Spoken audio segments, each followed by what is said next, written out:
Solid. God. God damn it. Can't start a stream. Oh God, it's been apparently so long since I've done a stream that I forgot how to do it properly, and that was so delayed for me. Like, you're supposed to wait about 6 to 8 seconds before you hit your intro, and my lifetime that I have up here on StreamYards all of a sudden was like, okay, it's been a minute. It's been a whole minute. You've just been sitting there doing nothing. And I was like, no. I promise I know what I'm doing, kind of, sort of, not really. But, hi, everyone. That's why I started laughing. I couldn't stop laughing. I was like full on panicked. I was like, no. I've just made people just sit there. There you go. Chris Persia's got it. Blame Loki. Oh, wait. No. Blammy Loki. Yes. We Blammo Loki? Is that what we're doing? Blammy Loki. I'm down for Blammy Loki. Okay. Anyway, so Trademark. hi. Yep. Hi everyone. Hello. Oh, what a way to start off the stream. Okay. So yeah. Yes, you did. You did read this title correctly on the stream. You did. You're not having, a hallucination. Yeah. Yeah, apparently Star Trek 2009 is a masterpiece. Apparently. Yep. Isn't that interesting? I wouldn't call it a masterpiece. I don't even know what I'd call it.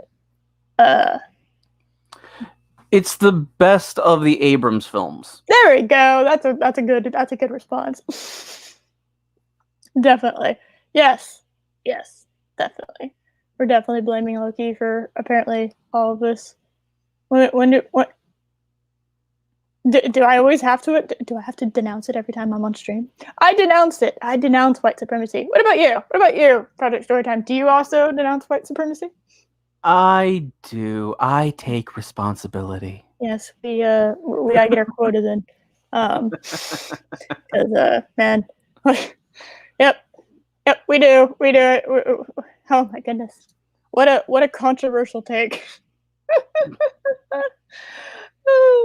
Oh, anyway, so we mentioned it on a stream, so therefore we're now proper YouTubers, and we're now passive progressive. Yeah. There you go. Yep, we're good. We have done it. We have done this. We have done the thing. We've done the good thing. Okay. So and hello all the lovely people in the chat. Oh, hey, Dal. I'm not reading out the names because every time I do it, it's an awkward 30 seconds. So I'm just going to say hello, everyone. I don't have that flair that Loki has quite yet as far as saying hello to people. One day I might, but as of right now, no. So I will spare you all the pain and the agony of me doing that. So, yes. I think she just doesn't like you guys. No. Why you gotta go and do that? Why you have to go and be so rude to me like that in front of everybody? Forgotten everybody on this lovely platform. Why do you gotta go and do that? Calling me out so rude. Oh my goodness. I'm sorry. I forgot you're whammon. I should always respect you. There. Yep. Yes. That thing. Yes. You should always believe, respect, and believe all Eris. Yes, believe all Eris. I've never been incorrect ever, at all. I'm always correct. I'm always right. Oh yeah. I've never been completely wrong. I've never made a mistake. Like, I didn't start out this stream kind of screwing it up. No, I do not make mistakes. I am the greatest thing that has ever existed on this planet. Oh, Adiga has a new intro for you. What? Bow down to my greatness. There you go. I feel like that's gonna get clipped. I just have this weird feeling. I'm gonna get clipped for doing that. Yeah, see, Dal knows what's up. Dal's got it. Yep. There you go. Ta-da. All right. Wait, passive progressive. Doesn't that translate as actively regressive? Does it? Oh no, I think this is too early in the day. Yes, I'm fully aware it's 2 p.m., but it's too early in the day for semantics. It's like I'm prepared. Ego of chaos. Oh my god. That's amazing. That's beautiful. Oh my god. Oh my god. If you don't worship at the altar of Eris, then you're an istophobe, yada yada yada. Specifically that. You were specifically an istophobe, yada yada yada. Yeah. There you go. That's the correct There you go. that is a science translation of that. So yes. Wait, snort number no, that's snort number 2, I was gonna actually. say that's two. No, it's It 2. started off with a snort. Yes, like my opening was me laughing, saying hi, and snorting. The appropriate way to start off my stream. Captain, you use a Dega's intro. You need to have your head tilted. Who said I wasn't doing that? I mean, you can't see me. Who said I wasn't doing that? As far as we know, Actually, that's what was going on. actually, I had my head held high. That was being very dramatic. Even though y'all can't see me, you're just gonna have to trust me that I was being very extra and very dramatic. We will believe you as a whammon that Thank you you. were looking down upon us. By looking up, I was looking down. There we go. Right. There's some. Yes. Oh my god. I know we're just teasing. We're teasing you, Colin. We're teasing you. Oh my goodness. So yes, like I said, you did read this title correctly. Apparently, Star Trek 2009 is a masterpiece. Now, I'm always okay with giving the benefit of the doubt when I initially start watching something. You know, I like to give people a chance to actually prove their point, to I know, how dare I, actually argue their side of the matter. And so You maybe mean listen to people? I know, my goodness. Is that allowed? I thought it was 2020. I know, right? You hate when your Otis says extra. Too bad.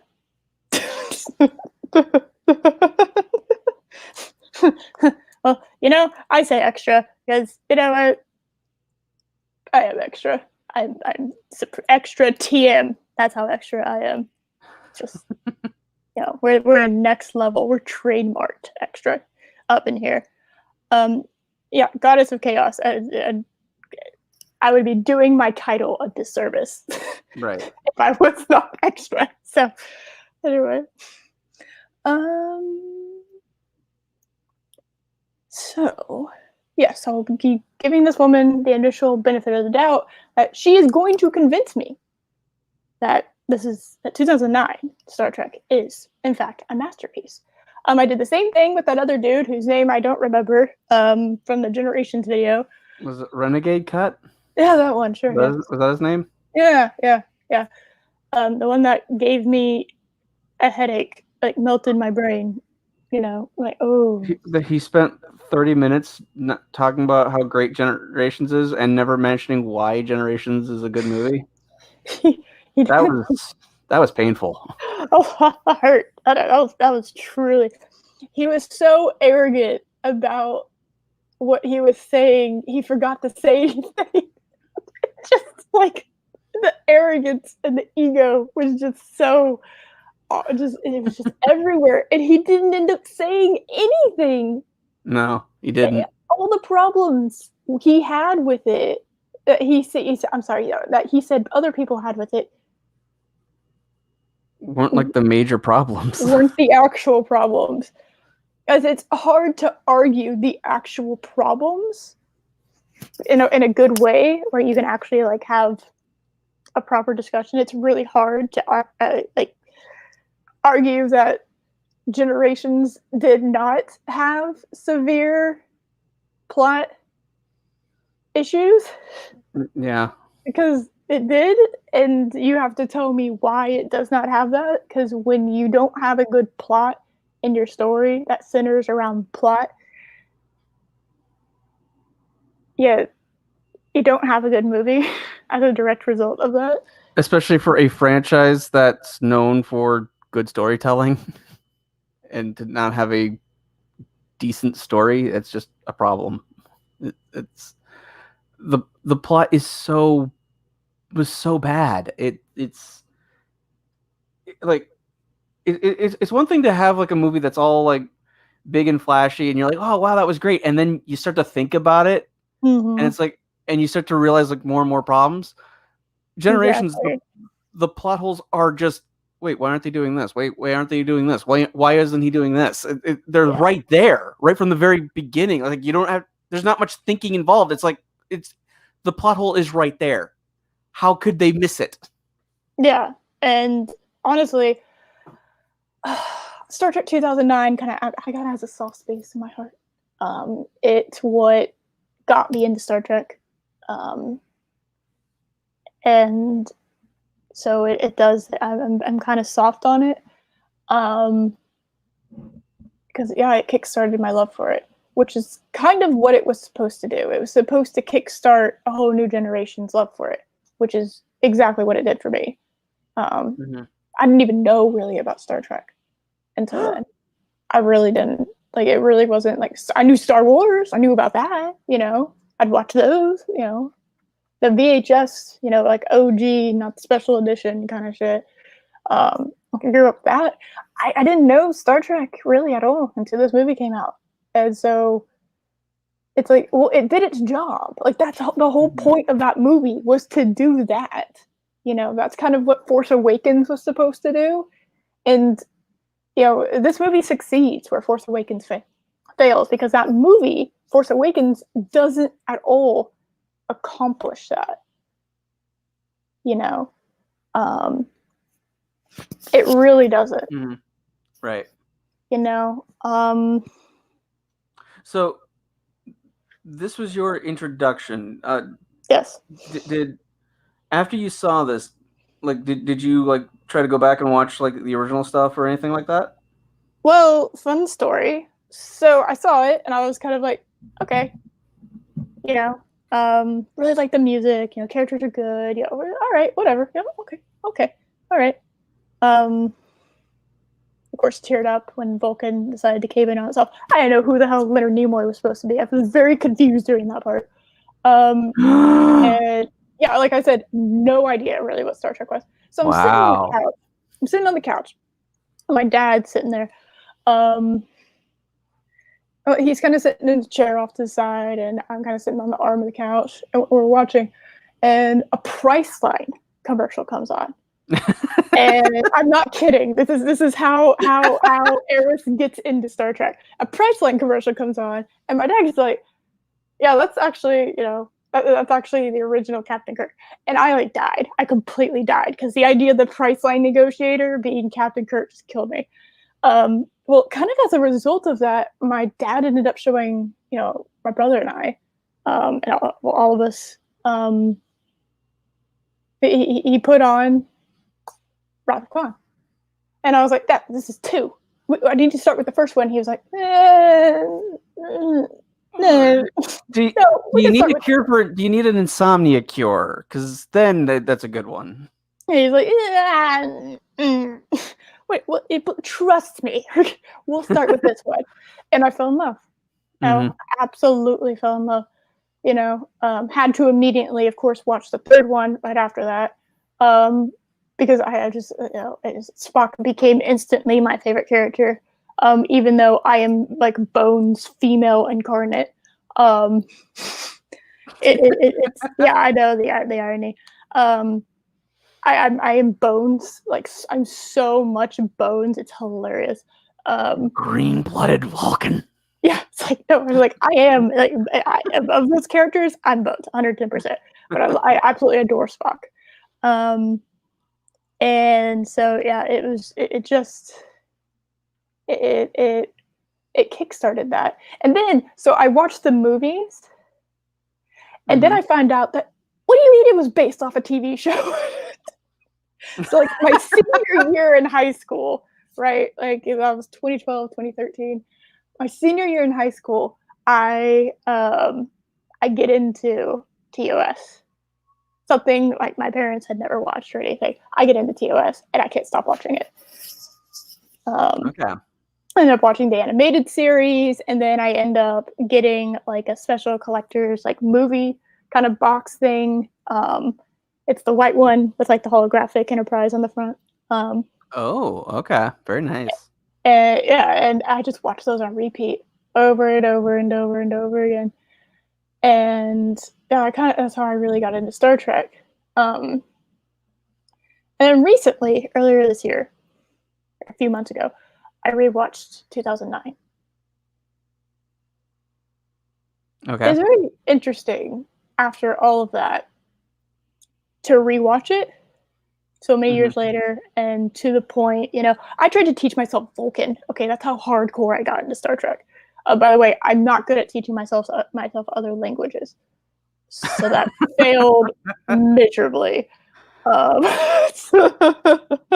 But I've been a Star Trek fan since I was 4, and I never tried to learn Vulcan. I did try yeah, to learn a little bit of Klingon way back in the day, but I never tried to learn Vulcan. That's interesting. yeah, I tried. I tried to learn. I found like a database, and I tried to learn it. Really awful. Kind of discouraged myself completely on doing that. I never tried to learn Klingon, but yeah, I tried to learn Vulcan. Like I really got into it. I believe hello is hello world. I'm Birdo Prey 5. I believe that's how Oh it yeah, goes. yes. But yeah, so again, like I said, has a soft space in my heart. It has some severe issues. The cast was great. The music was great. It did what it was supposed to, getting all new generations of Star Trek. It separated itself into a different universe, which, good job. You didn't run over the old one.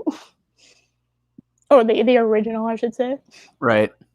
So, it's free to do what it wants to do without touching and tarnishing the original. That's my feelings on that. That was a smart move. Yeah, and I remember when I saw it, when I was leaving the theater, my sister and I were talking about it, and we just kept going. I absolutely loved Carl Urban as McCoy. He was perfect for that role. Yes, God, yes. It's like no one will ever replace DeForest Kelley, but he came so close. Did you know that he actually went in and for hours rewatched all of the scenes with DeForest Kelley in it? Mm-hmm. So that he could get down his like the micro like ticks in his face. And even down to that, like just the way, and if you compare the two, if you compare how they talk, it's the exact same. Like Carl Urban is a method actor. Yep. To a T. Yep. He was able to get that slight Southern accent in there, and he studied DeForest Kelley's mannerisms. I mean, like the moment he shows up, it's like, oh damn, that's McCoy. Yeah, that is 1000%. Bones. That is bones. Yeah. But, Sulu, I had a little more issue with because I kept going. That's the Harold and Kumar guy.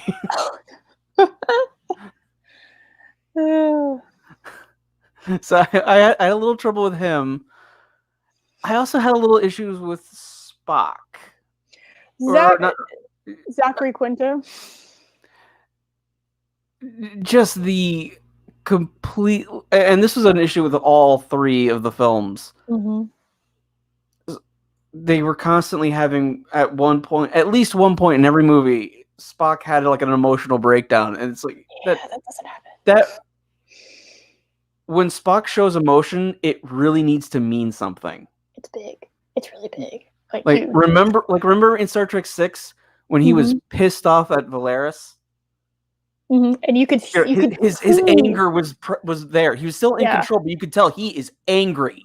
Like his lip was almost snarling, and you could see he was gritting his teeth, and you could see just a smidgen of a shake in his hand. Like he was holding himself back from choking out that bitch. Like he was so angry and so disappointed. He But was he was like, still "You betrayed me. You betrayed our race. You betrayed everything. For what?" Mhm. And So, he was angry. He was really angry. but Now, he was still in control. But he yeah, was letting it. But he's letting the emotions just kind of bubble to the surface. yeah, That makes it more interesting to me. yeah. Now, I have to admit, I don't exactly know. It's like he kind of lost his planet, watched his mom die in front of him. I think that's enough Sure. to initiate a emotional reaction. Yes. Now in the other two movies, uh, I you know, remember laughing at the con yell in the theater. oh, I oh, was it's so I bad. was laughing. God, I've seen it people like dub over his yell with a goat bleeding, and it's the funniest thing.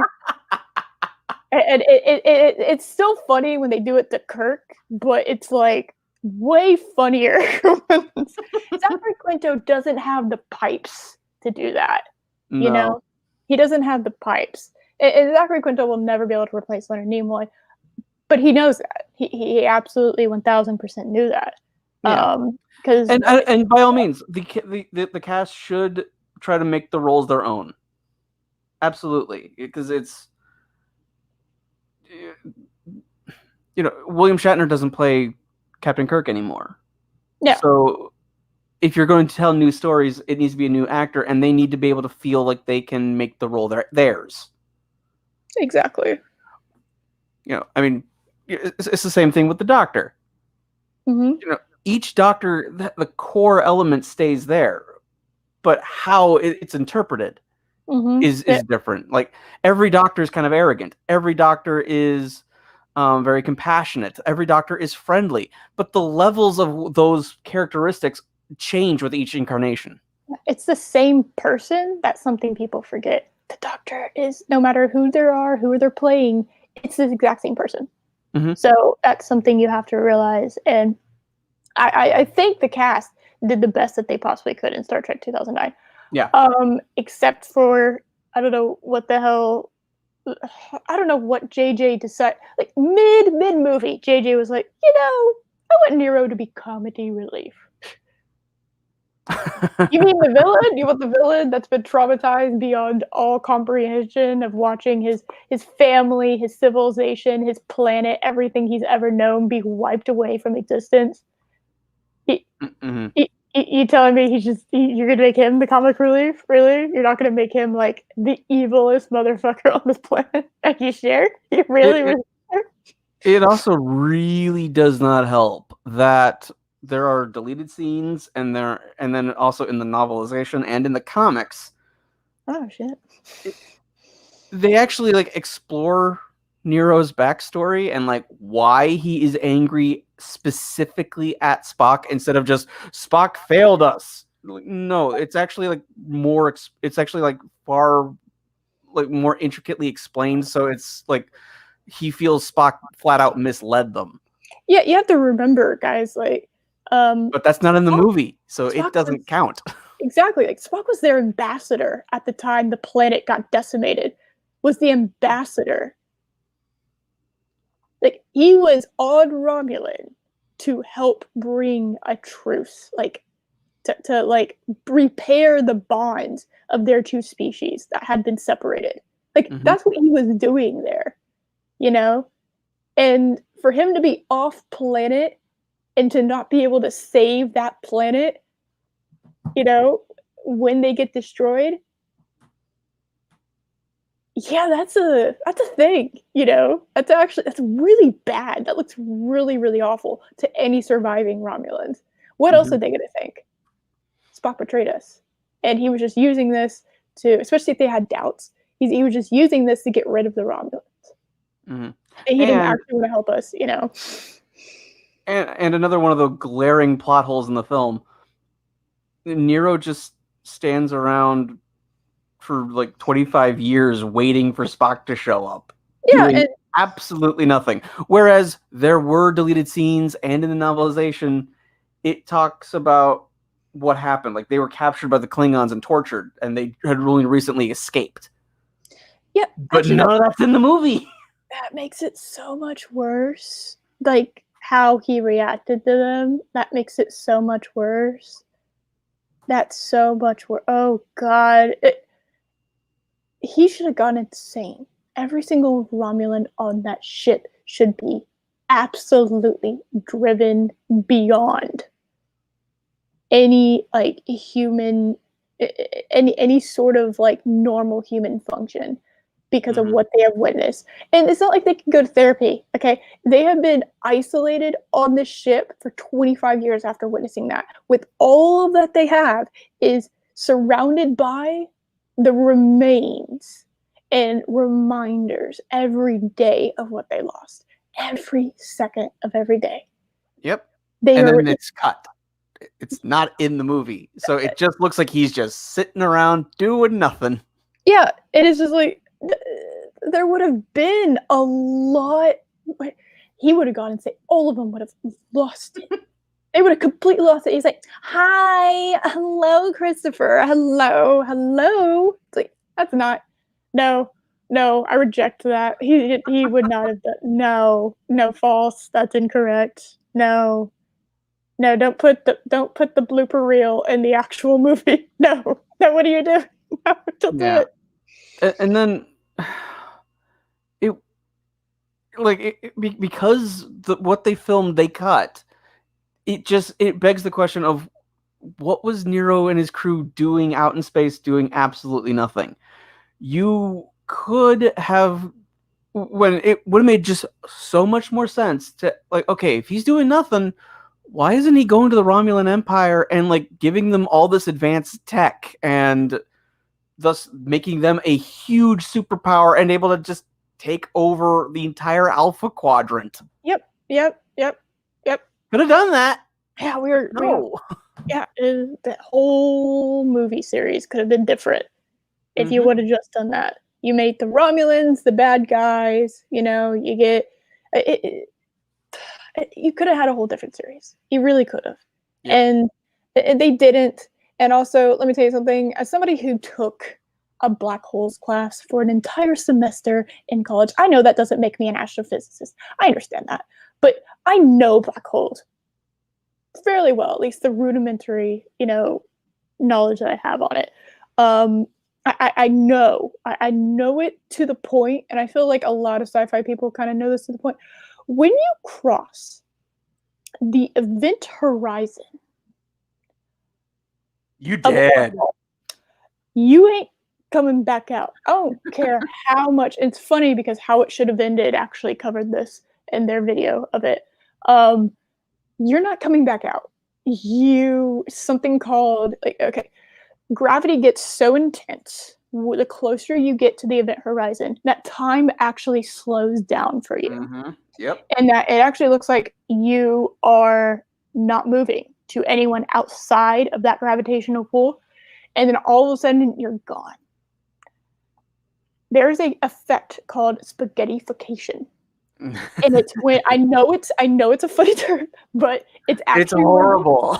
It is this horrific thing that happens that over this unimaginable long amount of time, you are slowly stretched into a long, thin piece of a spaghetti-like substance. You're basically stretched every atom, molecule, everything down to like the most finite part of you that's keeping you together is stretched into basically a noodle, a single line, and you are pulled slowly into the black hole, never to be seen, heard from, or know about again. It is an excruciatingly long, painful, I would imagine, death. If you're even aware that it's happening to you, which I think might even be worse, is you just being blissfully unaware of it happening to you. Somehow the Enterprise. So instead of all of that actual science shit happening, the Enterprise just goes, "Oh, we're just gonna throw this blue shit. You know, we're gonna throw this blue Kool-Aid, you know, in that explodes." And because of that, we're going They to do it. exploded the warp core, didn't they? Like they ejected the warp core. Oh, is that what they did? And then detonated it. Isn't that what they did? Yeah. I make it sound so bad because it is. it is bad. It's not good. Black holes are not something you mess with. And technically speaking, they still technically haven't proven it. They have that picture, but they still haven't technically proven it. It's very difficult to prove a black hole exists because it's not. You'd have to have it sucking in like a star. No one has gone through a black hole to prove that this is what happens. Yes, this is all scientific theory. You have Einstein's general relativity, special special relativity. You have all of that kind of fun stuff. Like, it's really complicated when you start talking about time space and how gravity actually affects time. And basically, watch Interstellar, I guess, would be the better way. That's a short statement. Watch Interstellar, right? I love astrophysical theories. I love reading up on that. Because it's fascinating. Our universe is a big, strange place, and it's very, very interesting. Yep. And with it's forever changing. With so many like cosmic phenomenon that we have no idea of what they are, and so much left to explore. But we'll just make our TV show about feelings in hallways. Yeah. Yeah. But let me tell you something. No, this wouldn't have. You can't. Okay, like in Interstellar. Okay, they did this right, and I'm so proud of them.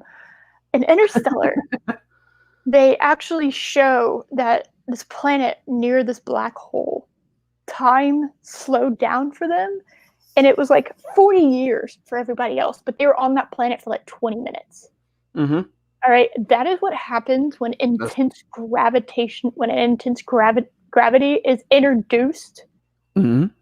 Yep, that's the theory of relativity. Yes, exactly. So the closer you are to that black hole's entrance, the slower time comes for you. It also has to do with like twin theory, which if you had a twin, going into a black hole, and you had a twin like on Earth, the twin on Earth would age at a normal time, whereas a twin going towards the black hole and then supposedly escaping that would not have aged. Mm-hmm. The time does not flow the same for those two people because of gravity. And because of that, there's absolutely no fucking way on any planet, any way, shape, or form, that they're just the Enterprise is escaping. And right. That frustrates me. It's just not happening. You're not going through that. I know it looks cool, and yes, I love the crescendo, the big musical surge that happens when that moment happens. But it's like, it's so wrong. It's frustrating. And then, of course, you have like, they did get the idea of like the black hole being technically two-dimensional. It looks two-dimensional from either side because it's literally a hole in space, and space is actually a three-dimensional object. Right. So like, imagine, you have a hole like in a door. Like, it's not going to be like a sphere. It's going to be like a hole. It's just a hole. It looks like a two-dimensional hole. That was pretty cool. So I'm glad that they got that right. Well done. You got that right. Correct. Well done. Let's see. Sorry. I didn't mean to give you my hands. No, it will not. Oh my goodness. So you approach the speed of light, time slows for you while it's maintained for everybody else. Yep, exactly. Yep. Correct. So that really bothers me. Yeah, speed of light also affects the theory of relativity as well. Mm-hmm. Yep. Not just gravity, but yeah, light itself cannot escape a black hole. It can't. It is so powerful that light itself can't escape. So the idea of motherfucking Enterprise being able to just throw its blue Kool-Aid warp core into it, and that's enough to somehow break it. No. Which, again, funnily enough, how it should have ended, the 2009 Star Trek, thing, that animation they did for that, actually shows that. Shows what really would have happened in a black hole. I was like, yeah, you did it correct. I know it's a cool special effect, but that's not right. Sorry, JJ, not correct. Yeah. So anyway, so I went on a science rant for some reason. We're gonna get into this video. Yeah. It's just something. Oh, whoops! I clicked that by accident. But hello, Collaborating Times. Hello.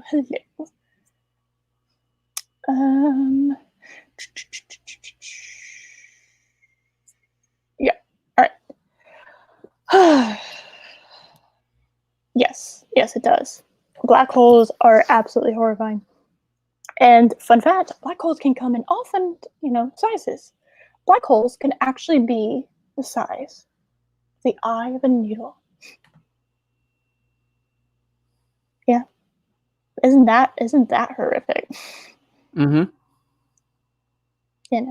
It can the black hole the size of a needle can take down a super a super giant star, which are like a million times the size of our sun.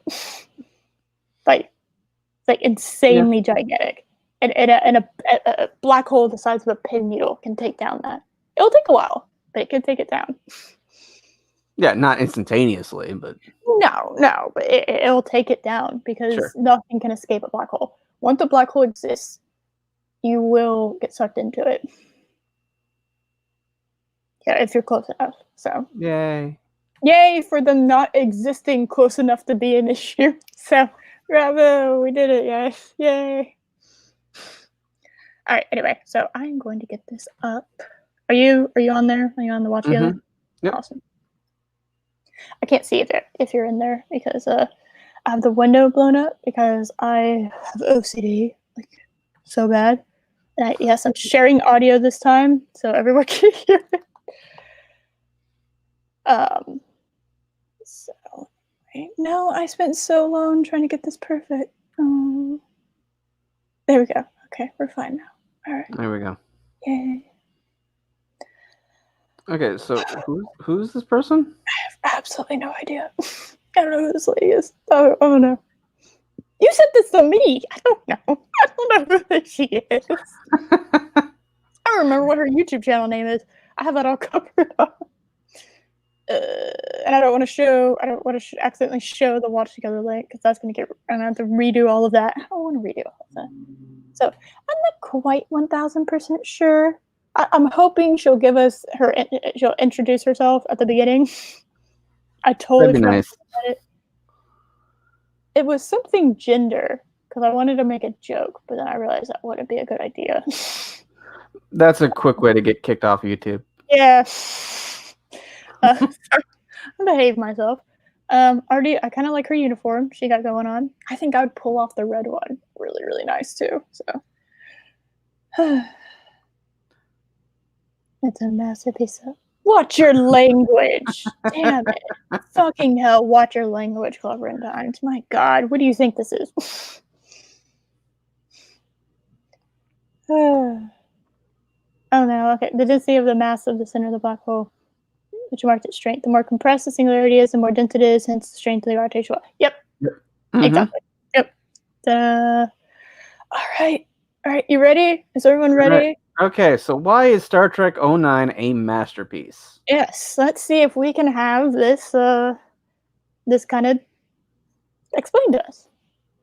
I'm curious. I'm very curious. All right. I'm going to forewarn everyone here. Yes, I know I'm wearing red. It's not the blue uniform. It's weirding me out too. We're all going to get through this together. What? Okay. Space. Stop. Why are you frontier. Are you clicking this? Okay.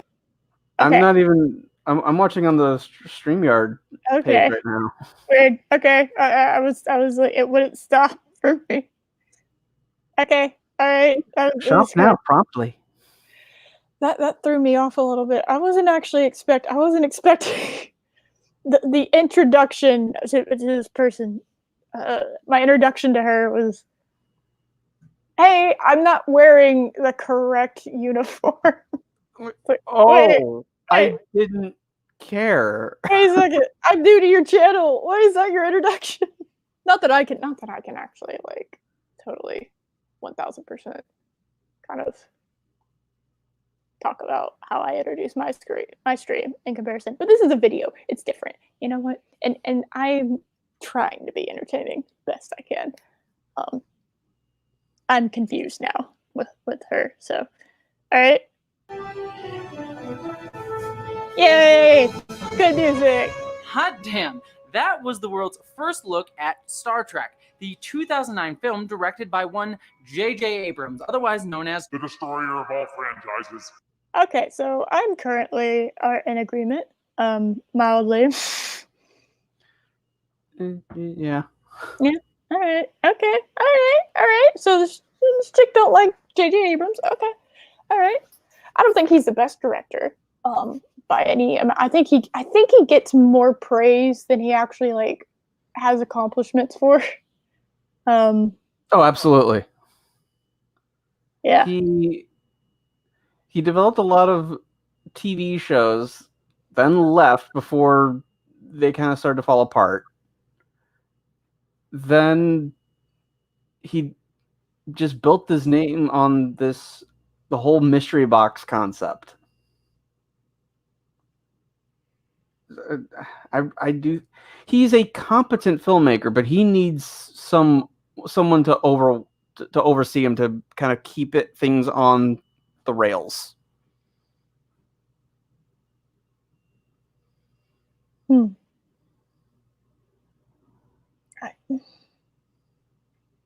He does have a problem with his mystery box shit. I do. Okay, how do I put it? He is one of those. He's a starter.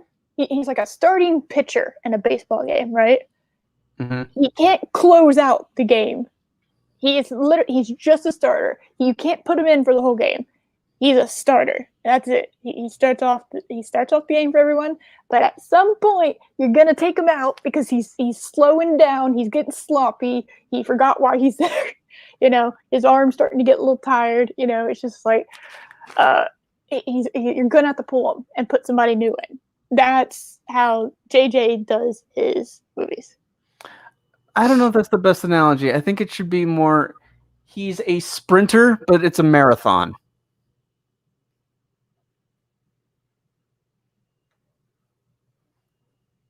Hello? No, I'm considering it. You know, because like he starts fairly strong, but this is like but he's sprinting, and a movie is a 26-mile race, so he can't finish it. He drops out. Yeah. Well, I mean, that's sort of similar to the starter, right? So his whole job is to start off the movie, right? He does start off well, but he doesn't finish franchises. So he's the first leg. Oh no! Right. Most of his stuff is very, very superficial. Yeah. There's no depth to his work. Yeah. You know, it's not.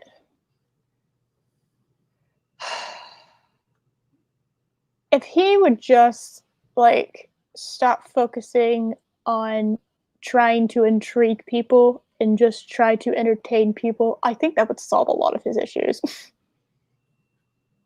Because that seems to be all he likes to focus on is, ooh, intrigue. Ooh, that's interesting. Ooh, you know, he's going for the ooh rather than the ooh.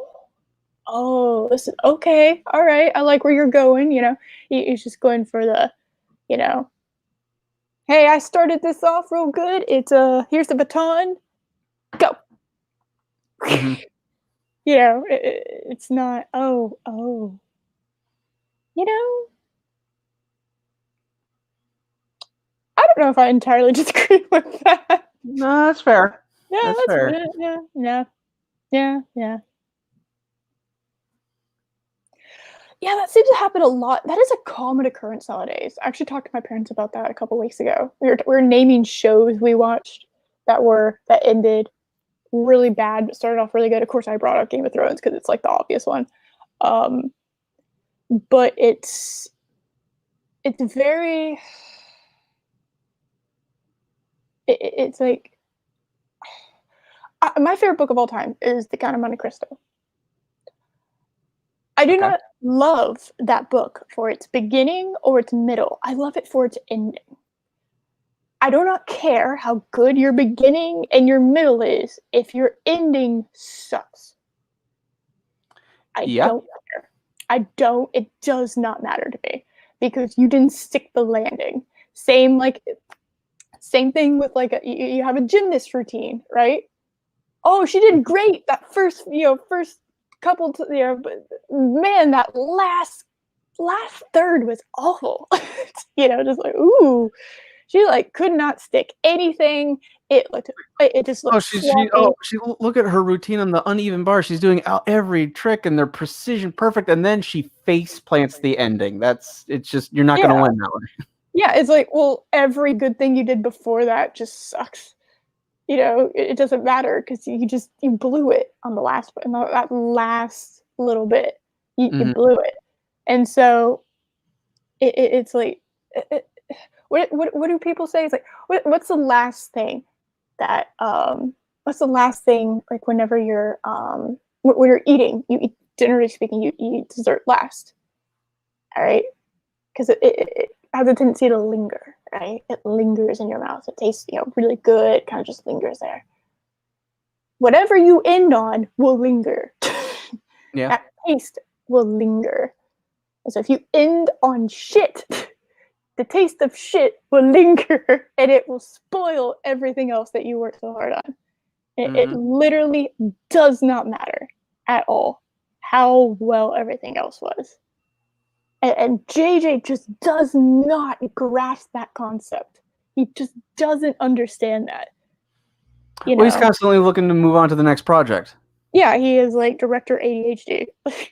Just like that, ooh, over there, oh, I want that, ooh, over there, I want that, and I'm going to do that over here, and we're going to do this, and that. And it's like, oh, okay. Stop it. Focus. Damn it. Take your medicine, and let's focus on this one thing. We can do the other things later. Exactly. Yep. You need I would rather have good all the way through than great sucks ass. I would rather have consistently good than two great things and one really awful thing that that everything ends on. That's just my preference, though, because then you have consistently done a good thing, whereas you did not complete the other thing. Something George R.R. Martin could learn a thing or two on too. Complete things. My goodness. Yeah, he's. Yeah, he's not finishing the books. He's not, and I'm glad I never started them because I don't want to be in the position of the book readers at the moment. Ooh.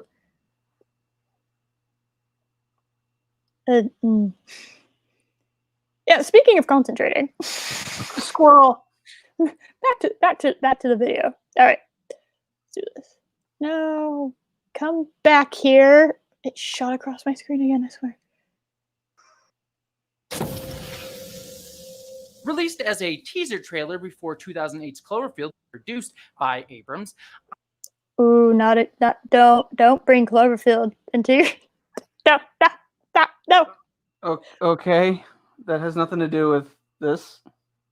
I don't care, man. Cloverfield was awful. I know people who love it, and it's one of those you either love it or you hate it, kind of like the Blair Witch. But I thought Cloverfield was a hot piece of garbage. When they killed Funny Cameraman, they lost me. Are you one of those people who liked it? No. Okay. I've actually never seen the whole thing. I just didn't care. Yeah, it's okay. The Funny Cameraman dies, and the movie ends with the couple that was kind of will they, won't they embrace as like concrete falls on them, and then it cuts to black. Video cameras being very well known for their resilience against concrete falling from free falling. Not in any way was it damaged except for some minor, apparently just general VHS kind of effects at the end, where it kind of colors and statics and stuff. But a good VHS will do that too. So, like, whatever. Anyway, moving on. Okay. All right, give me some points. Personally remember going to the theater at least 4 times just to see this teaser. And don't get me wrong, Cloverfield is a great movie. I really Oh no. Oh no. Oh no. Well, Oh no. Okay. All right. You know what? I love the Saw movies, and I get shit for that too. So you know what? You can have that. Have it. Have your Cloverfield movie. Just don't expect me to like it because it's not. Anyway, she went to go see Cloverfield 4 times to see the teaser trailer. just for a What year was teaser- this? Was this like 2008? The internet existed, right? It was YouTube was a existed. thing. Yeah, she could just. You are dedicated. My God, for someone who doesn't like J.J. Abrams, you sure gave him some money, girl. Damn. All right. Good dedication. Big fan. All right. I can appreciate the big fan vibe. All right. really love it. But teaser, with its use of important moments from actual history of space travel to Leonard Nimoy's haunting delivery of the Trek famous monologue, it so perfectly captured the awe, inspiration, and grandeur of the Star Trek franchise that even today, when I watch this trailer, I get chills every single Who watches time. a trailer? Okay, well, I have to admit, that was a very kick-ass trailer. that trailer kicked some ass. That was a pretty good trailer, I have to admit. It was, but I haven't seen it since the movie came out. Oh yeah, no, after a movie comes out, unless I'm trying to find a song for a trailer, like what they play in the background of the trailer, unless I'm trying to find that, I don't watch trailers again. No. I don't. Which, again, props to you, I guess, for being such a big, not JJ fan, question mark? Because it sounds like a JJ fan, right? Doesn't it? Doesn't that whole thing kind of sound like a JJ fan kind of thing? That's interesting. That's interesting. For someone who does not like JJ Abrams, you really ratcheted that in. Well, how do you know she doesn't like J.J. Abrams? Because she just said how awful he was. Like, Is that what she was doing, or was she like being sarcastic towards like people who do say that about him? oh, I don't know. Hold on, let me rewind. J.J. Abrams, otherwise known as The destroyer of all franchises. Okay, I don't know. Was that satirical? Was that supposed to be sarcastic? I think she's being sarcastic. That seemed real. Like she was just kind of, overdoing it a little bit, but that seemed kind of real to me, at least. Oops. Where were we? All right. Okay. Enough. We'll start. Yeah. Okay. All right. grandeur of the Star Trek franchise that even today, when I watch this trailer, I get chills every single time. And thinking back in my nostalgia brain, that's what the whole Star Trek 2009 movie is to me. An updated, modern, kinetic action-adventure blockbuster that, at least in my brain, still held true to the ethos and message of Trek, both in style and spirit. And that's because this movie holds a special place in my heart. It was the first Star Trek film that I got to see in theaters. Ooh, okay. We shared a little something. I didn't see this movie in theaters. But that's okay. Yeah. I mean, to be perfectly honest, just because it has a special place in your heart doesn't mean it's good. I hate to break it. That doesn't mean anything. I like I said, we talked about for 40 minutes a lot of the problems that we have with this movie. And like I said, it does have a special place. I'm soft on it. I am, and I tore it apart. We both did for 40 minutes. So,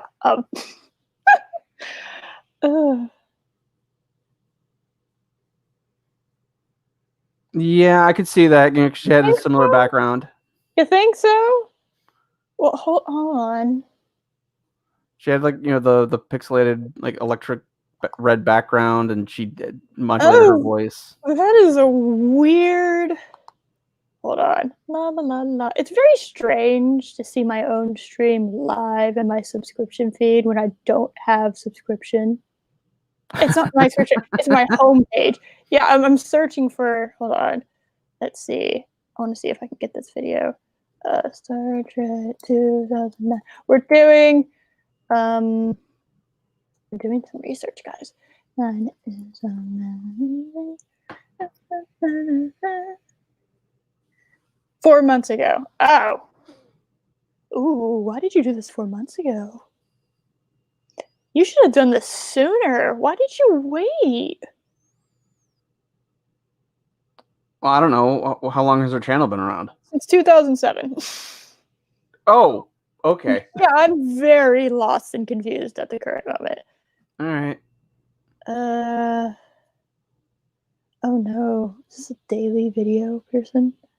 I was gonna go back to her first video, but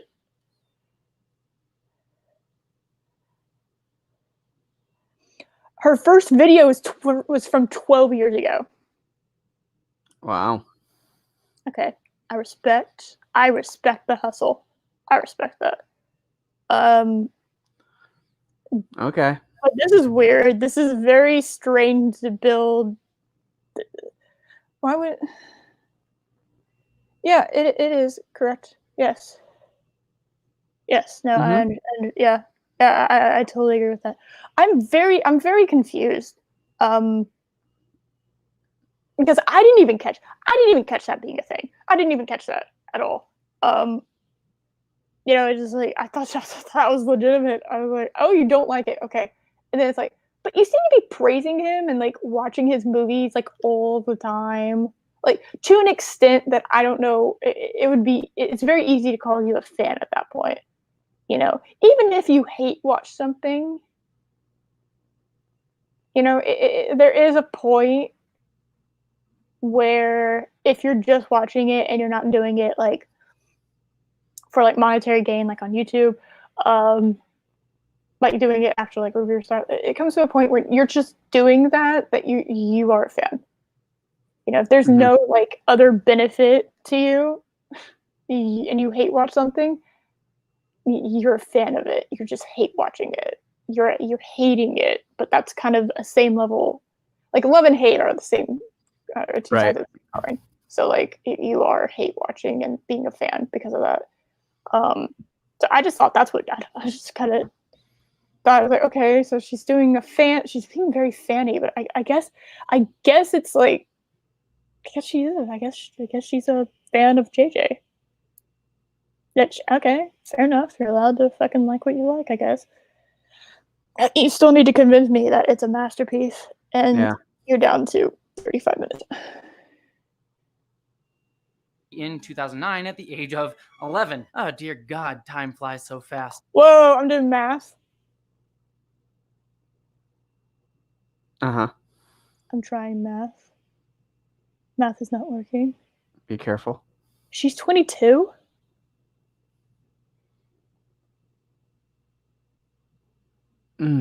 She's younger than me? I did that math correct, right? 11. This video is from this year, right? Yeah, 4 months ago. Okay, 11 years ago. At 11, yeah. Oh. Yes. I know. And she's 22. Okay. All right. I am not gonna go into ad hom. I'm gonna move on. Yeah. I'm moving on. After I first encountered Star Trek with the Star Trek Nemesis audiobook that my father played in the car. I'm glad we're together now. Our destinies bad touch. And then began watching reruns of The Next Generation, Deep Space Nine, and Voyager on Spike TV, the Manly Man's channel. God, that channel did not work out for me. But Star Trek 2009 was the first... Okay. That was funny. Okay, hold on. You made me laugh. Okay. All right, fair enough. I don't even think Spike's still on. I don't even know. I haven't had cable for years now. I don't know. I think it's gone. That's hilarious. Okay, that was genuinely funny. Well done, you made me laugh. All right, okay. First time Trek on a scale that felt larger than life and fit with its importance in Star Trek had come to mean to me. And honestly, thinking back on that experience sitting in the theater still melts me inside. Yet, it's for that exact reason that I honestly had a ton of trepidation coming back to this movie for this video. I wanted to do a video on Star Trek 2009, but I worried, what if all this memory was just my nostalgia clouding my brain? Star Trek 2009 was really where our current modern era of Star Trek, from Discovery to Picard to the upcoming Strange New Worlds, really began. So much of the visual style, Yeah. tone, and Yeah, that's not a good thing.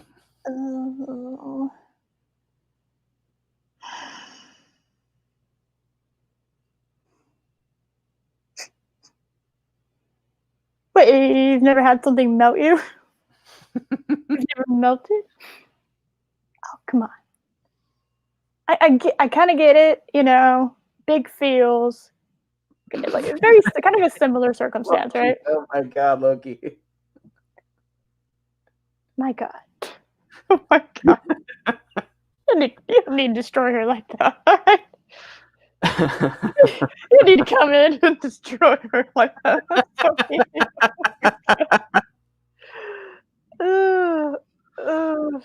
Okay. But yeah, I kind of get where she's going from. Right now, Yeah, she's just setting up that this movie holds a special place in her heart. Yeah. That's fine. yeah, same. Totally get it. and So fast-paced energy that J.J. Abrams began here has clearly influenced all of Star Trek moving forward. This movie, this moment, is where Star Trek, a franchise that changed pop culture forever and inspired millions, including myself, with its message of hope and optimism for humanity's diverse future, either was saved from irrelevance after nearly disappearing forever, if you ask one group, or was irrevocably defiled by J.J. Abrams, the Destroyer of cherished franchises. okay, so definitely making fun of it. Yeah, there you go. Yeah, definitely making fun of it. Okay. Yep. So Okay. it's never piece of advice. It's never a good idea to frame your argument with one being good and one being bad, because you are. I don't remember the exact logical fallacy, but you aren't.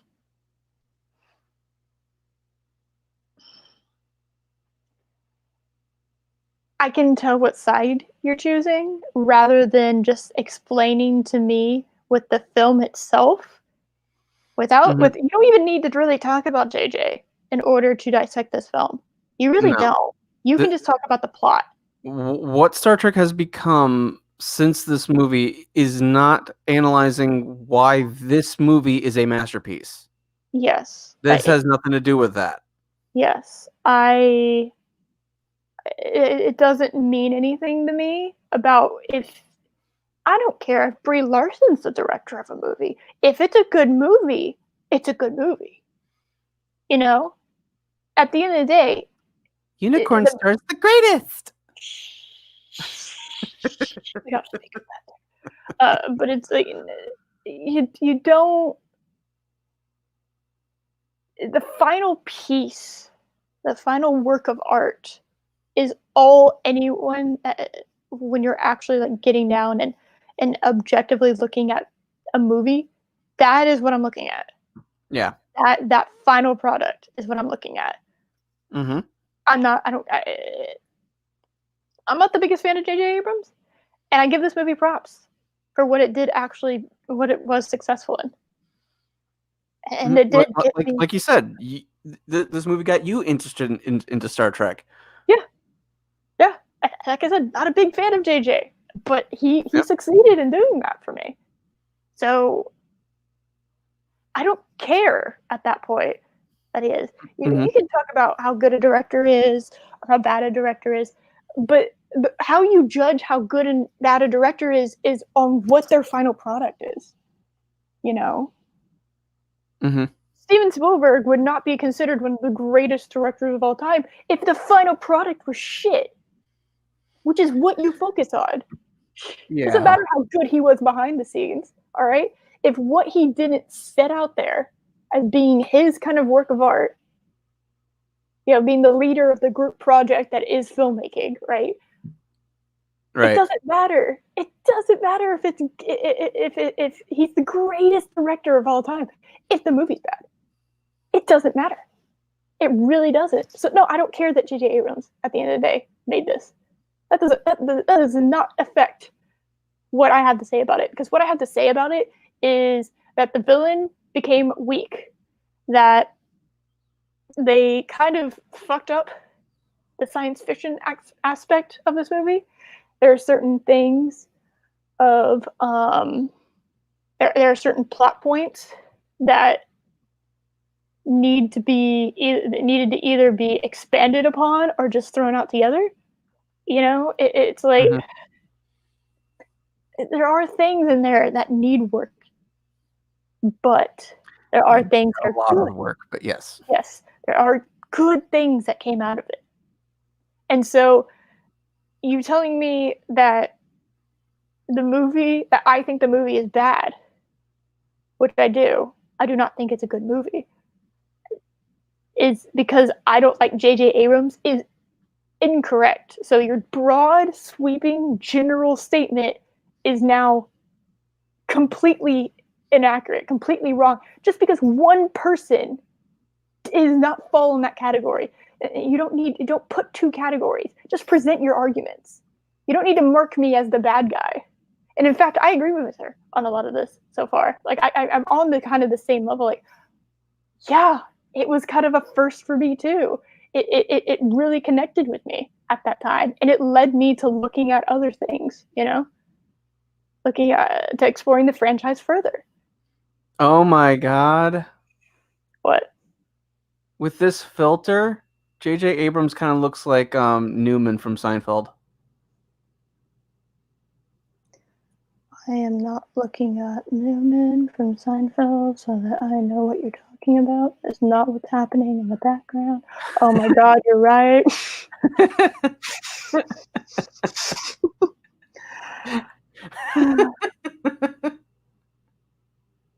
Sorry, that just popped into my head. I don't know why, but it's like he looks like Newman.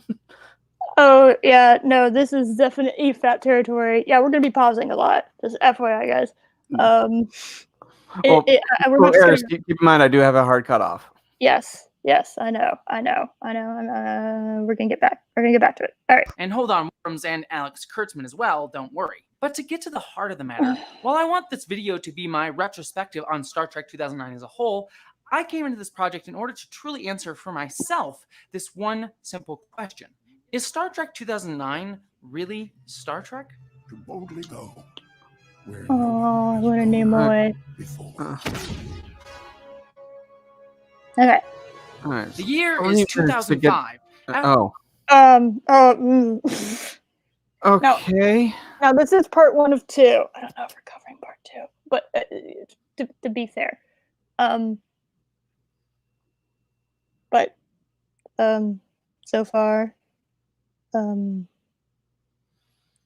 we're gonna have to save part 2 for another episode. Yeah, exactly.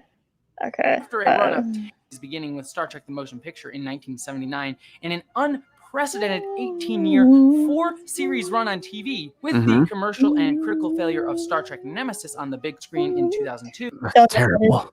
I don't know that movie. I don't know what it is, so I'm just gonna move on. Star Trek Nemesis is awful. Okay, I will take your word for it.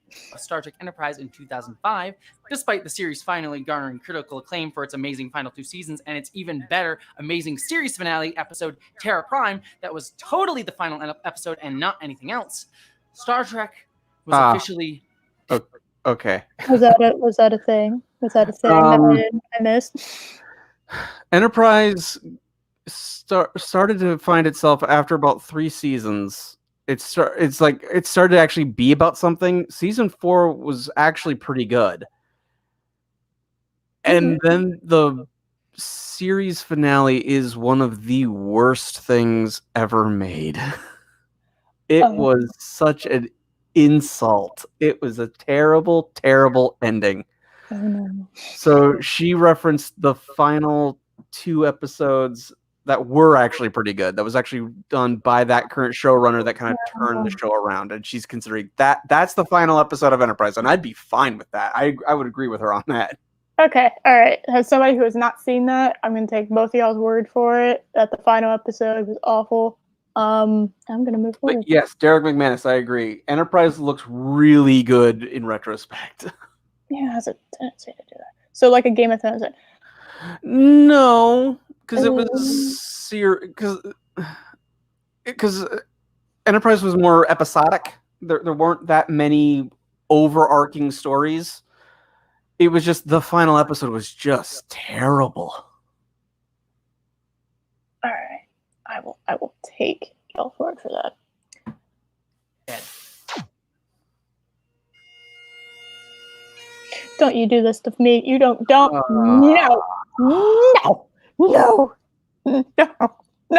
Bad YouTuber. No, I do the pipes. I heard the part. I was like, no, I know what you're doing. Don't you do that to me? Making me feel things. Oh, that's rude. Oh, that hurt my soul. This was the most human. Stop it. Stop it. You're While the Trek cheapening it. franchise is Oh, you just cheapened that was cringe. Oh, that hurt my soul. Oh, That was embarrassing. My chest just started hurting. Oh my god. That hurt. Oh my god. Oh, that was embarrassing. Okay.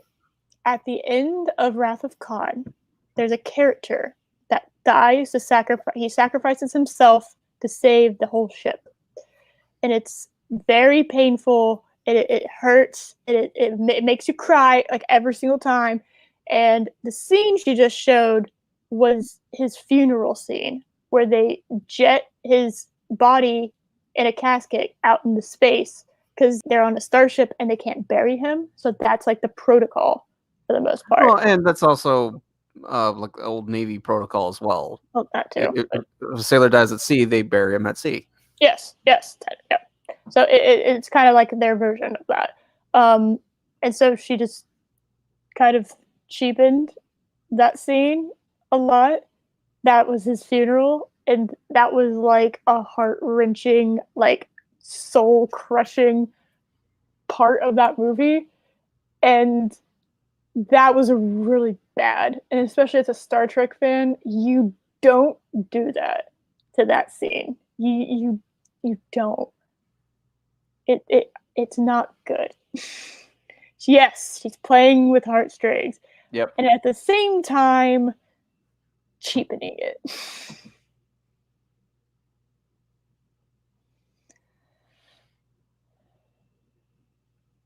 Okay. Oh my damn it, Chris. Damn it. Oh my. Okay. All right.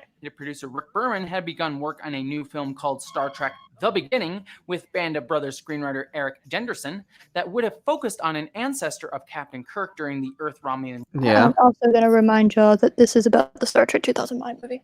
War set right after Star Trek Enterprise.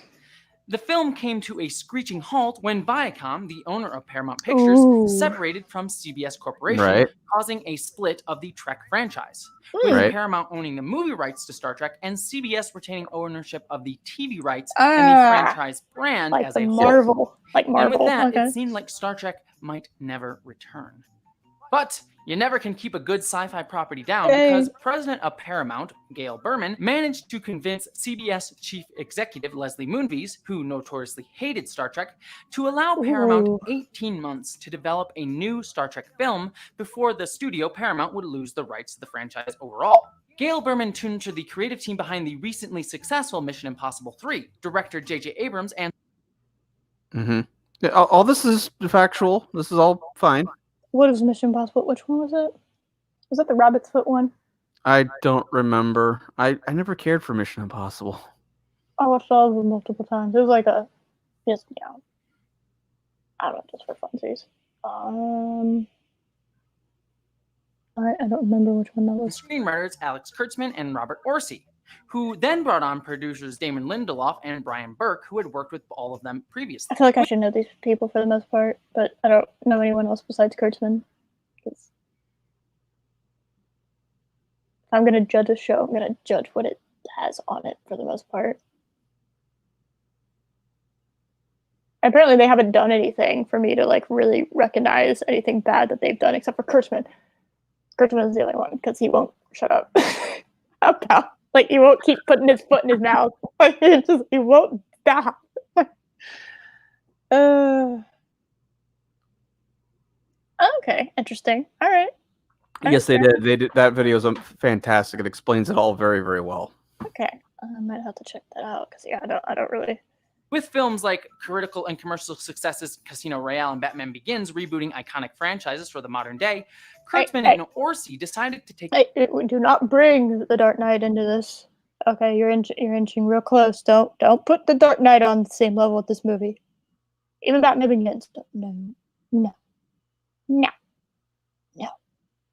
Take inspiration from an older script called Star Trek The Academy Years, a film that was almost made after Star Trek V. Yes. And focus their script on a young Kirk and Spock before their iconic 5-year mission seen in the original series. So here's where I have to pause this little history lesson to contextualize all 5 this. years Because back then, J.J. Abrams, Damon Lindelof, and Alex Kurtzman were not as polarizing as figures as they're known as today. J.J. Abrams wasn't the man who had ruined Disney's. What did they do to be polarizing? What did they do? Well, Abrams has done what he's done. Kurtzman is involved with current Star Trek and is just ruining it. And Damon Lindelof was involved in the Watchmen miniseries. He was involved in Lost. Something else, but they're all. So they are. They're all JJ cronies, and they're all there not because they're good at what they do. So what they have in common is that they have a bunch of franchises that they have obtained the rights to and to be able to direct and write for, that they have not honored either the original or basically had a good ending to. So they didn't honor what they came before, or in the case of Lost, did not stick the landing. So they have a history of not doing a series that they start justice. So that could be the reason why they are a controversial bunch of people, because they're being put in a position of power of a beloved franchise that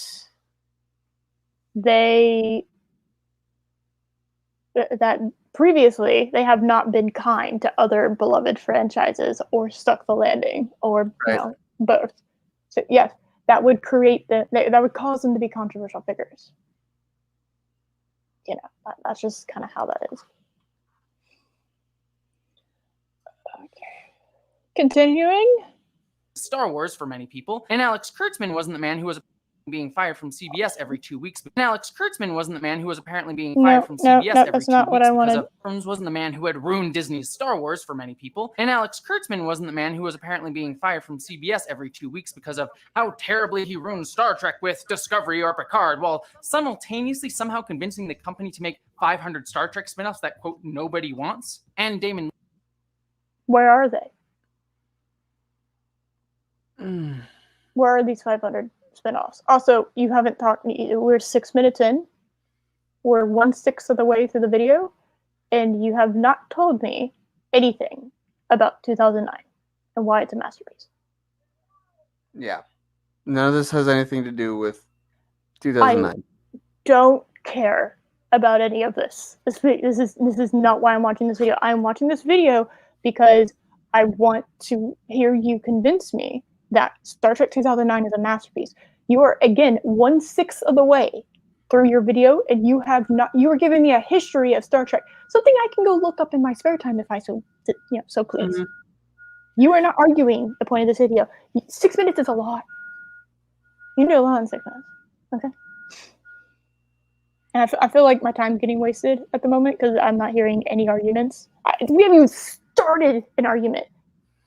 We haven't even begun the introduction of the first one. We're in the prelude. And I'm okay with doing like a little history background just so everyone's on the same page before you kind of go into your arguments. That's fine. But can you do something?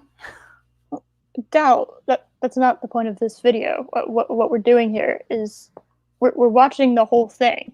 Yeah. Because she shot and edited this whole thing and named it Star Trek Masterpiece. Star Trek 2009 is a masterpiece. So when I go into this video, I'm expecting that by the 1/6 mark that I have at least been introduced to and we've started down the path of the first point. And we haven't done that yet. That's concerning to me. And so no, I'm not going to just go in and rate like timestamps because well, we're both fans of someone named Mahler. We know about long videos, Dal. We know, yeah, but like in a stream, it's different. There's a little bit more organic kind of structure in a stream. It's a little different. She can edit all of this out. Like when she's going over her drafts, she can edit all of this out, because it doesn't, actually, it should just go into a history of Star Trek video. This isn't doing anything for me at the moment. Again, we are only 1/6, but we are 1/6 of the way through. Of part one. Of part one. Remember. Yeah. So I think she's trying to suggest we separate art from the artist. Feel free to separate art from artist. Totally down with that. And I actually stated that earlier. I don't care that J.J. Abrams is the one who directed 2009 Star Trek. That doesn't change my opinion on it.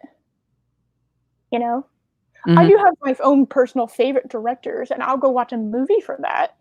But, like, I absolutely love James Wan. He is one of my all-time favorite directors from a horror movie perspective. He has done some movies recently that he has stuck his name on that I'm just like, honey, what are you doing? Honey, this is not good. This is a bad movie, So even though I like his work, it doesn't change the fact that the movie he created was shit, okay? Same thing with JJ. It's like, hey, 2009 Star Trek did some good shit. It accomplished a lot. It set out what it was supposed to do, and there are some big plot holes in it. There are some really big problems with the writing and the plot. But it did do what it was supposed to in that sense. So yes, learning ultimately, the movie was made because Paramount wanted to revitalize the Star Trek brand, and it's successful in that regard. How it's been revitalized is definitely up for debate, but it did bring interest back to Star Trek. Maybe she's trying to set up the background for why many people dislike the film. Possibly. Possibly. But in 2000, when did Lost go off the air? Because Lost ending is what made a lot of people angry at Damon Lindelof. 2010. Okay, so before, all right. Mm-hmm. No, this was before. All right. So yeah, I started watching Lost, and then I heard what the ending was, and I was like, "No, be gone! We'll not be good at this." A former roommate of mine loved Lost, and even he admits they did not stick the landing. Yeah, I saw what the ending was. I was just like, He still loved the show overall, but I don't know how, but he's able to overlook the ending. I think when the media said Jar Jar Abrams and the next Spielberg, it went to his head, and he was like, "Yeah, I agree. That's fair. Yeah, he needs to come back down off his high horse. He really does, because he needs to remember. People have a tendency to remember the bad things rather than the good things. It's much easier to be a pessimist than it is to be an optimist. And Especially in Hollywood.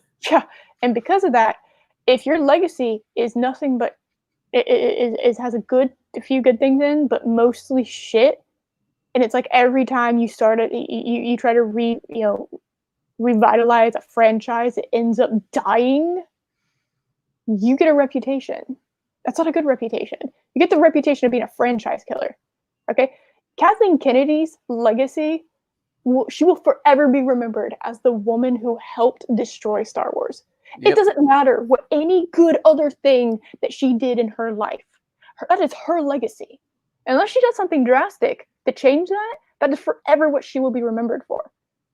JJ will forever be remembered as a franchise killer.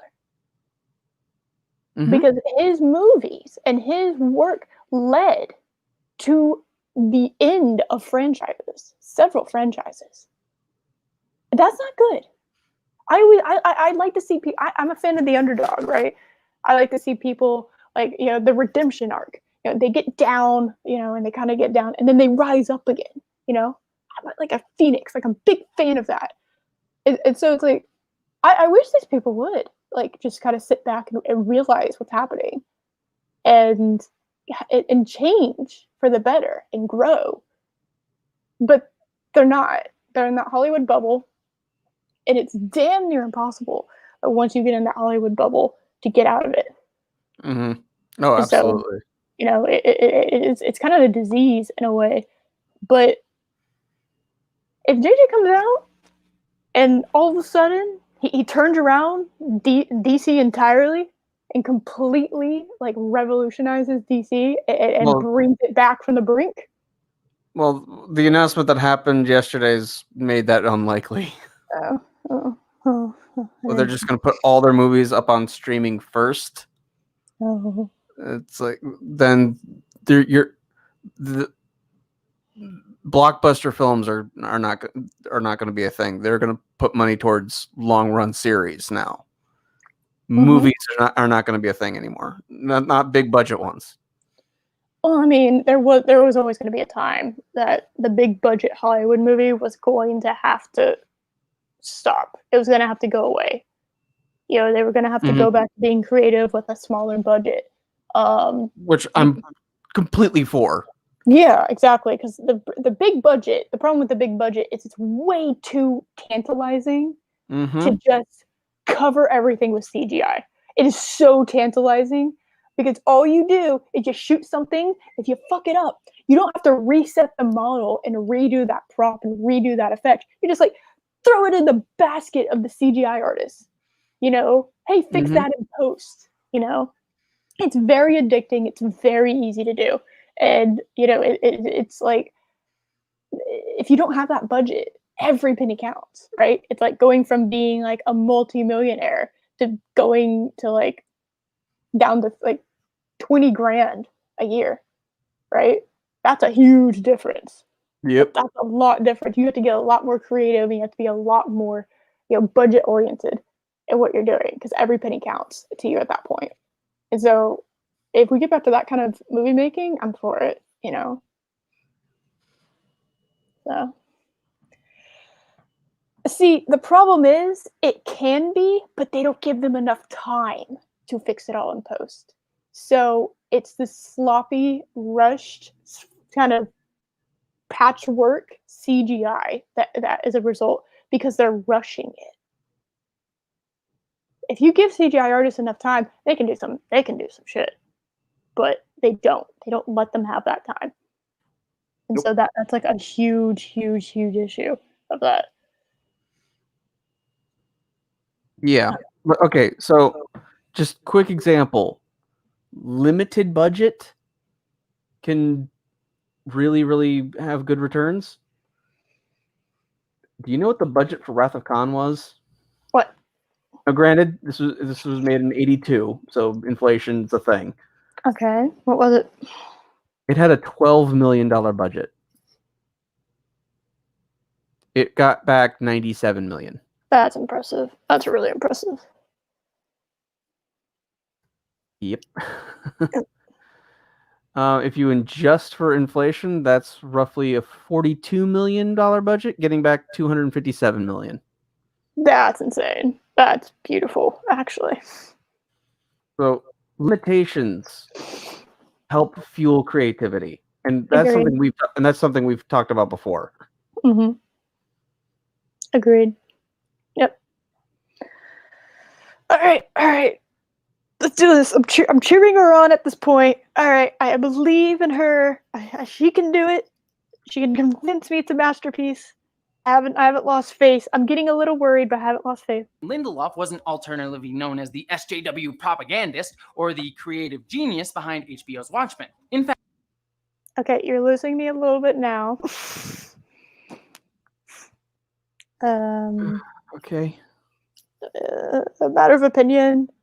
I'm gonna move forward. I'm not even gonna touch that. I didn't watch the Watchmen thing. But the reviews I heard on it killed me actually reading the Watchmen comic graphic novel. So, yeah.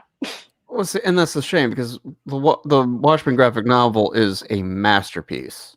Yeah, I'm still stuck in chapter 3. That truly is a masterpiece. It is one of the best comics ever done. Yeah, it's just like, oh my god. It's a direct sequel to this that I'm reading, and it's just kind of killed it, you know? It really did. It kind of sort of killed it a little bit, but Oh my god, Alex, put on an actual suit. where is he? He's the one in the sweater vest, like Mr. Rogers. Sweetie, come on, you can afford it. Oh, is that corduroy pants? Oh, and Converse. Oh no, sweetie. Oh no, I am in for the long haul. No, I ain't quitting on this. Nope. I want to hear her arguments. I want to hear them. I desperately want to hear them at this point. I do. She has set up so much, and I want to know if it's going anywhere. in fact, for me at the time, this was the dream team to make Star Trek. Okay. Okay, I'm leaving that alone. These were the creators behind some of the biggest science fiction works of the time, like Alias, Lost, Fringe, and the aforementioned franchise redefining Mission Impossible 3. Okay.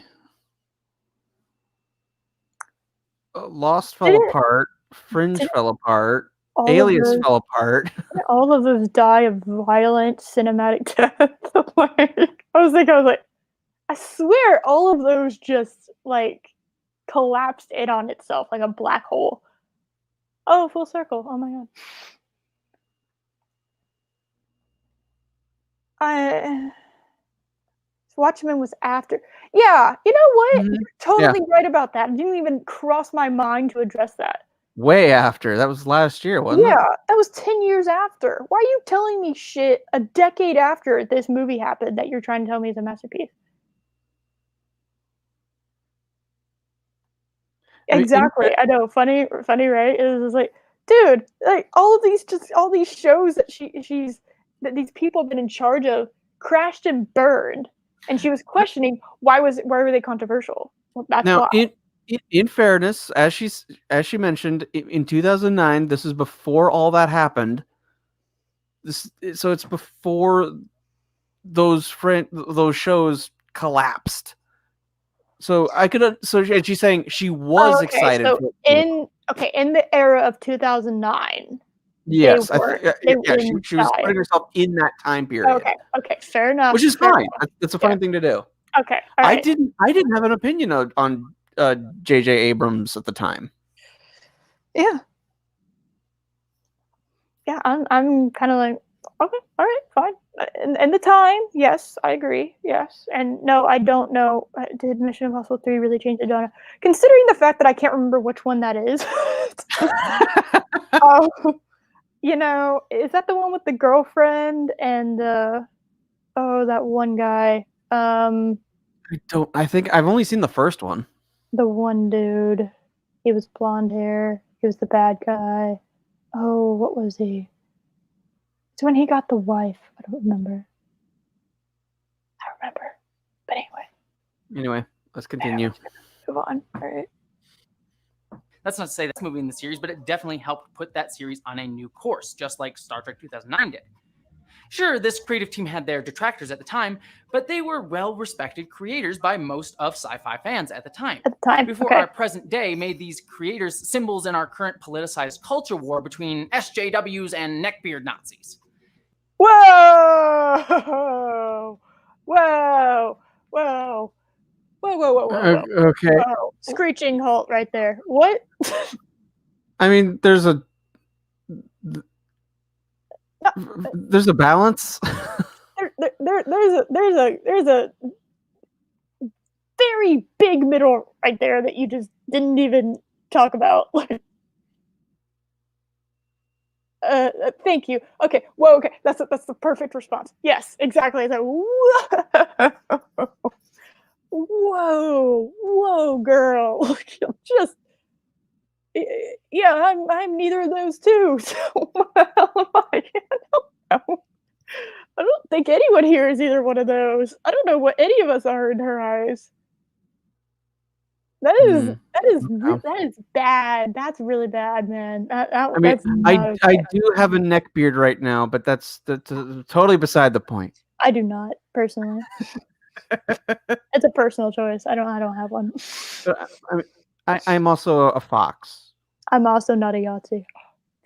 Just in case anyone had any question about that in any way, shape, or form, I'm not. Are you sure? Mm-hmm. Okay. Just double check. Do you denounce white supremacy? I do denounce white supremacy. Oh my God, it's full circle. We did it, guys. We did it. We did the full circle again. Oh, we are connecting. We overarching plots. We are doing it, guys. We are doing overarching, whatever. Language. Okay. All right. Moving on. All right. Ooh, that was big cringe. That was a big oof moment. Ooh. In fact, this is the movie that began that culture war within the Trek fandom, as I mentioned previously. This endless fight between if something is really Star Trek or not. J.J. Abrams himself admitted to not really being a Trek. Okay. No, that started.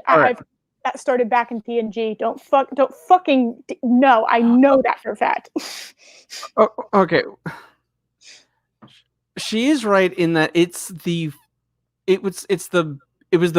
biggest one. Because here's the thing. This was the very, very first Star Trek property that ever came out that had absolutely zero of Gene Roddenberry's DNA on it, because he developed the original series, worked on it, show ran it, produced it, wrote several episodes. He was involved with the movies. He developed TNG. And then after he passed, you had a couple other people, Rick Berman, primarily, with also Michael Piller and Ronald D. Moore. They all personally worked with him and helped develop what Next Generation became. And then they developed the other shows, Deep Space Nine, Voyager, and Enterprise. So his DNA was still there because they had personally worked with him. This is the very first one that he had nothing to do with. And it shows how much of a disconnect there is. Because its feel, its tone is nothing like Gene Roddenberry's Star Trek. Yeah, I agree.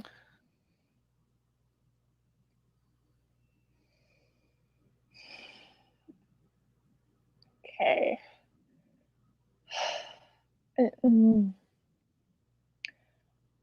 What she should have done is name this What is Star Trek? Yeah, this is not Star...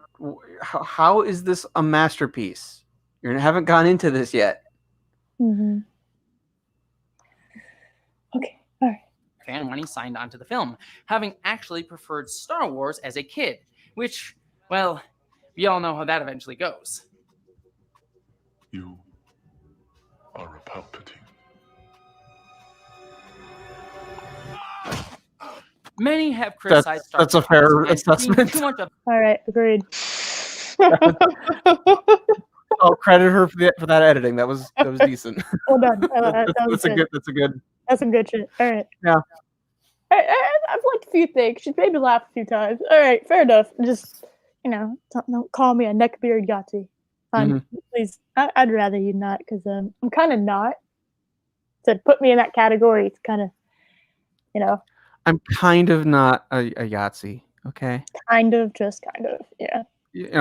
I'm borderline. I'll admit that, but oh, that's getting clipped.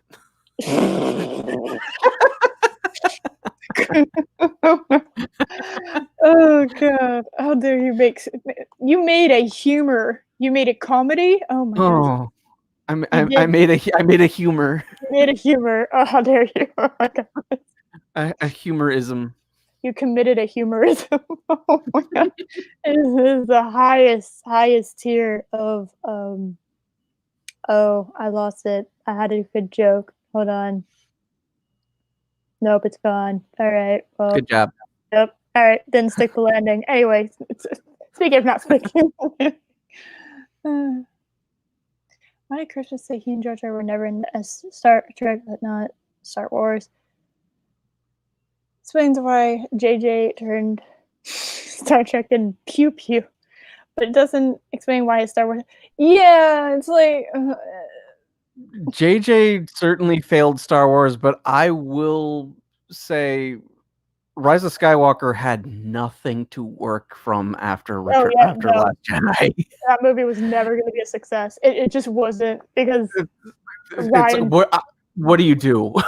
Ryan fucked him over so hard. It was like, yeah. And apparently there's a lot of behind the scenes stuff that actually led to that movie being completely redone like 4 times. And even JJ apparently himself told Disney that this wasn't going to, unite Star Wars fans like they wanted. And so it's like, it kind of sort of gives JJ, if the movie Rise of Skywalker, which I didn't actually see, but if the movie that happened wasn't entirely JJ's doing, or he needs to come out and say that, because like it's it's a stain on your resume that if you come out and you actually like speak out against it, it actually kind of vindicates you a little bit. All right, okay, we've talked more about Star Wars than we have 2009 Star Trek. Okay. Of a Star Wars action adventure, not getting to the heart of Trek's more philosophical ideas and themes, and point to JJ's Star Wars fandom and his lack of understanding Star Trek to justify this argument. But just because someone doesn't know Star Trek doesn't mean they can't make good Star Trek. Sure, sometimes we get the infamous Star Trek. Okay. Wrath of Khan. That's all I have to say.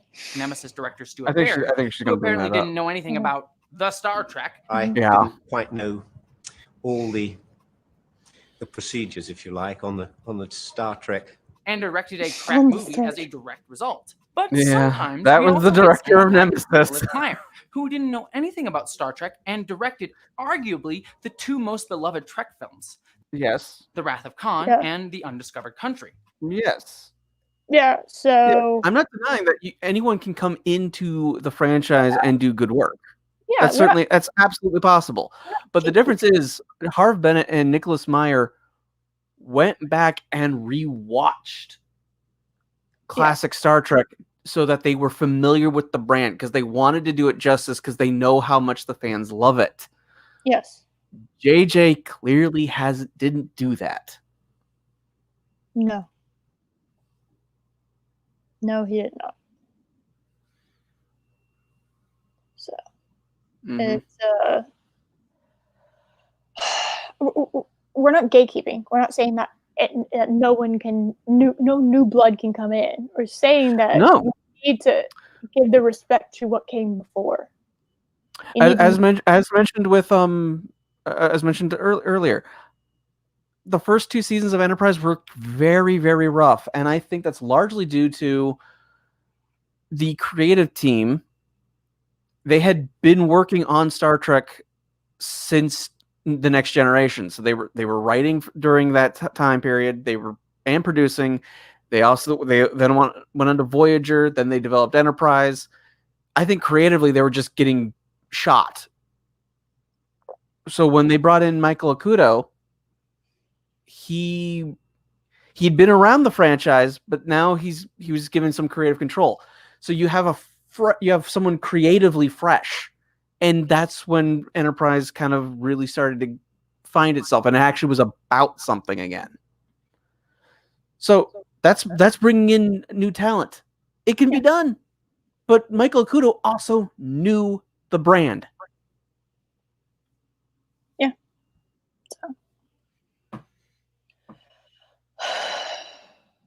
All right. And knowing Star Trek backwards and forwards doesn't necessarily mean you'll deliver a great Star Trek film either. True. I'm looking at you, Ron Moore and Brandon Braga. I see what you did there with Generations. You should be ashamed of yourselves. Oh, thank you. Oh my God. Yes. I completely agree. Yes. I completely agree. Thank you. Oh, Braga and Moore have written and produced several episodes of TNG, DS9, Voyager, and Enterprise. They know this brand inside and out. And they wrote Generations. I can't explain how that happened. Yeah, you know. So yeah, They wrote some of the best episodes of TNG. So how did they screw it up?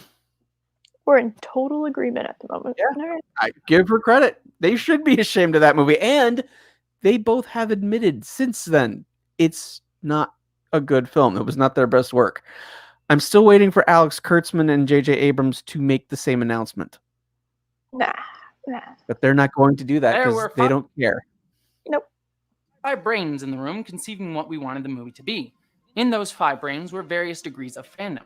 Some of the more rabid fans, like Bob Orsi and Damon, were saying, you know, I love this idea, but it feels like a violation of what we know Trek to be. And people who are absolutely fans, but a little more neutral, like J.J. Bryans and myself, were constantly walking the line of figuring it out.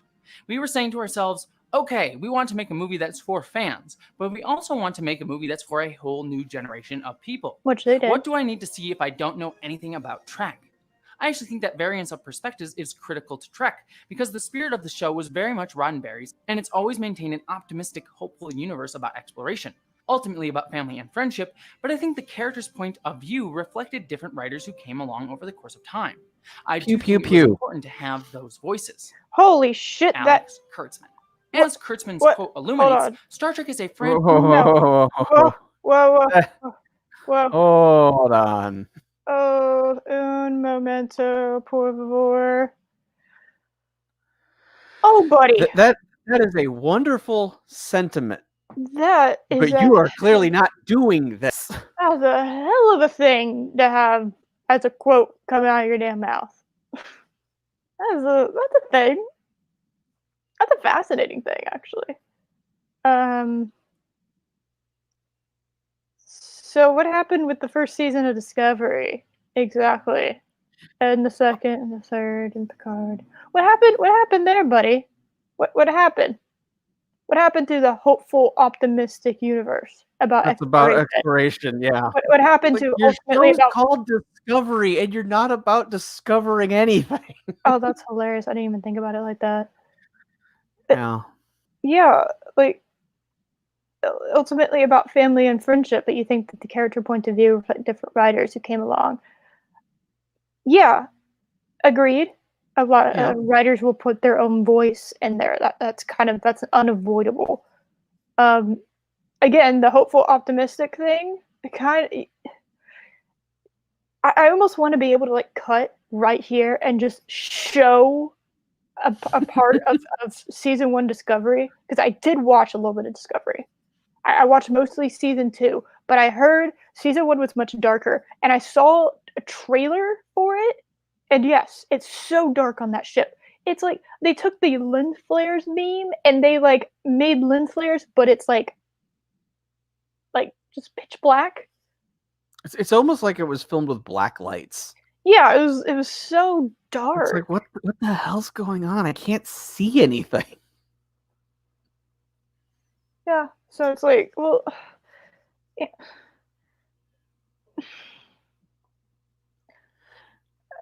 Oh, I have not forgotten that, Chris.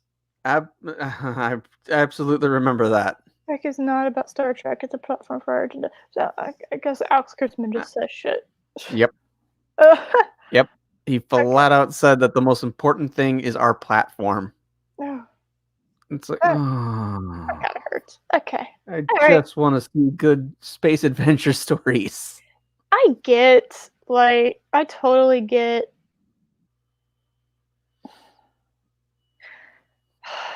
You know, I get having like different voices, different points of view, and I understand that, Sure. and that's beneficial, and that's great. And that you wanted to write a Star Trek for a new generation, perfect, fine, you know, wonderful.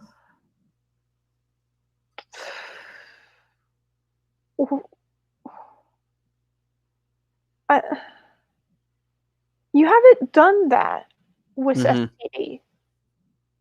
When it got 2009 was the closest y'all got to that by far, not even close to anything that's come since then. It hasn't. You haven't even hit home at all. Not even the same ballpark. Nope. Okay, 2009 was the best thing that y'all have done.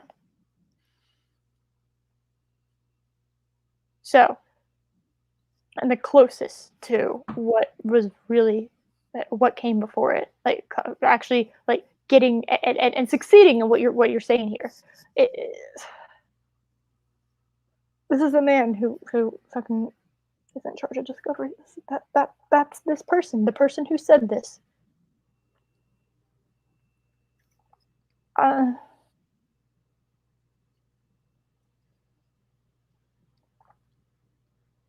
all for different perspectives. Yeah, exactly. Different doesn't always mean good, but Right. he's not even following through what he said here. So these are just hollow It's words. lip service. Yeah, it's just hollow words because he didn't follow through with it. And so just throwing this quote on the screen and saying he said this, it's like, yes, but okay, I'm a big actions speak louder than words type of person. I am. I'm a huge kind of supporter of that.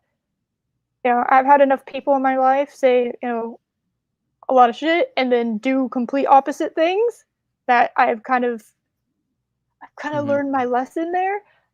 Alex Kurtzman's doing exactly that. He is saying all this shit, but his actions have not backed that up. They just have not. Not at all. Nope. That's very frustrating. Okay. All right. All right. Thank you for showing me this quote. That just made me sad. Well, it just shows his hypocrisy. Yeah, it does. It's very sad that this is the same man knowing that he made STD. That's really sad, actually. Alex Kurtzman. As Kurtzman's quote illuminates, Star Trek is a franchise holds true to ideas of optimism, hope, exploration, Yes. and friendship across Yes. differences, Yes. collisions of cultures, ideas, Yes. and norms. Correct. And that very fact was echoed within the No, she's a white supremacist. She did the thing. Oh. Does she denounce white supremacy? She did the thing. She did the meme. She did the thing, guys. Oh my goodness. Oh no. Yeah, yes, we are joking, by the way. Anyone? Yes. We're joking. It's an okay sign. I understand that. I know. It's just a joke. I'm joking. team in the process behind Star Trek 2009. These 5 men all came to Star Trek with different backgrounds. All right, there's 6.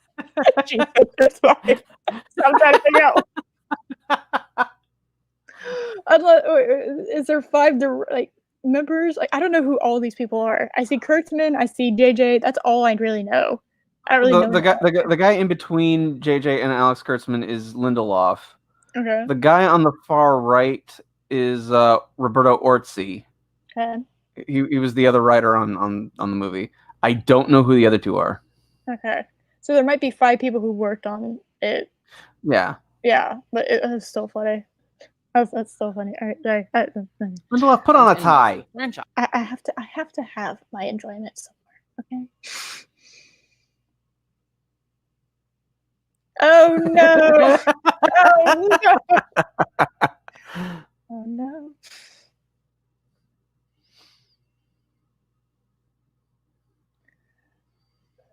The thing about all this is when the rights are taken over, there will be clauses based on agenda, loading a franchise. Like if the rights are taken back, do you think there'll be or someone buys it? Yeah, that somebody Oh, you too. Yeah, it's a joke. It was a 4chan meme that people for some reason took seriously. I don't know why they did that, but you know, White supremacy. who white, who white, who white. guys all worked towards the same goal of creating a Star Trek movie. These were five guys, now I'm hungry, who honestly seemed to care a Five lot Guys is about if this gross. movie was Star Trek or not. They constantly asked themselves the question, what does Star Trek mean? And how can we take that message and somehow make it speak to people who have fallen in love with this world over several decades, and people who may have looked at the show and go, that nerdy show? So then that leads us to the next obvious question. Did these men find an answer that satisfied that question? I would like an answer to the question you have. Well, it's not really a question, but it's a statement. Could you show me that Star Trek 2009 is a masterpiece? Yeah, Please. this has all been talking about the history of the film, of like what led up to it. This has nothing to do with its quality. That's interesting. I'll give you that. I'm actually learning a lot. I didn't know. I'll give her credit. This is a retrospective.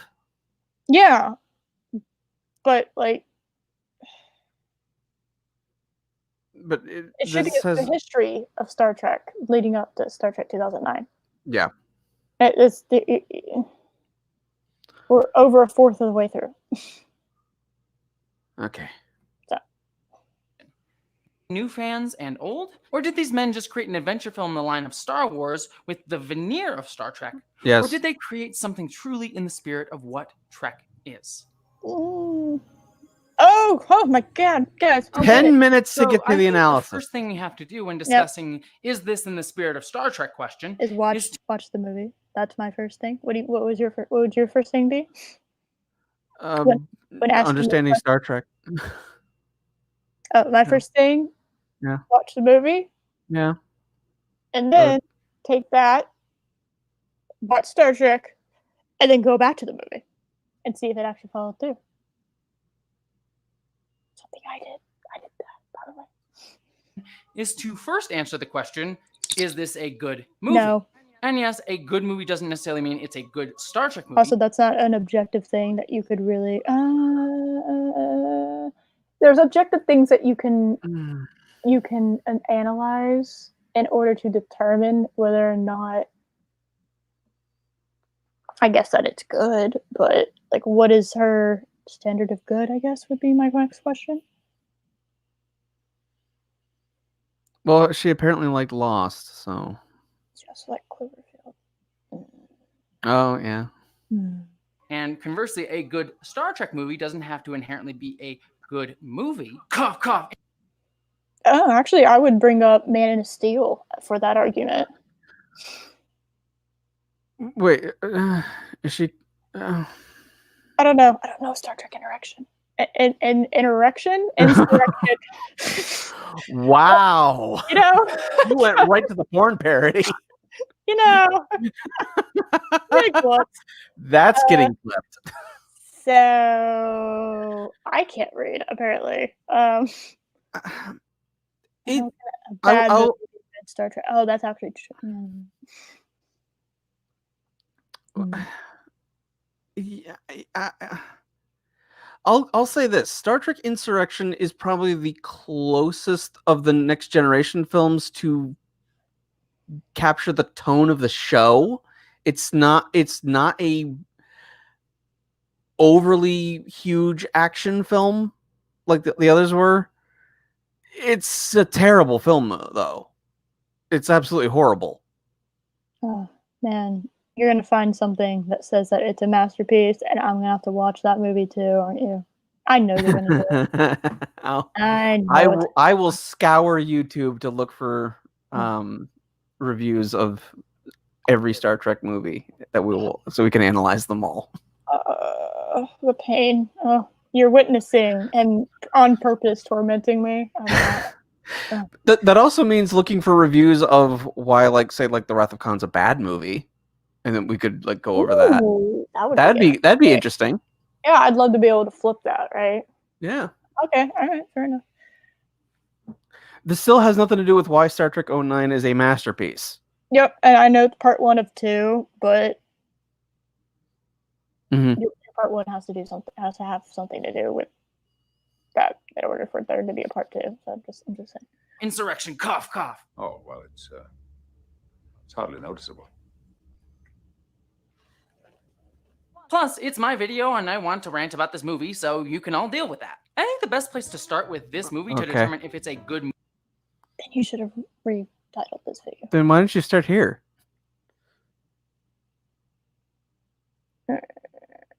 Okay. My brain hasn't melted yet, but it's heating up. We haven't quite reached boiling point, but it's kind of like, why? Movie or not, the cast. And boy, Yes, I do true. not envy what the casting Oh, the directors and cast is J.J. great. Abrams had to do with recasting some of the most iconic True. and beloved Yes. characters Facts. in all of pop culture with this film, yet they absolutely nailed Agreed. it. Chris Pine perfectly captures the energy of this younger version of Captain Kirk. True. I don't know about bringing both the spirit of a perfectly, rebel but against he the does a system, good job. and yet still gives us echoes of a man. I would wasn't- say it's more the writing that I think let down the younger Kirk, because like Mhm. you know, it's like they looked at Kirk's superficial traits, like, oh well, Kirk's a ladies' man, so younger Kirk must be looking at anything that has a vagina on Yeah. her. It's like all right, calm down. Yeah. Calm down. It's like you didn't need to make him that sex starved. Yeah. It's like. But that's the writing. That's not on Chris Pine. Yeah. Yeah, and it is a different Kirk. That has something because his father was there. Mhm. You know, his father, and that does change a person. You know, Right. I especially mean, this Kirk stole his stepfather's car and then almost drove off the canyons of Iowa. Mhm. Oh, wait. the there's massive no cannons of Iowa. Yes, I know. yeah. Now, we also have to remember this is post like super nuclear war too, so there might be cannons in Iowa now. I don't know. Maybe. I don't know. I guess. Yeah, I'm just rolling with it. I don't know. I'm giving it the mini cannon. I didn't even think about that. The cannons of Iowa. Doesn't even dawn on me at all that was ridiculous. Oh, that's funny. Okay. And who would be able to take charge and lead those around him. He Carl did- Urban does a pitch-perfect DeForest Oh, he's Kelly, perfect. channeling the Oh, late he's so actor's Yes. mixture Oh, of he's- charm oh, and he's so cantankerous, perfect. Yes. as well as his classic racism. Are you out of your Vulcan mind? Speciesism? I Some- thought he said fucking mind for the longest time. I did. Are you out of your fucking mind? I was like, whoa! Did you think that with the original show as well, or just the movie? No, when he says that line, it sounds like, "Are you out of your fucking mind?" It doesn't sound like he's Vulcan mind. I thought he said fucking mind for the longest time, but no, I can understand it like in the TV series and like the other ones. It's Okay, just okay. that one line. It sounds like it's fucking. Oh, he said Vulcan mind. Oh, okay. Okay, come on. Okay. Green-blooded inhuman bastard. Yes.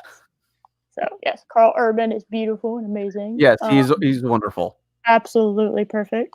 like that. But Urban excellently bounces off of Kirk as a friend and sounding board, as well as Spock's emotional consciousness, perfectly fitting into Trek's holy trinity of character dynamics. True. Zoe Saldana's Uhura, a character often relegated to the background in the original series and films, incredibly updates the character for the modern day.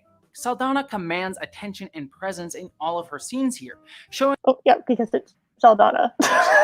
Like, yeah. Yeah. Yeah. I don't want to tell you. Like, I mean, Zoe Saldana. I mean, and I mean, Nichelle Nichols back in her prime was gorgeous. Mm-hmm. Zoe Saldana is freaking hot. Yeah, like Let's Nichelle just Nichols. put that- If they would have allowed, because they were already borderline with the cast that they had, because that was kind of the whole point. Is during that time period that was pretty big. If they had what we had nowadays back then, oh, you bet your ass Nichelle Nichols would exactly have the exact same role her has here in this movie. because she has that attitude, you know. It was also a little different in the 60s in that Exactly. the original show,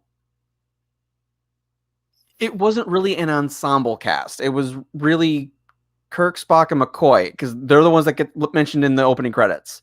Yeah. Everyone else is just kind of there. They didn't get really more expanded until the films came around. You know, they had an episode here or there where they had like a more of a major role, but they were just kind of there doing their job. The show was really about Kirk, Spock, and McCoy, where you had usually a situation would pop up. Spock would give the cold, analytical, logical response. McCoy would give the raw, human, emotional response, and Kirk had to try to find the balance. That was basically the dynamic of the original series. Yeah.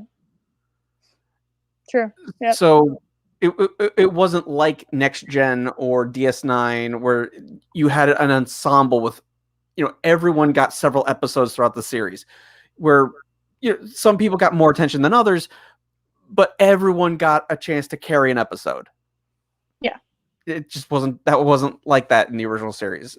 You know, McCoy would carry an episode, Kirk would carry an episode, Spock would carry an episode, and that was basically it. Exactly. And hello, that's rude. And that's all I'm saying about that. And agreed. To us was like every other show and film, it's a product of its time. Exactly. Yep. Exactly. So, anyway, I didn't have a problem with Uhura being a little bit more assertive as a character. No, although I never cared for the Spock Uhura relationship. I thought that was weird. Don't get me started. We'll be here. I'll use all the time up that we have for your hard deadline. Me ranting about how awful the Spock Uhura relationship is. So, just gonna move on from that. So it's out of place, especially for us TOS fans who are like, but it was always kind of hinted at that Sulu and Uhura were flirting. Oh, really? I thought it was like, man, her and Scotty had more of a relationship, like a romantic relationship. And that happened in the movie. That happened in Star Trek V. But in the show, which was very out of place because Shatner has a hard time understanding characters that aren't his, I thought. But in the show, it was hinted at that Sulu and Uhura kind of had a flirtation thing going on, and it was Spock and Nurse Chapel. Yeah, no, Chapel was like, "Oh, I want that Vulcan booty," and Spock was like, "That's not logical. Bye, bitch." Like that's their relationship. She was longing for something she was never going to get. So when he went through Pon Far, like she was super offended when he was acting the way he was. He got so offended. She got so offended. You know, I'm just trying to help you, and he was like, "No, throw soup. Will not help me. Be gone." You know, and she ended up getting over it, but she was, I mean, clearly, obviously, very much so, had a crush on him. Oh yeah. No, you will never convince me that Spock and her became a thing ever. That's what I've said this before, but I'll say it again. Someone's fanfic snuck its way into the script, and they just ran with it. All right, someone had a ship, the Spock Uhura ship, and they were just like, I'm just going, and they snuck it in there, and for some reason they rolled with it because it's so bad, it's so out of place. He's played by gay, so he can't be. I actually don't care that Sulu was gay. Actually, I don't mind them changing that.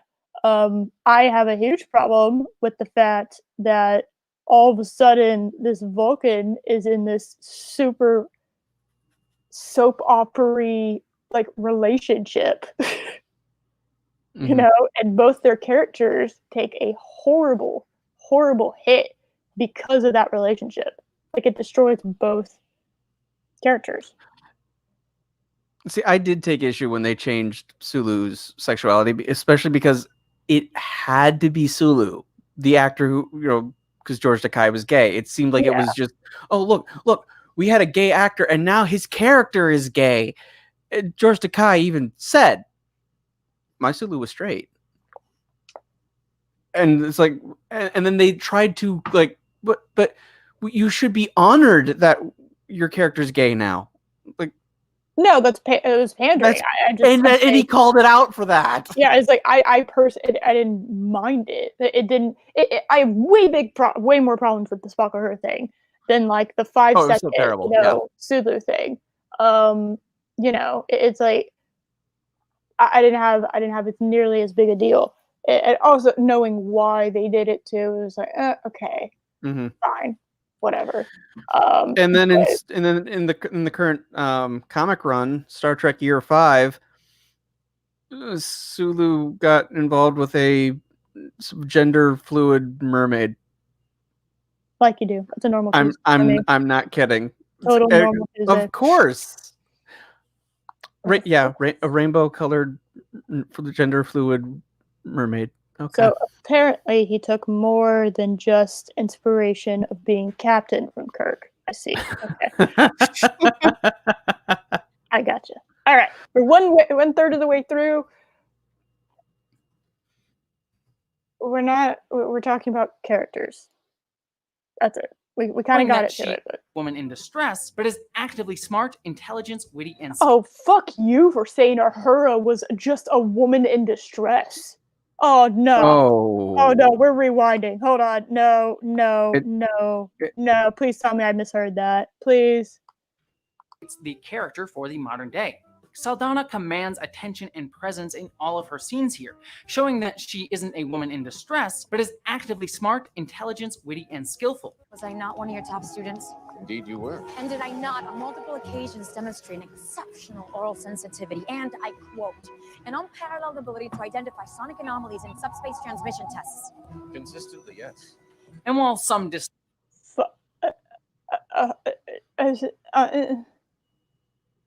Uhura was just a woman in distress. Apparently. Seriously, really? Are you serious?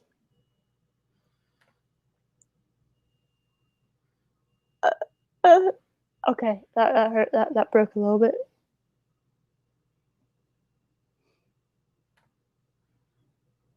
I know. I'll be honest. That was kind of mind blowing too. I didn't know that. Yeah. Yep. That's why I was like, oh fuck you. Like, man, that's such an insult to Nichelle Nichols. Oh, why? What are you doing? There's the cover. I ship it. What are we gonna call it? Fencing fish. We're gonna call it fishing. There we go.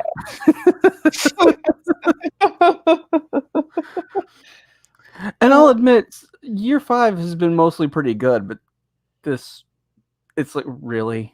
Yeah,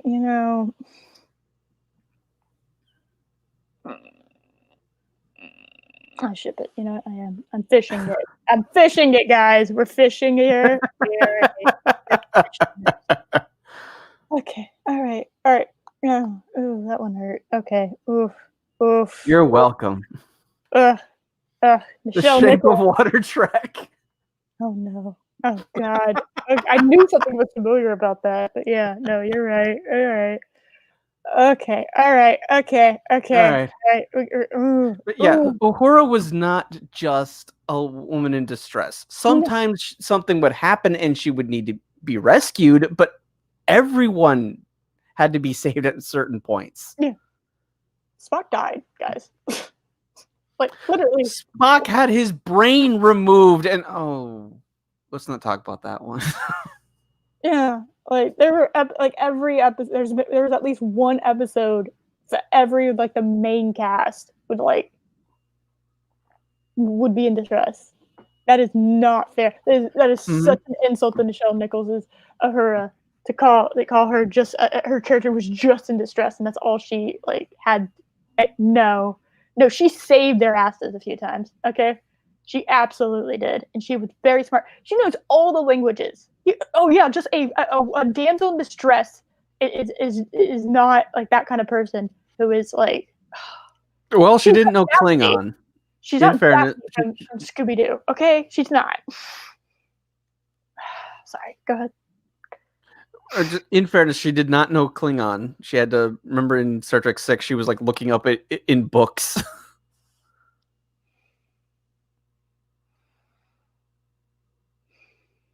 Oh, that made me mad. She was the chief communications officer on the Federation flash. Literally the first person to make contact. Yeah, no, she was just a woman in distress. Yep, that's all she was. She was Daphne from Scooby-Doo. That's all she contributed. Yeah. Like the relationship with Spock in the film, I think it works excellently in this movie. Oh. False. With that little asterisk there.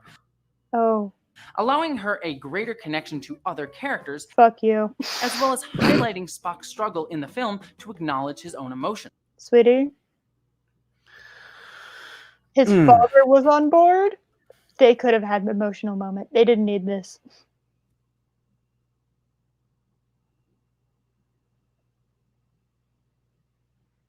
I'm just saying. Yeah. The emotional weight of Sarek telling Spock that he married Amanda because he loved her as he's holding back tears was so much greater than them having a little makeout session on the fucking Jiffy Tube. Okay. Turbo lift, Jiffy Tube, fucking whatever the hell it's called. It sounds like something you make popcorn. I was like, Jiffy Tube. And shut up. I said the wrong thing. Shut up, guys. That is not, my nerd cred is not taken away. Not taken away. Hush, chat. My chat's about to fucking just annihilate me. I'm going to move on. We'll get to that little story beat in a bit. But it also brings depth to Uhura in this film as well, not just Spock. Specifically because it is not the only thing her character is defined by. No. Unlike most women in Star Trek, the original series, and film in general. That was not... really, Janice? Okay. You're gonna call Janice out like that. Okay. All right. Okay. All right. She was supposed to have a much larger role on the show, and then issues with the producer came up. Yeah, season 1, like she was supposed to have this overarching kind of but Janice Reed was supposed to Rand. Yeah. Janice Rand was supposed to have a much larger role throughout the show. Yeah, she was gonna build, she was gonna rise through the ranks and completely turn around as a character, And then issues popped up, and then the actress had a lot of drug issues. Mm-hmm. Yeah, and then she eventually did get clean, so good for her. She lived to a long. She died only a couple years ago. She had a nice long life. Is assertive, proactive, and smart. Just like the original. Like when she rejects Kirk's advances or figures out the Romulan message on her own. Yeah, you ever see the episode where she makes out with Kirk? Yeah, Yeah, and also, as she points out, she figured out the Klingon Romulan message or whatever that it was. Like, that's also like the only thing she does for the plot. Everything else after that is just emotionally supporting Spock, and that's it. Yeah, her character completely disintegrates. She went from being a strong, independent woman to I'm Spock's emotional rock. That's it. Her fire burned out, basically. And then in the next films, she becomes nagging girlfriend. That's literally her. Oh gosh! Everyone was insufferable in Into Darkness. That movie is garbage. That is the worst of any film that has the Star Trek brand on it. It's like, how are you gonna make my girl her just nagging girlfriend TM? That's what you did. That's all she became. And it's like, man, Nichelle Nichols' character was so you didn't even really know her first name, but she was like the rock of the Enterprise, and not just emotionally supportive rock, but she was kind of their center, and she kicked ass too. She really did. She would kick ass. Mm-hmm. So Mirror Universe Uhura. I was just about to bring up Mirror. Yes, yeah. She is unaware of this world entirely. She is when Kirk like tells her, "I need you to do this, and you're gonna have to be alone on the bridge." And you have Sulu, who's just this evil asshole. Yeah. She's clearly scared. She does her job, and she's not willing to take prisoners. Mm-hmm. She was willing to cut Sulu if she needed to. Yeah. Like she will cut a bitch. Yeah, exactly. The mirror universe also was not. They were not complete opposites. They were like they're basically doppelgangers. You know, kind of the most extreme opposite version of themselves while maintaining themselves. You know, so Ahura was like that kind of fire. That fire was in Ahura, like our universe, Ahura, right? I don't know. I'm at a loss of words. Yeah. I'm kinda just okay. All right. Moving She is on. defined as more than just Spock's girlfriend. No, something she's that not. wouldn't be handled so well in future appearances by her character. No. Sorry, going off on Into Darkness a little bit before we get there in another video. I'll try not to mention that film anymore here. But without forgetting... Please don't. That movie was awful. Don't make me rewatch it. I don't want to rewatch. I haven't watched that movie since I first saw it. Don't make me rewatch it. Giving the film for its lack No. of more engaging women characters who are mostly... Lack of engaging female characters. You're showing his mom that gets like 5 minutes of screen time and then she dies? Yeah. That's a strong female character? Well, she's supposed to be, but the only reason she is a strong female character to me is because I've seen the other shit she's in. I've seen what Amanda actually is capable of doing. She's a badass. Okay? She's a badass. Mm-hmm.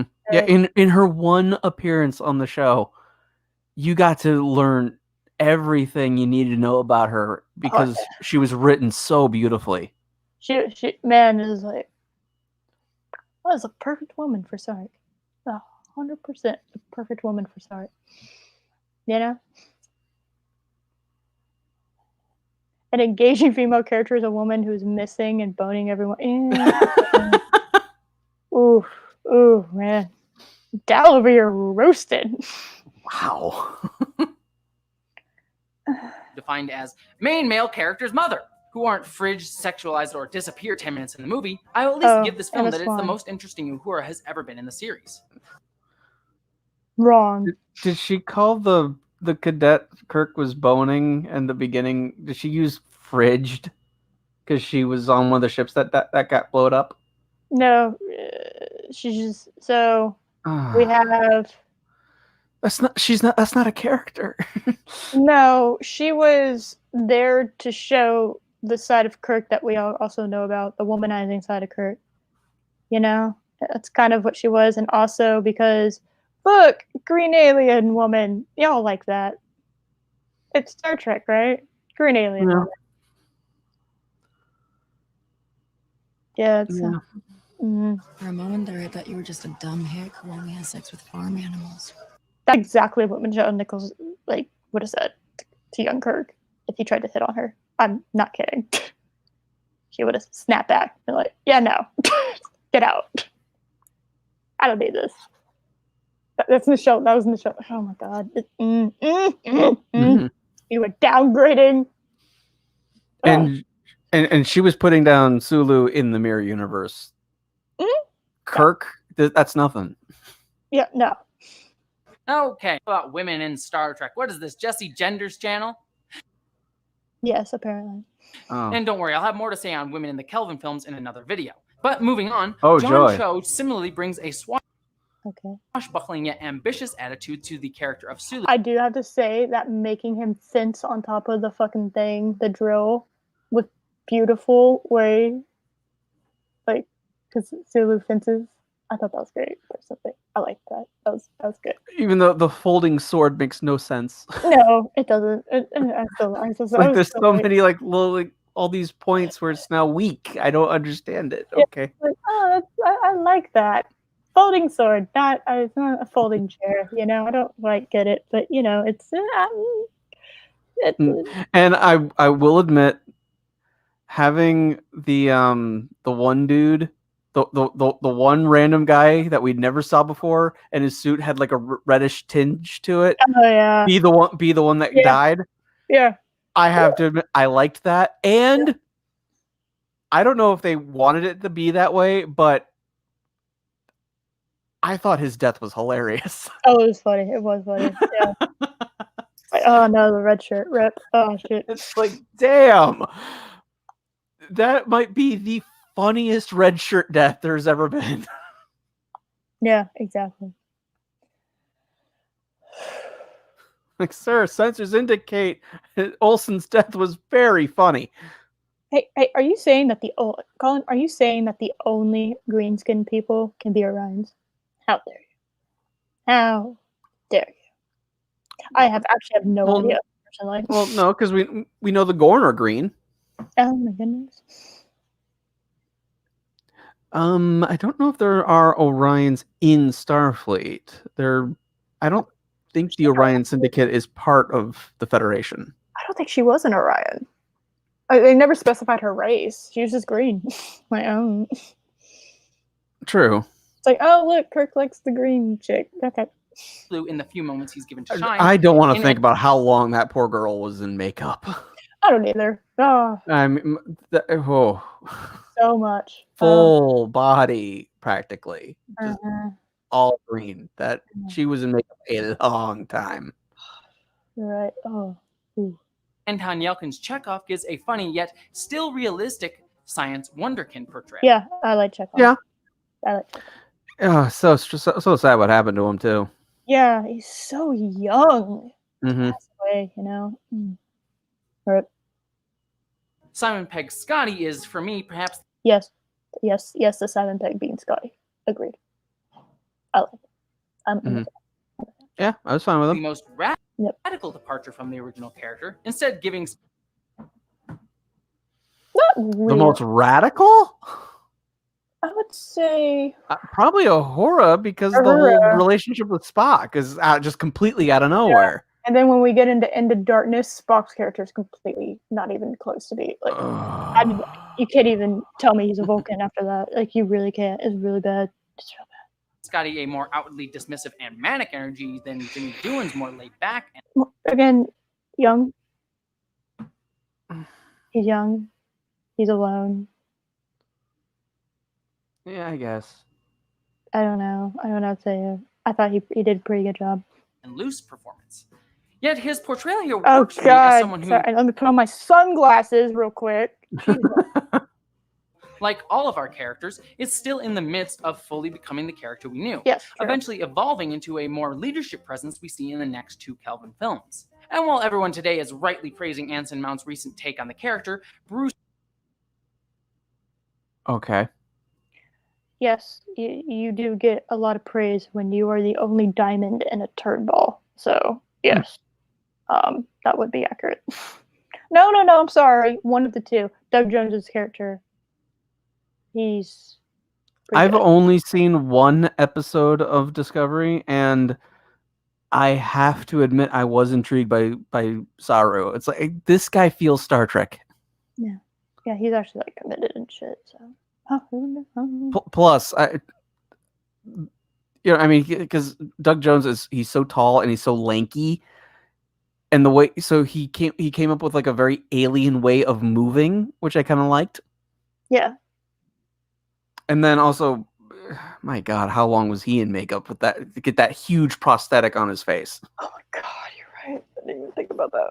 Oh my God. By the way, we're over halfway done, and we haven't made a plot. I only have an hour left, by the way. Yep, I know. Bruce Greenwood's Captain Pike here works brilliantly, lending weight and credibility to the idea of Starfleet as an institution, something worthy of respect and responsibility. He's a perfect parallel to the structure that Kirk so desperately I just realized we're not halfway through because I can't do math. lacks at the start of the film, as well as the father figure that character never had. He also delivers the best line in all of the Kelvin films. Your father was captain of a starship for 12 minutes. He saved 800 lives, including your mother's and yours. I dare you to do better. I like that. That was good. I also have to talk about That's Eric a good Bana's line. Nero. I will While grant Nero is that. That definitely was a lacking good line. depth on the page, Bana still crafts a memorable villain. No, he doesn't. Yeah, memorable No. in not a good way. And as we've mentioned, the things that they filmed and the things that were in the novel and in the comics, the potential for him to be one of the most memorable villains in Star Trek history was there. It was right there, and they didn't utilize it. So you can't get credit for it. He is just some mopey guy who sits in his spaceship for 25 years. True. Facts. 25 years ago, I was 11. 25 years ago, I wasn't born. Thanks for making me feel old. I appreciate I'm that. sorry. No. Guys, just an FYI on how dramatic that was. Just, I'm gonna move on. I'm gonna dig myself in a hole. Anyway. Nero's first scene where he sits deadly still, not saying a word, it's until great. he erupts in violence. This is gives wonderful. Nero a haunting presence. Yes. And yet, Bana's casual line delivery later on in the movie is awful. showcases Nero's working class background in a way that makes him relatable. No.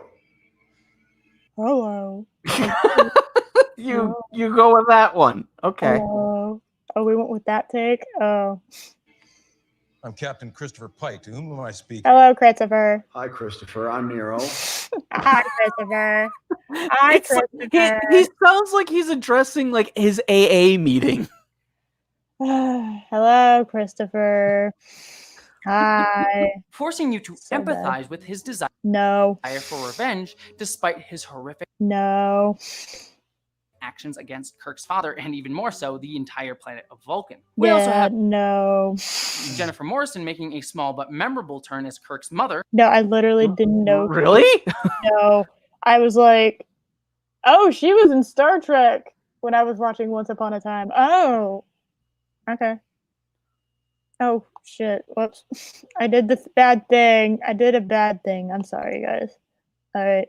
Nero's first scene where he sits deadly still. And Christopher Pike. To whom am I speaking? No, I don't want to hear in hi, portrayal Christopher. of Sarek, and before he became his desire for revenge despite his All right, horrific actions against Kirk's father, and even more so, the entire planet of Vulcan. We also have Jennifer Morrison making a small but memorable turn as Kirk's mother, and Ben Cross's wonderful constrained portrayal How is that of a Sarek. memorable performance? Incorrect. He became the just god some of thunder. woman cradling a baby. That's just dramatic. No, that's just dramaticness. No, I know her more as Emma Swan than I know her as James Tiberius as Kirk's mother. Okay, like I know her far more as Emma Swan. Cool to look back after the MCU has done its thing. Yeah. To see him playing Thor. Yeah, see him being Thor now. But and Sarek, the guy who played Sarek, I would say he's pretty good. He was a decent Sarek, yeah. Yeah, he was pretty good, especially like I said that one scene where he was like he explains why he got with Amanda, and like he's holding back because you can see it. It's like he is trying his hardest to continue, his logical Vulcanness, but he is absolutely devastated. Absolutely devastated. I'm also I still have not been able to figure out why did they cast what's her name? What? Winona Ryder. Yeah. Why did they cast her as his mom? It's kind of clear she's only like 5-7 years older than Zachary Quinto. Yeah, they did. She's nowhere near old enough to be his mom. Yeah, they didn't do a really good justice. Now she's old enough to have a kid that old, but back then, 10 years ago, no. Yeah, no, agreed. Okay.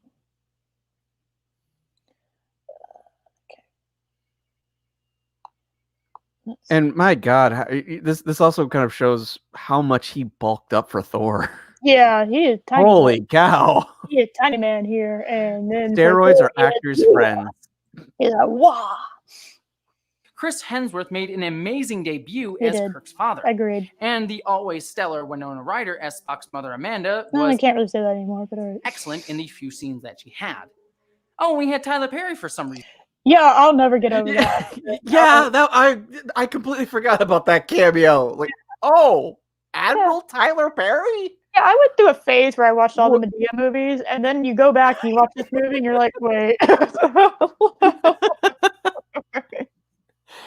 Oh, I remember the one that of all of the Tyler Perry things that he's done, the one that caught me the most off guard was him playing Baxter from in Ninja Turtles. I'm like, what the hell? That was just like, why? Why are you in this? Then again, why was that movie made? None of those Ninja Turtle movies should exist.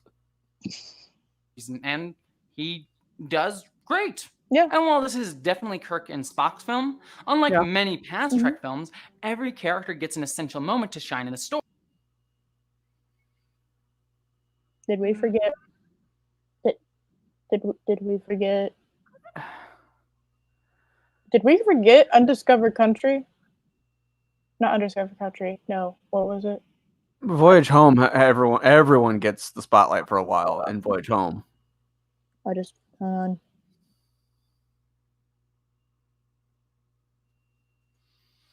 Wrath of Khan. Yeah, Wrath of Khan is mostly Kirk and Spock's film. No, Final Frontier, they like all have. You learned a lot about the characters in Final Frontier, specifically McCoy. Like Bones is yeah. Whoa. Final Frontier is, I would say, probably mostly Kirk and McCoy's film. They're the strongest. Yeah. And I did not need to know about Uhura's fan dance. I did not need that. That was called fan. That is literally fan service. But Oh. it was right there. You knew I had to take it. I had to. Oh. I don't regret my actions. I'm moving forward though. All right. Moving on. There are pieces of who they are. From Uhura solving the Romulan message to Chekhov's Yeah, she did that a bunch in there. saving the Vulcan family, yet still feeling sorry at failing to save Spock's mother.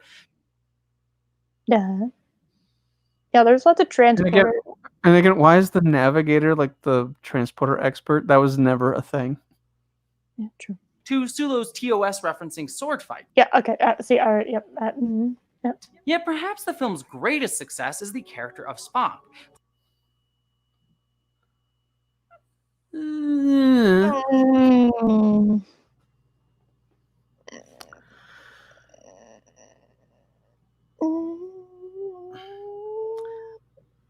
I will admit, it was nice to see Leonard Nimoy again. True. These are facts. Mm-hmm. This is, yep. Okay.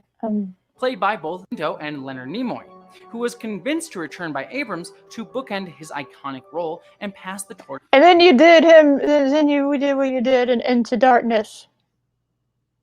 You made that his final appearance. You asshole.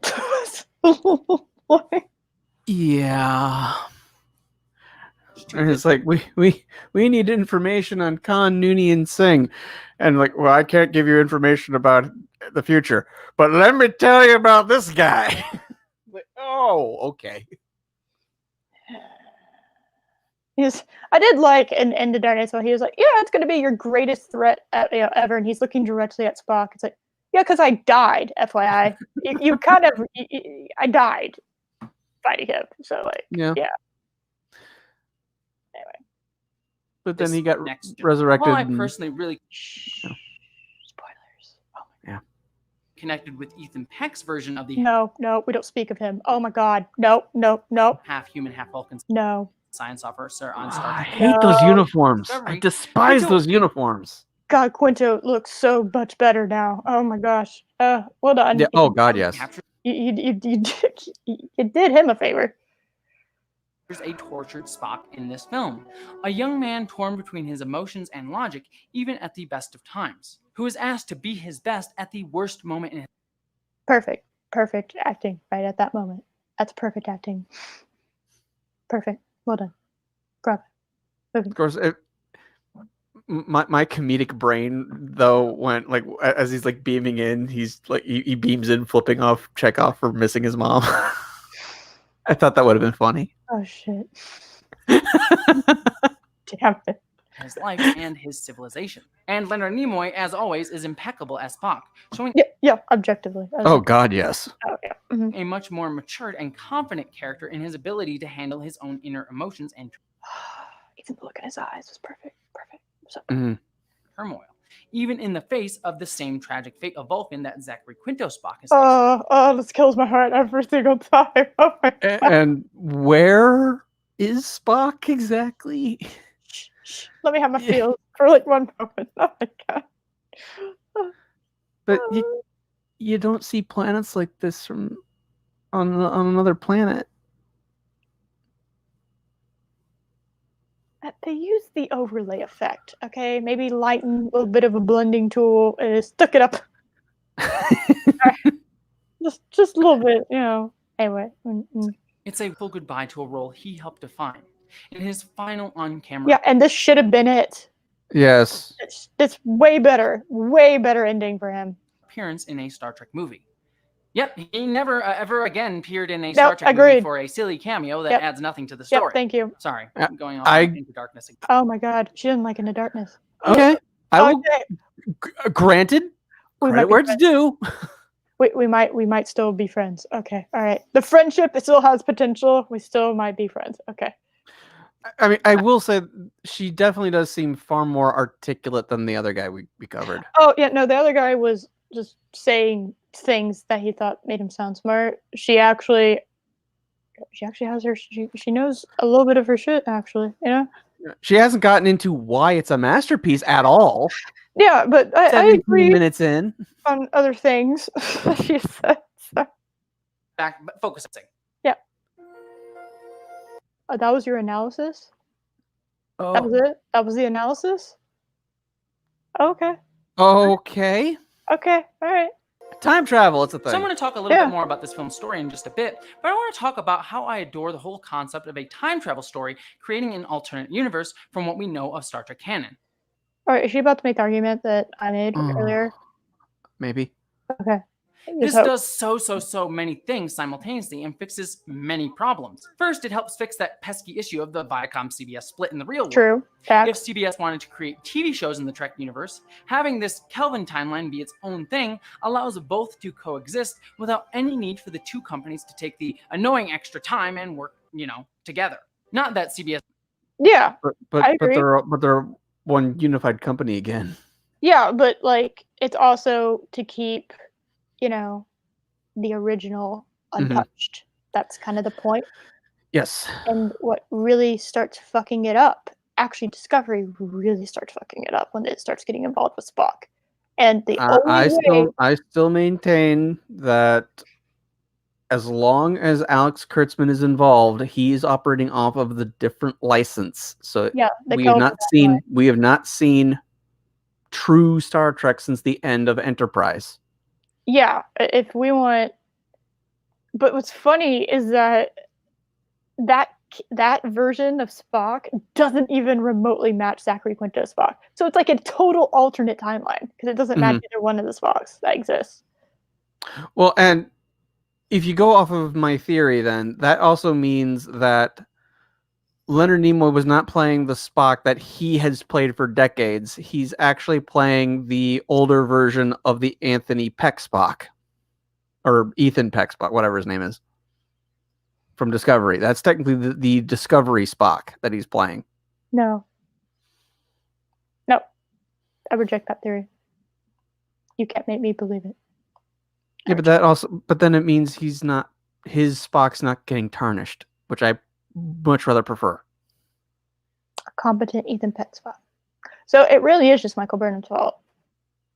Yes. Okay. I accept the theory. Did anything was tell the Kelvin movies were pretty much dead in the water, but they could have, and I guess that's the point. Second, it fixes that pesky canon problem that so many Trekkies seem to have. I mean, just look at the current But you're ruining canon. discussions. That's such a fucking shot at Doomgod. Now it is. I can't unsee it. Now that It is. I think this is exactly what it is. I would have just gone for I would have done that. I would have just gone for the very like overly stereotypical fucking nerd character, right?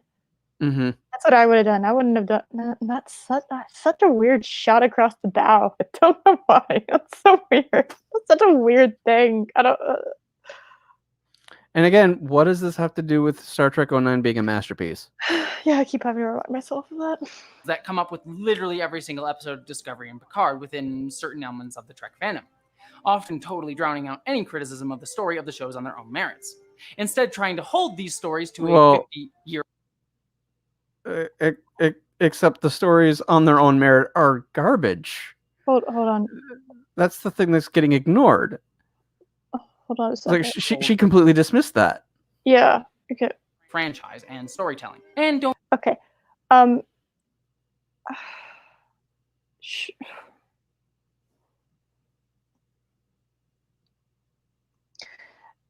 So, Discoveries between Enterprise and TOS was sort of lapping. It's about 10 years.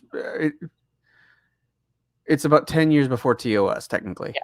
So, it has to. Now 900 years after TOS. Yes, but it has to be held up to the same standards of what became before it for obvious reasons, but also because of its location in the timeline.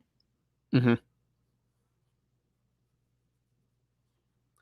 It has to, because like it can't just do it whatever shit it wants to do, because there's a very specific thing that's happening before and directly afterwards that you have to maintain, which they haven't. So.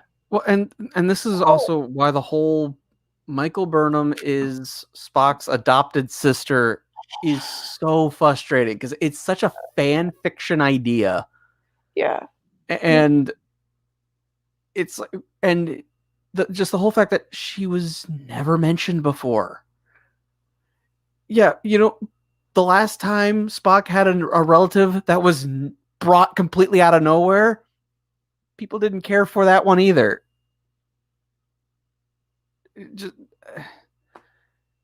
It's such a stupid argument, because this is his adopted sister. They grew up together. Why has he never ever mentioned her? It's so dumb. Yeah. Whereas, yeah, what you could have done that would have fixed it entirely. Just have it be another Vulcan that raises her. Why Sarek, of all people? If it was another Vulcan, that way you have her backstory is still exactly the same. It's just not connected to a pop culture icon. But then that means they would also have to try. They would have to write her better. Instead of just, this is Spock's sister. Is Spock ever going to show up? No, those questions get removed, so people have to care about her. And they are showing now, like almost halfway through season 3 now, they don't know how to write people like regular human beings. Yep.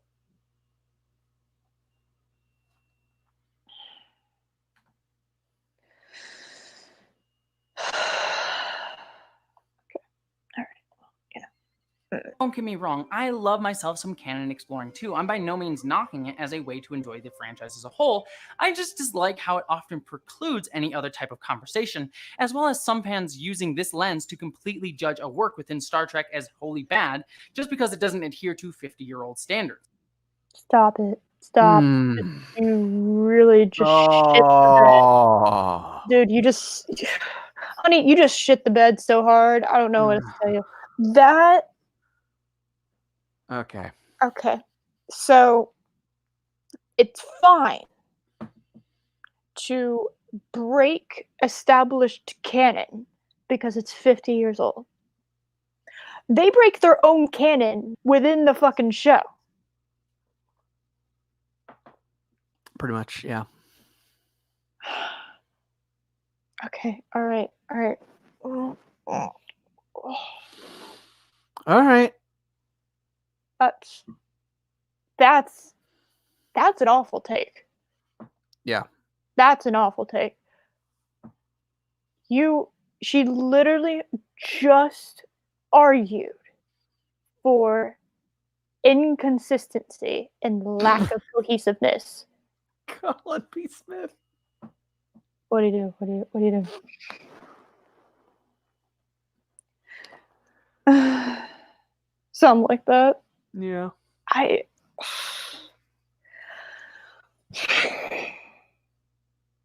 You can't do that. That's not. By the way, I don't think we're finishing this video at 5:30, but it's okay because I'll continue it if you don't mind. I feel bad leaving you, but I do have a hard cutoff. No, it's fine. But there's no. I was willing to give a little bit more wiggle room up until this. Mm-hmm. Even the neckbeard Yahtzee comment, I was like, she's probably memeing, right?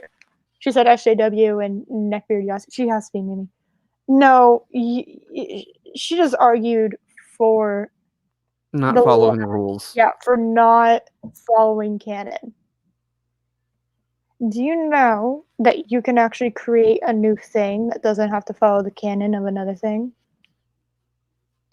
It's called original content. That sounds tricky and hard. It's so much easier just to do your own different thing without paying any attention to anything else. The correct response. Captain Fire. Yep. Okay, because I'm definitely going past 5:30, so I'm going to slow this down a smidgen. Hard within certain elements of the Trek fandom, So, hold on a second. often totally drowning out any criticism of the story of the shows on their own merits. Instead, trying to hold these stories to a 50-year-old franchise and storytelling. And don't get me wrong, I love myself some canon exploring too. I'm by no means knocking it as a way to enjoy the franchise as a whole. I just dislike how it often precludes any other type of conversation, as well as some fans using this lens to completely judge a work within Star Trek as wholly bad just because it doesn't adhere to 50-year-old standards. Oh, that's funny.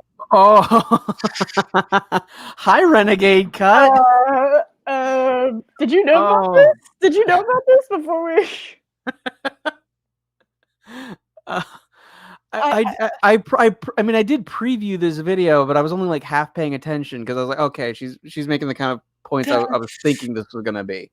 The lore. But wow, the lore circles back around, my dudes. It's yeah, I had to repeat that. I had to make sure I heard that correctly. Yeah, it's okay to break canon because of its X number of years being on this planet. So what's the year cutoff for being okay? Mm-hmm. You know what? I think human beings breathing oxygen that's so old. We've been doing that for such a long time. We can just stop doing that. No, we should start breathing methane, hydrogen peroxide. Yeah. That bubbles. Bubbles. Seen bubbles, anyone? It's just okay. All right. Well, this is new. This is a new one. Okay. All right. I'm not going to go off on this idea here, as Renegade Cut already did an excellent breakdown. Josh, save me. I've fallen into a different dimension. Oh my god. I fallen into a different dimension. I need to go. Save me. Please save me. Oh my god. No. Okay, she hasn't finished her sentence. What did he do an excellent job of? Okay, all right. I'm having a meltdown. All right, hold on a second. Of this with his Generations video, seriously, go watch it. But I will steal. We did. Okay, we did. We did. 5.5 hours of that. So technically 4.5 hours. No, he did an awful job. That broke my brain. That was some special. Yeah, because he did the exact same thing you're doing. He's not going over the actual title of his video. Why? That's not. So don't go. Don't. I don't. You know what? Fuck it. Y'all want to go watch that? Go watch that. You can. You can watch. You can watch us EFAP that shit. But like, yeah, that was terrible. that video broke both of us. Just FYI, that melted our brains completely. It was just. I was getting angry over it because it was so awful. Because I had to watch Generations, and then that's the video that I watched as a result of watching that. But okay, there's horn in the background telling me that apparently my brain is broken and I need to continue.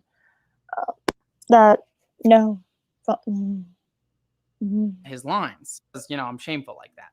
Canon is only important if you have decided it's important. Canon is only top priority if you have decided it is top priority. Canon can just as easily be unimportant to someone else's subjective experience and judgment. Star Trek fans who condemn an entry into its franchise for a lack of respect for canon always seem to cite the most meaningless minutia and often cannot interpret said minutia outside of the lens of canon. But anyways.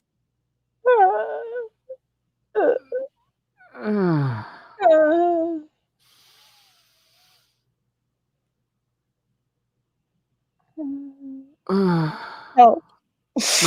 My brain's melting again. Help me. Help me. Oh my god. Why? Why was that the argument? Why did you do that? Why did you, of all videos on the planet too, she had to bring that one up? My god. Wait, how did we decline so quick? I feel like really declined here. It was a very drastic turn. Well, it wasn't a very strong start, to be fair. It was she was constantly like, it took her 10 minutes to get to the analysis portion, and then she hasn't even gone over why this movie's a masterpiece. No. What is it about this movie that makes this film a masterpiece? You haven't defined any of your terms. We're not ready for movie Bob. I'm just letting you know. We can't do it yet. All right. Okay. All right. Just letting you know, I did actually look at some of his videos to see if one of them might be usable for us. You're covering Star Trek. This was before he went completely mental, so they were actually pretty okay takes. Okay, interesting. Okay. Yeah. All right. Doing this film as a retcon allows the writers to keep what they want of canon, and this film was not a retcon. 2009 Star Trek was not a retcon. By definition. No, it's not. It's not a retcon. It's a reboot. It's a reboot / remake / reimagination. That's not a retcon. A retcon is what they did in Captain Marvel, where they named her the first Avenger when Captain Steve Rogers was in World War II fighting. Which, by the way, World War II was before the 90s. I don't know if anybody knew that. I know. The 40s were before the 90s. Well, it wasn't before the 1890s. These are facts. Yeah, just yes. I went to school.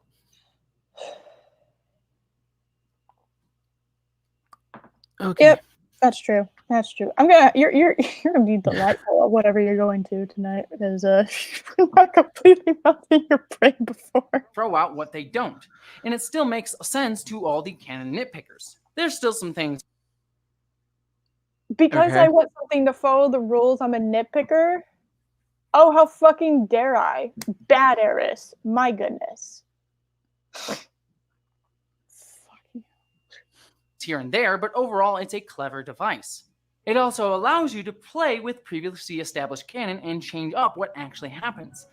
If only that had been done well in the next movie. How are you having all of these takes and hate Into Darkness? Is it just one of those unanimous kind of things?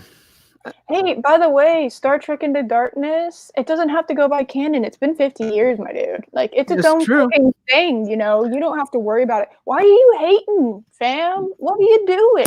Yeah. Are you a canon nitpicker? You know?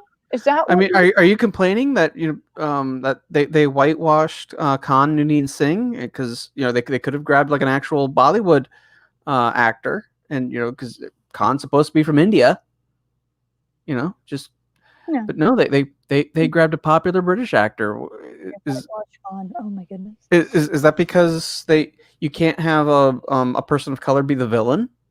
Oh my goodness. Is No, that's seriously why they wanted him to be white.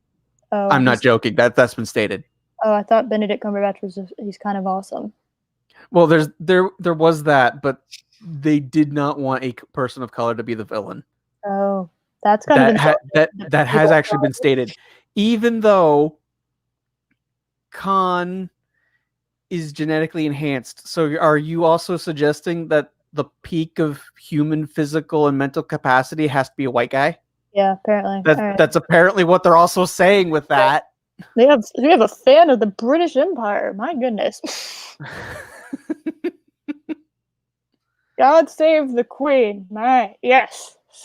And what is it? What is y'all's British people in the chat? I don't remember what y'all's anthem thing is. Isn't it God Save the Queen? I don't know the melody. Not that them typing that to me is going to help at all, but like just I'm gonna. Isn't it? Isn't that it? I don't know. I feel like I'm accidentally gonna come out with the presidential one. And I know that's wrong. You're just America now. Damn it. You're one of our colonies. How's it feel? The British national anthem. It's just the Monty Python theme song. It's close enough. Yeah, it's just like a big foot. A foot.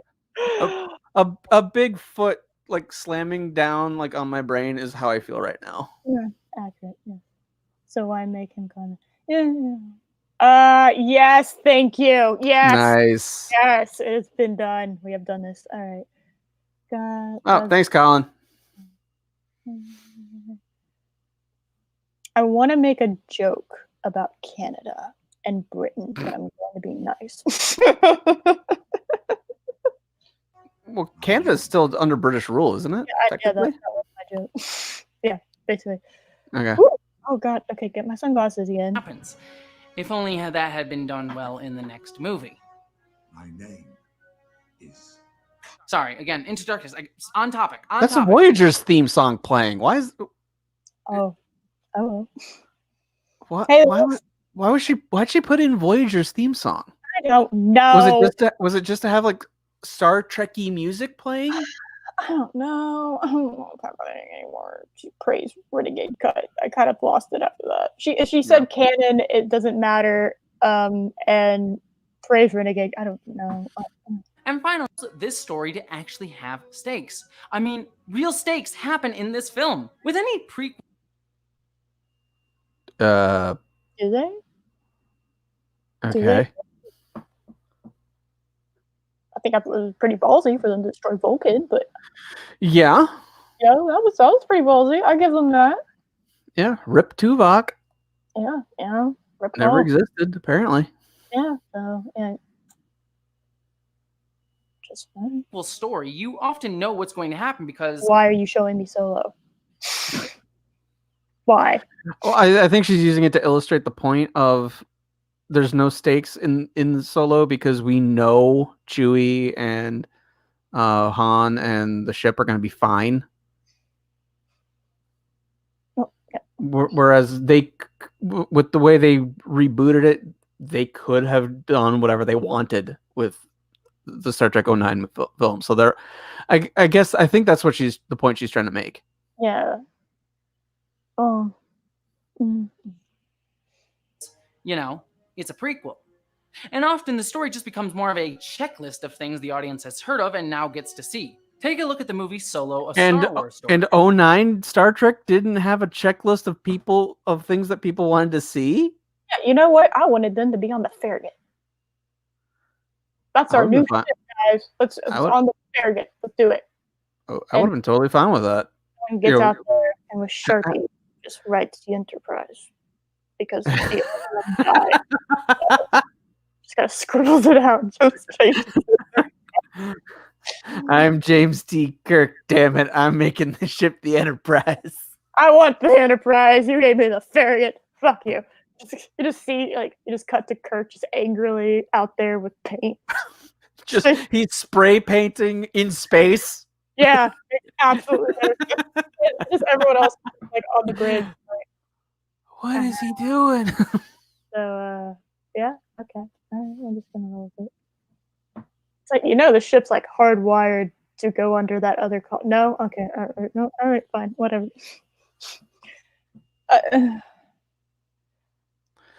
All right. I almost want to watch her Into Darkness video because I guarantee you we can just throw all of this back at her. You have the Kessel Run, how he gets the Millennium Falcon, how he meets Chewie, all that stuff that you kind of knew had to happen. How he got his last name. Oh boy, did I need to know that. That was so critical to that film. I needed to know how he got his last name. I never thought for one second. I know what the word solo means, you know. And how did the Millennium Falcon get its dice? I've been wondering that my entire life. I needed to know all this information. Yeah. That wasn't like fucking what's his name? Ridley Scott in the Alien movie, the prequels. It wasn't that levels of unnecessary backstory that I never needed to or wanted to know. Yeah, about that. Yeah. Okay. What does happen in the film? Solo. Damn it! Why did you do that? But in Star Trek 2009, oh look, it's a ship going out of a black hole. That isn't crushing me in any way, shape, or form. That isn't destroying science. Because of time travel, anything can happen. And careful saying that. Careful saying that because of time travel, anything can happen. Mm-hmm. Yeah. Can't insult time travel in a movie anymore. Hope she knows that. I mean, what do you mean you have a problem with time travel? Time travel, anything can happen. Anything. They literally blow up Vulcan in this film. They literally do not blow up Vulcan. They do not blow up Vulcan, it implodes. Literally, by definition, they do not blow up Vulcan. Literally imploding by definition. No, you could certainly say they destroyed Vulcan. That would be accurate. Explode means exit. Right? Implode means collapses into itself. It's in and out. That's how that means. You know, you don't look at an exit wound from like a bullet and say that's an entrance. That's how the bullet entered, because it's significantly different. Right. You know, if glass is on one side or the other, you know if they broke in or they broke out of a place. There is a vast difference. You have it going outward and then you have it going inward. Literally isn't okay. And I remember sitting in the theater with my jaw on the floor when that happened. Oh, actually, you and me both. I wasn't in the theater, but it was just like I remember being like, oh my god. I don't know. When that happened. Yeah, it was like it still hits me to this day, you know, especially when Leonard Nimoy is like looking at it. But like that was pretty big. But like the whole mm-hmm. Yeah. Anyway, Vulcan can be destroyed. This movie can do anything it wants to, and yet it didn't do anything interesting after that, to be perfectly honest. Mm-hmm. It didn't. Funnily enough, it actually got worse from that point forward. Yeah, I love Nero drilling his hole to destroy Earth in the ocean. Like, right there, why? We are just drilling our big, like, you know, power drill right there in front of Starfleet so they can suck it. Yeah, but in the ocean. Yeah, it was a pretty special effect. But isn't the hole just going to keep filling up with water until it just drains the entire ocean? My apologies. It is a swirly hole, not a black hole. My bad. I did not mean to sound space racist. A space entity of color. Not the oh my god. There's a theory about there being white holes exist. It's the opposite. It's on the other side of the black hole, so that black holes and white holes actually create a wormhole. It's kind of interesting. Mm-hmm. That's so insanely cool. To tell us a prequel story that still feels like it matters and can surprise me. Film stuff. Okay. I'm very lost at the moment. So that whole thing was on time travel. We just finished the time travel section. We're done with the analysis. We've been done for a while now. Okay. Now we're on film stuff, guys. Great music. Well done. One of the first things that really elevates this movie is Michael Giacchino's haunting score. Yep, Giacchino, I agree. who at Score's the time nice. of the movie was my favorite. Score is one of the best parts of this movie. I have some of that music on my phone right now. Great music. The piece of music, and I forget what it's specifically called. Piece of music when he's going to when he's on the spaceship, and he's like going from Earth. He's sitting next to Bones, and they look out and they see the Enterprise. Yeah. That piece of music right there, perfect. Absolutely amazing. Yeah, the score is really nice. Yeah, I don't really have any complaints about it.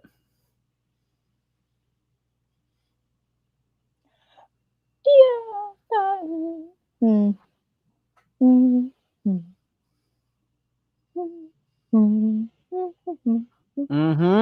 No. Yep. No, he sits. And Did we mention? Did we talk about that before we went live? Yeah, we talked about it. So. Okay. Okay. I kind of had this idea of what they could have done, and what they could have done is that they could have made this. They could have made this trilogy, because they call it a trilogy, even though it's like not the a films trilogy. are not related to each other. Not even remotely. They call it they call this a trilogy. When you can't have a trilogy if all the films are disconnected, for the most part. It's just 3 movies in the same universe. That's it. It's not a trilogy. It's more like just a long TV show episode. That's episodic. That's really all it is. And like, you wouldn't call the Captain America movies a trilogy. You wouldn't call the Iron Man movies a trilogy. It's just Iron Man 1, 2, and 3. It's not a trilogy. A trilogy suggests an overarching plot. So if they want to call it a trilogy, that's fine, but they need an overarching plot that happens. So I kind of came up with the idea that in the first movie, it kind of is pretty similar all the way up until Vulcan gets attacked, and they realize it's the Romulans, but obviously not realizing they're future Romulans. And Vulcan gets attacked, but doesn't get completely destroyed for some reason. And that pisses off the Vulcans to the point that they go and they actually start a war with the Romulans, the actual current day Romulans, thinking it's the same Romulans. And then Romulans, who are now pissed that they've just gotten an unprovoked attack, obviously they do enter into a war with the Vulcans. And Nero actually kind of becomes like a big deal to them, because he has all this like new technology, and they use that technology as like a way to kind of advance this war, because obviously Vulcan's at war with them, the Federation gets dragged into it. And so that's kind of your premise for your first movie. And the second movie, bring in the Klingons. Yeah, that's fine. But bring in the Klingons and have something horrific happen to the Klingon homeworld. Possibly, or at least some big deal, some planet that's a big deal to them. But personally, I would destroy the Klingon homeworld. And of course, having seen what had happened before, have like Kirk and crew be there and try to like rescue the Klingons off of it. And because the Romulans are in full battle to get this quadrant. They want to take over, which I think was kind of like the idea in the first place, but like they're full on taking over it. And it kind of leads into the Klingon and Federation truce, because they're like, okay, so these people suck. We don't want that. So we're gonna instead kind of like have a truce, and we're gonna go after the Romulans, who are now out of control, just trying to destroy like all Federation planets and stuff with this new technology. And like the final, like the third movie is like this big battle with the Romulans, like this awesome space battle, because we all love giant space. Possibly something that would devastate them, like you have to bring a Klingon, like not just to their knees, but you have to put them in a position, because they're warriors, they're proud, they're not gonna just He was referencing Star Trek 6 with the destruction of Praxis. Yeah, you know what? That actually might work. Thinking about it. Yeah, no, you're right. Yeah, I haven't watched Star Trek 6 in a while, apparently. Whoopsie. Yeah, I know. But yeah, something. Obviously, that's like a super like Spark Notes version of that, but something along those lines. Because then you have something new. You really do have a different timeline now. Don't bring in Khan, damn it. But it's like really get it to the point that like you have to have an overarching plot, and you have to have a reason for that. And Well, that sounds like work. I know, it really does. So anyway, that was kind of my idea. Just throw that out there. But anyway, moving on. The music's good. Yes, I agree. Composer for his work on Lost, somehow managed to still feel entirely in line with the lineage of Star Trek, with the score's bombastic brassy flavor, yet still have it feel entirely unique to the Kelvin timeline with its driving kinetic energy. I mean, every time I listen to the song Enterprising Young Men, I feel that, yes, that's the song. Yes, that's correct. Simultaneously inspired by my nostalgia for the ethos of Star Trek, and so pumped up that I need to go to the gym to work out on this energy.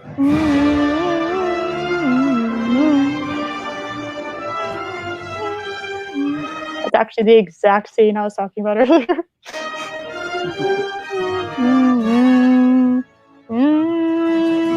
Yeah, like you didn't finish it. The gym. He also added in his own unique, haunting flavor from his work on Lost, with the mythical and ethereal opening overture to the choral effects that defined the terrifying nature of Nero and his ship. There's even a few excellent moments where all the sound falls away in the film and the music is able to entirely drive the sequence, which it does so quite ably. Yep, I completely agree. I do have goosebumps. I'm not even kidding. Music good. I agree. Speaking of which, the sound design is top-notch too, evoking numerous familiar Star Trek noises while also knowing what to cut out. The moment where we lose almost all sound in the vastness of space truly puts you into the reality of the situation, grounding the film and putting you into the story in a way that other Trek films really haven't, despite the more over-the-top nature of what's going on. Hard rip. Bye. Toodaloo. As for the cinematography, much has been made about the film's lens flares, namely that they're too distracting. Dude, they're so bad. Okay, like they are. It really is bad. All right. Yeah. And too goddamn many of them. Yes. Yeah, and that's a filmmaking technique to try to hide mistakes. Make it a little harder to see over here so you can't see something. Yeah. But honest, in this movie, I actually kind of like them. It says this world is damn bright and colorful. Visually, No, I can't. No. You just literally cannot see what's happening in this scene. Look at this frame right here.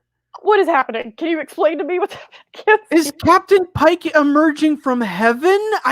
Oh, What is this shot? it's awful. Like, hey, God just decided to pop into the Enterprise real quick. Hey, what do you need with the starship, God?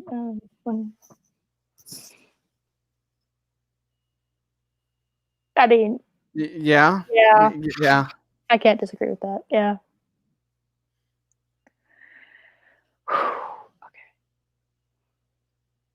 displaying the concept of the optimistic future that Gene Roddenberry was always going on about. Okay, you can have bright things and it not be covered in spares. I'm just saying. You know, it was also brightly, lit and everything.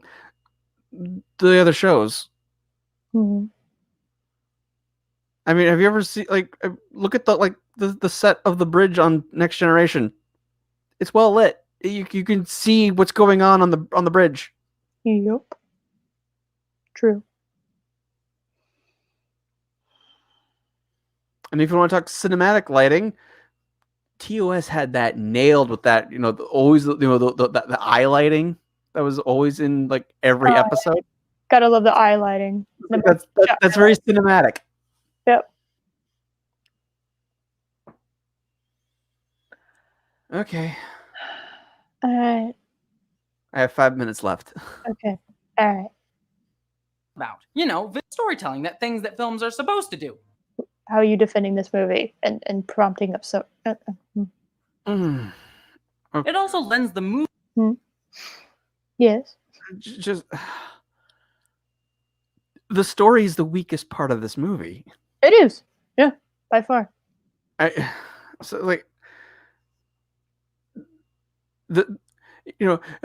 tells it helps tell the story very visually. Those visuals are largely superficial. They're not in support of a decent story. I mean, keep in mind, Pike tells Kirk, enlist in Starfleet. He didn't tell him to go to the academy to become an officer. So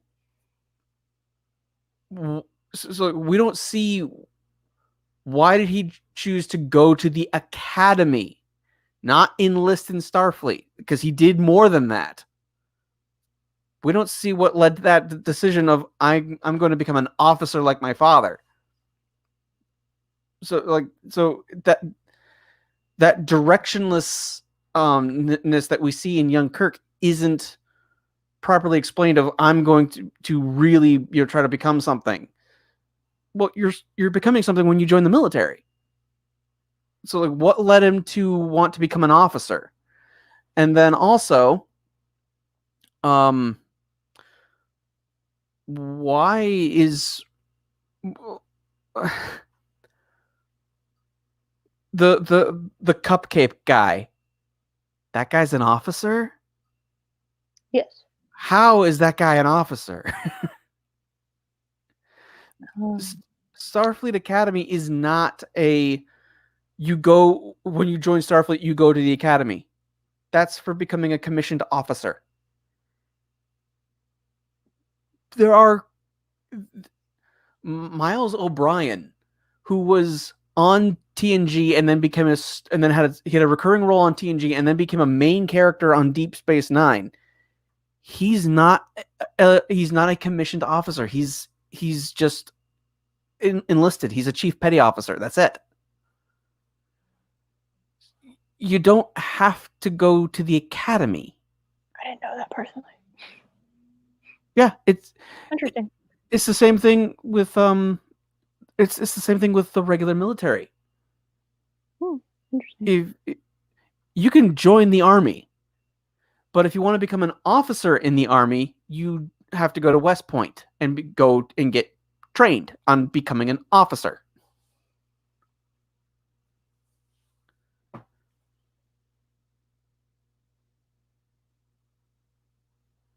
I learned something today. Interesting. I did it. Yay! And you have like a minute left. Yeah, I do. Yeah. It's all right. I will finish this out, as painful as it will be. I will do it. Yeah. I will finish this out. See if Fat Steven Seagal's available. he could get you through this, hopefully. Fat Steven, you want to come in here and suffer with me? I don't even know if he's still in the chat. I do. But yeah, sorry I have to cut this short. No, you're good. You're good. You have we have summoned. Oh, Hey, you would come in and suffer and watch the rest of this with me. Josh has to leave, so you come in and suffer. Do you want to suffer? Woo! I have liqueur. Oh no! Apparently, has already been drinking the liqueur because holy hell, man! All right. Okay. All right. Oh no, I know. It's been a time. It's been a thing. He has stuffs and things, and I knew this going in. I just didn't think it was gonna. I really didn't think it was gonna take 3.5 hours. Over 3.5 hours. I Yeah. really didn't think that, but yeah. So yeah, it's doing a movie night with my sister.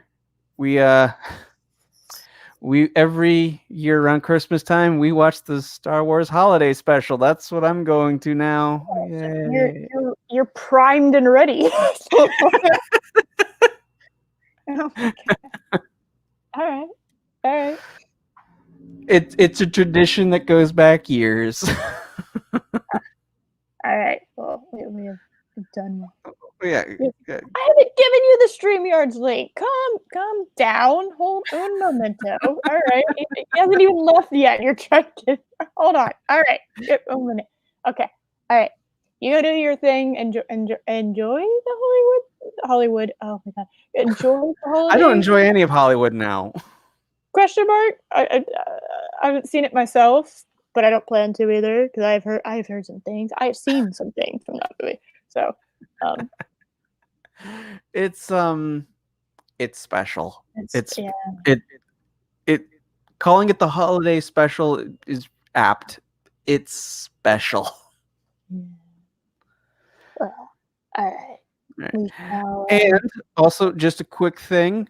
My first video should be up sometime next week. Excellent. So I put your channel in my description for a good reason. So yes, it's my first video. I have a teaser coming out, and then I hope to have a video for Christmas. Oh, goodness. That has nothing to do with the Star Wars holiday special, so don't worry. So, all right, guys, this is his channel. Oh my goodness, this is his channel! Yay! We did it! We finally doing it, guys. So, yep, go subscribe. There's nothing on there right now, but hopefully next week I'll have the first one up. Is it? He wants to know if it's about him. No. I can make sure the next I can dedicate the Christmas one to you, Fat Steven. Awesome. All right. And is he coming on? I want to say at least that. Oh, okay. Well, I'll drag him on here. Hold on a second.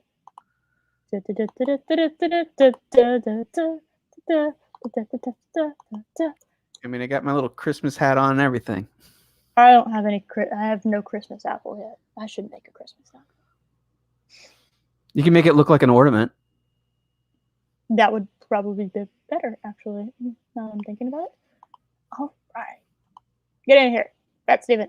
Come forth. Yes, go. Get here. Ah. I'm sorry. Am I allowed to swear? Yes. All right, hold on. I gotta turn you guys off the other channel. Oh, that would probably help. Yeah. Project Storytime. Hello, Fat Steven Seagal. How are you? Fat. There we go. I'm doing well, sir. Wait, am I using the right pronoun? I'm not canceled already, am I? Yes, totally. Well, I always cancel you, but I think it's okay. Okay, it's okay. I know It's not for this. it's Granny Smith, so it's all good. It's a delight watching you guys breaking down the pajama party that is Abram's Trek. Oh, it's fun. It's been fun. Well, I'm looking at the screen right now. There's literally lens flare while he's wearing his pajamas going, this is why I can't sleep. There's too much blue light. Yeah. It's terrible. I don't want to sound derogatory, but right now Sue has the face going, why did that Grand Chief Cherokee crush me instead? Oh my god. What? No one else would have said it. Wow. Yeah, all right. I'll send you the watching of the link. Or do you want to just watch it through StreamYard? What? Do you know what watch the other? Actually, hold on a second. Go ahead. Okay. Damn it! I have a bug on my computer. So just say bye. Say bye, everybody. Bye. Because you have a live. Over? Was I just here for the fat joke? No. He has to go. Yeah. Goodbye, Project Storytime. It's right. a delight actually saying hello to you in kind of person. Yes, likewise. We the three of us should do a stream together. That'd be fun. That'd be good, but it would have to be a movie we all love and detest at the same time, like an Ernest Scaves Christmas or something, or Ernest Scared Stupid, something like that. Something that you that'd get. be good. Yeah, because you don't have to take anyone serious. We'll watch a Pro Into Darkness movie, and we'll all have to watch In the Darkness before we do it. I would rather shank my teddy bear in darkness. Yeah, I've not seen that movie since I saw it in the theater, and I have no desire to see it again. True fact. That's like saying I really do need to get going. but with Mexican subtitles. Let's just do that. Oh my goodness. Okay, you guys take care. I'll try to catch up on the rest of the stream. I will try to be not as good as you, sir. I do appreciate that. Thank you. It doesn't take me much to suck. Hold on. Wait, but my stream needs to be good. Don't wait. All right, take care, guys. You're welcome. Have a good one. Bye. I don't know why I said you're welcome. I don't know. Well, hello, chat. Hello, Eris. Hello. How are you all doing today as I open my liquor? My brain is melting, and opening your liquor is the appropriate thing to be doing currently. Every time I see like one of these titles and say like when I used to have Netflix or anything, it's like I could watch this, but then I will just end up turning it off and wanting to play Fortnite or something that actually kills my brain faster. I don't like Abrams' Trek. I don't like Kurtzman's Trek. I'm always pulled back to DS9. Yeah. I haven't even finished TNG yet, so I'm kind of really behind on stuff. But yeah. Didn't you promise us, what was it?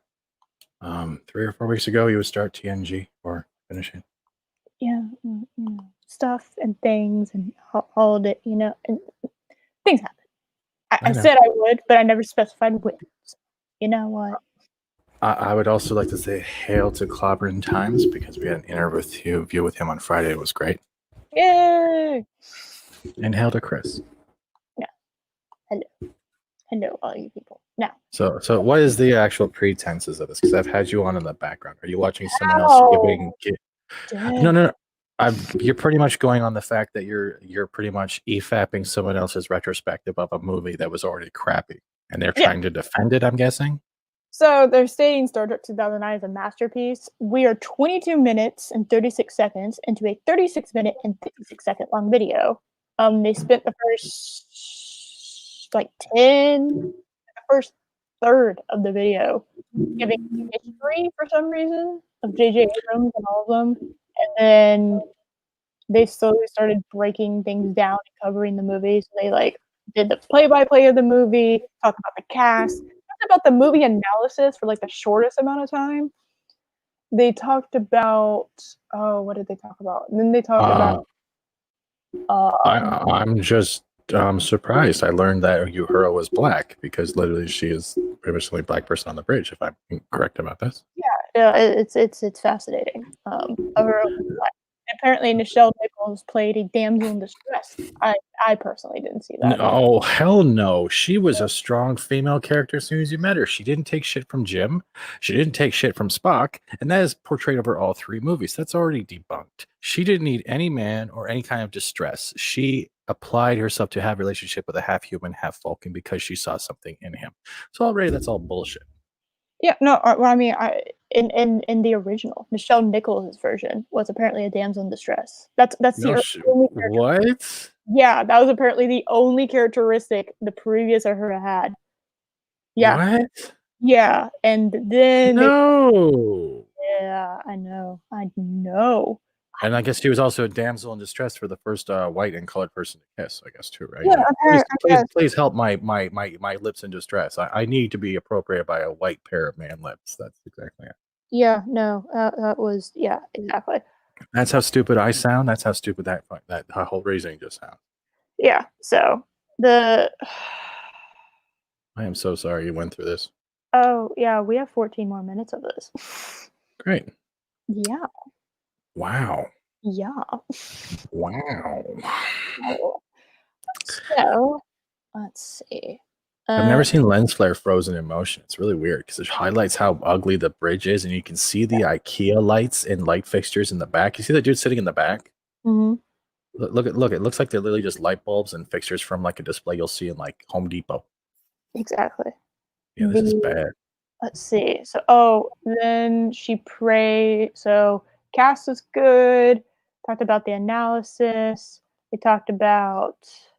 No. Oh, yeah, we're not supposed to adhere to canon because it's 50 years old. That's a load of crap because canon is the baseline of most stories being reimagined or retold. It doesn't matter to the universe. And if the canon didn't matter, why did they have to make a whole new Kelvin universe? Right then again, debunked. True. Facts. I'm sorry. I play a lot of Star Trek Online. I played it religiously, and I'm guess. And there's one more thing that bothers me. Like, yeah, she might not have slept with any of her crewmates, but the closest she did to even having nudity towards her crewmates was, I think, was it Undiscovered Country with Spock's brother, where she was doing the dance with the leaves? Yeah. It was at night. That's the closest. Yeah, that was like not even remotely like. Yeah. I was like. Which guy has breasts? Where are you seeing a guy with breasts? Do you have to ask why that guy has breasts? What are you talking about? What guy is? Where is he? Is he on the right screen? What are you talking about? What's happening? I don't know what's happening. What's going on? I don't know what's happening. Hello, Captain Spire. Let's see. The music was good, which I agree. She liked the lens flares. Apparently, she was a big fan of that. I don't know why, but like. Oh, that YouTuber in the video. Where's the YouTube? I thought that was a chick. He's talking about that. He's talking about the icon, and he's called. Oh, you're calling it a man. No, Okay. it's pretty clear. Like that. She was a dude at one point in transition because she made a joke earlier in the video. She said, talked about how manly Spike TV was and how she would watch that. And she said, well, that didn't do anything for me. Wait. Spike TV wasn't manly. 90% of the time, it was just replaying cops.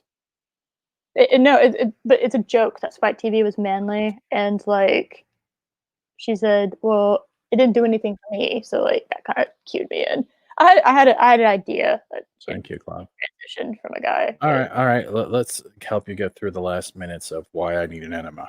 Yeah. Do you want me to give you the watch together link, or do you just want to watch it via StreamYards? It's totally up to you. I don't want to. I'm gonna answer. Can I answer Spire's question quickly? This one. I still play Star Trek Online for a while, but our fleet is already pretty much almost maxed at level 80. The DLC that they keep adding is not enough content for me to play, and the only events I still do is if it's like coupons towards free T6 ships. I don't like how their cryptic is still I think it's Cryptic is still monetizing their whole stuff, and their idea of a discount is still paying hundreds of dollars, especially during this year's bullshit, to get other ships. I have my Rainbow build. I am running a Mirror Universe Assault T6 fleet with the advanced Federation shuttles with the tractor beams. But yes, I used to play this religiously. You don't know what the hell I'm talking about, do you? Not even remotely. I just completely went over. Rainbow build means the type of like weaponry I'm using is all different colors because it's like plasma and anti-proton, so it gives out different colors. So when it's shooting, it looks like a rainbow. So it's a rainbow build. Okay. All right. Yeah. There goes my door card. Oh my goodness. So, okay. But you know what? Just All to make it easier, is it okay if you just watch it? Like, I'll pause Yeah. it, like, if you want to. Yeah. What am I gonna do? Throw a fit? Oh no. Yeah, it's just. It's okay. My phone keeps going off. I'm so sorry about the vibrating. Oh. Go ahead. I'm all ready. I'm ready. All right, we're gonna buckle in. We got 14 more minutes. Okay. All right. Movie a unique look that is immediately identifiable as Star Trek, which every single blockbuster that has that same desaturated blah look makes this certainly stand out. Yes, lens flares have become overly distracting in other parts of Star Trek, namely another film that might have come after this, but we're not going to talk about that. Wait a minute. But here in this film, the lens flares. Mm-hmm. Yes. I might be mistaken. That might be a man. But my apologies. I one on the screen right now. I don't know because I can't. I think it was a guy that transitioned into a girl. I don't know. Right, my apologies because I don't want to get like anyone attacked for wrong pronouns. So I'll just call it them. No. I just I don't know. I'm assuming she goes by her, but I don't know anything about this person's channel, so I'm just kind of rolling with the punches. Yeah, I'm just like, all right, boobs, woman. I'm rolling with it. Okay. Work. And also, this movie is peppered with so many amazing and memorable shots, working seamlessly with the CGI. I mean, come on, this movie looks damn amazing all the way through, and it was made over a decade ago at this point. Okay, I do admit that is a cool shot. Yeah, but that's what all movie companies have been doing lately. Is it like they give you a whole bunch of visual diarrhea, and they think that will cover up if the writing's bad. Discovery and Picard are prime examples. So that argument I will automatically debunk as bullshit. Yeah, I agree. You can still have great porn shots and a great storyline. It still balanced on both fronts. Star Trek can do the same thing. Agreed. CGI is a band-aid. There's bigger. Sorry, go ahead. No, it's okay. Go ahead. CGI is a band-aid. That's what I'm saying. That is true. Yes. Come on, this movie looks damn amazing all the way through, and it was made over a decade ago at this point. There's bigger budget movies today that don't even have the same level of camera work or CGI on display, and the same level of care in the visuals. And also, people complain about how the camera's constant movement here is annoying, but as usual, I think that's really a complaint against how that camera style has evolved throughout Star Trek the past few years, and not necessarily a grievance against this movie in particular. There's a difference between this, which It feels like even when he's not setting up lens flare, he's still using the same camera angle in general, but without the lighting reflecting off. I don't think he has any other lens views, like any camera views. Yeah. Everything seems to be like kind of a weird 180 to 360 rotation depending on the scene. It's potentially places you've seen, it makes you feel involved. And this in Star Trek Discovery, which is just distracting and honestly kind of mildly nauseating. Oh wow. It's the go on. It's STD. Oh my god, she did it. She did it, guys. She did do it. Yeah. I'm proud of it. Okay. You're saying that crap's bad, but my crap is somewhat better. Basically, yeah. It's like saying, "Oh, I pooped today. No blood. Must be a better day." Yeah, it's like. I mean, it technically is. We're going with that analogy, but it's I'm gonna use shitty humor. I'm sorry. No, you're good. No, it's. I mean, yeah, but it's kind of just like, okay, well, I think both are distracting. What I think happened is like this movie might have been good within itself, even though a lot of people don't agree. But what ruined J.J. Abrams was him doing the con thing in the next one, and then whatever the third movie was with the human who wasn't a human who still wanted to wipe out the he ruined it with the whole con attachment with Cumberbatch, and I think that's what destroyed Abrams' treks from even having a solidarity of following. And that's just my opinion. Yeah. I think this movie by itself was, you know, Yeah, well, if you go from the, yeah, I agree. If you go from like say the Force Awakens kind of mentality when you first see that trailer, like, oh my god, something refreshing, and then when you see it the first time, you're not really paying attention to all the nuances that don't seem right. And when you go see it your second or third time, you start seeing the bits and pieces that don't make sense, and then you start depicting the thing for what it was. And that's common with a lot of new age remakes. I talk too much. I'm sorry. No, it's perfect. It's fine. I don't consider these treks, in my opinion. It's a title on a movie that isn't what it should be. Yeah. Shouldn't. Yeah. Go on. This movie, I think accomplished what it was going for, which was to bridge the generation gap when trying to get the new generation to Star Trek. I mean, personally, because that happened to me, I do believe that was successful because of that. However, it has a very weak plot, has weak writing, has very poor development of the villain. What bothers me in general, and I'm going to attach TNG to this. Let's go with the Q continuum in general. They're very particular with people, and even like the Time Federation police, whatever you want to call them, the time cops of the Federation. All of them are very particular with not having timelines disrupted, affected, or anything. So if this is a big precedent which caused off a split off of a timeline, I don't think this would have even occurred if it could have been prevented by them. So even Q, like the Q continuum, if it wasn't Q himself, one of the Q, I would have automatically not made this possible. That's my opinion. They love to interfere, but they also like to make sure that the universe isn't going batshit crazy. Yeah, exactly. And yeah, almost 4 actually. And my voice is holding up, which I'm a bit surprised about. But yeah. Yeah. Yep. I do long streams. What can I say? I also really love this movie's production design. I love seeing the bowels of the Enterprise as this larger-than-life cacophony of wires and tubes. It makes it feel more realistic and evokes that submarine feel that Star Trek picked up with, beginning with the Wrath of Khan. Also, it's actually a Budweiser factory in real life, and you can't beat the beer of kings. And that is I'm switching beer. I don't care anymore. That's true, but like, you know, I'm sure there's somebody way more knowledgeable about that could go into detail about how, if that was correctly done, quote unquote, or incorrectly done.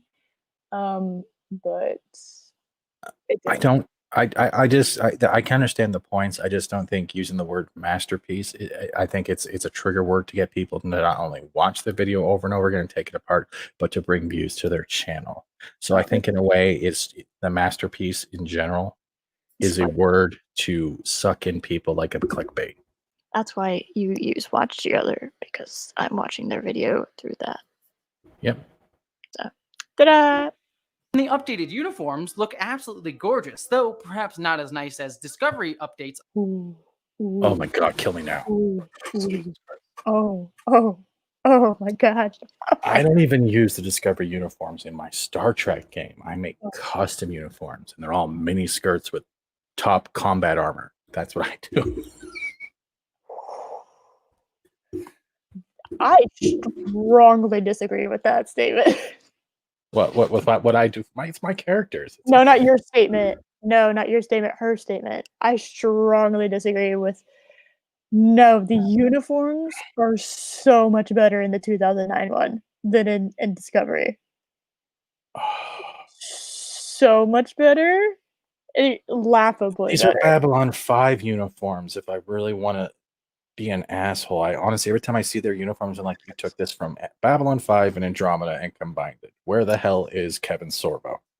He came back from the dead because he heard the uniforms. Well, I'm glad he's not contradicting what I'm saying. I'm just trying to be very level-headed about it, which is weird because all my hyperness seemed to be burnt out yesterday with that Among Us stream. Oh, yeah, that was awesome. That was an awesome stream. Oh, you guys were watching? Oh, okay. Oh, yeah, Loki. I I forgot you guys were watching. I'm Yeah, I was there in chat. Shut up, Runner. Hmm. On the TOS uniforms, but they're still pretty beautiful. No, they're not. The And- uniforms are awful looking. And I'm sorry, I grew up watching Heroes, right? So every time I see his face, I'm expecting him to cut someone's head open with a finger. Oh, I'm used to him being an American Horror Story, so it's a bit weird for me. I'll be fair. It's a bit of a trip for me. The only thing I don't overly love is the Apple Store bridge. Thank you. Oh my gosh, we agree. Oh my God, Chris, why did you do that to me? You just ruined X-Files for me. I literally have always called. Wait. Are the chairs on roller wheels? What? Oh my goodness. They look like office chairs. Look at the bottom.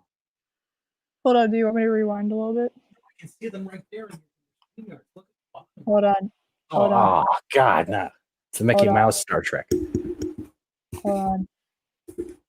I don't overly love is the Apple Store bridge. Possibly. But I mean, like, that's kind of the set. That's how people do set designs, you know? They try to IKEA use. catalogs. IKEA catalogs. But yeah, I'm glad she says that it's an Apple Store. It's an Apple Store starship. It's like, yeah, no, that's what I've called it for so long. I'm so glad that we agree on that because yeah, it looks like an Apple Store. It's so bad. Where are the geniuses? Bridge. Now that I've seen Discovery's loving update of the Enterprise bridge. Oh. All right, chat. Somebody. The only thing that makes it look like the Enterprise bridge is the color scheme of the red. That's it. The red door, the silver panels on the door. That's it. That's it. Because I even have to pull this up now. I'm going old. I think Enterprise.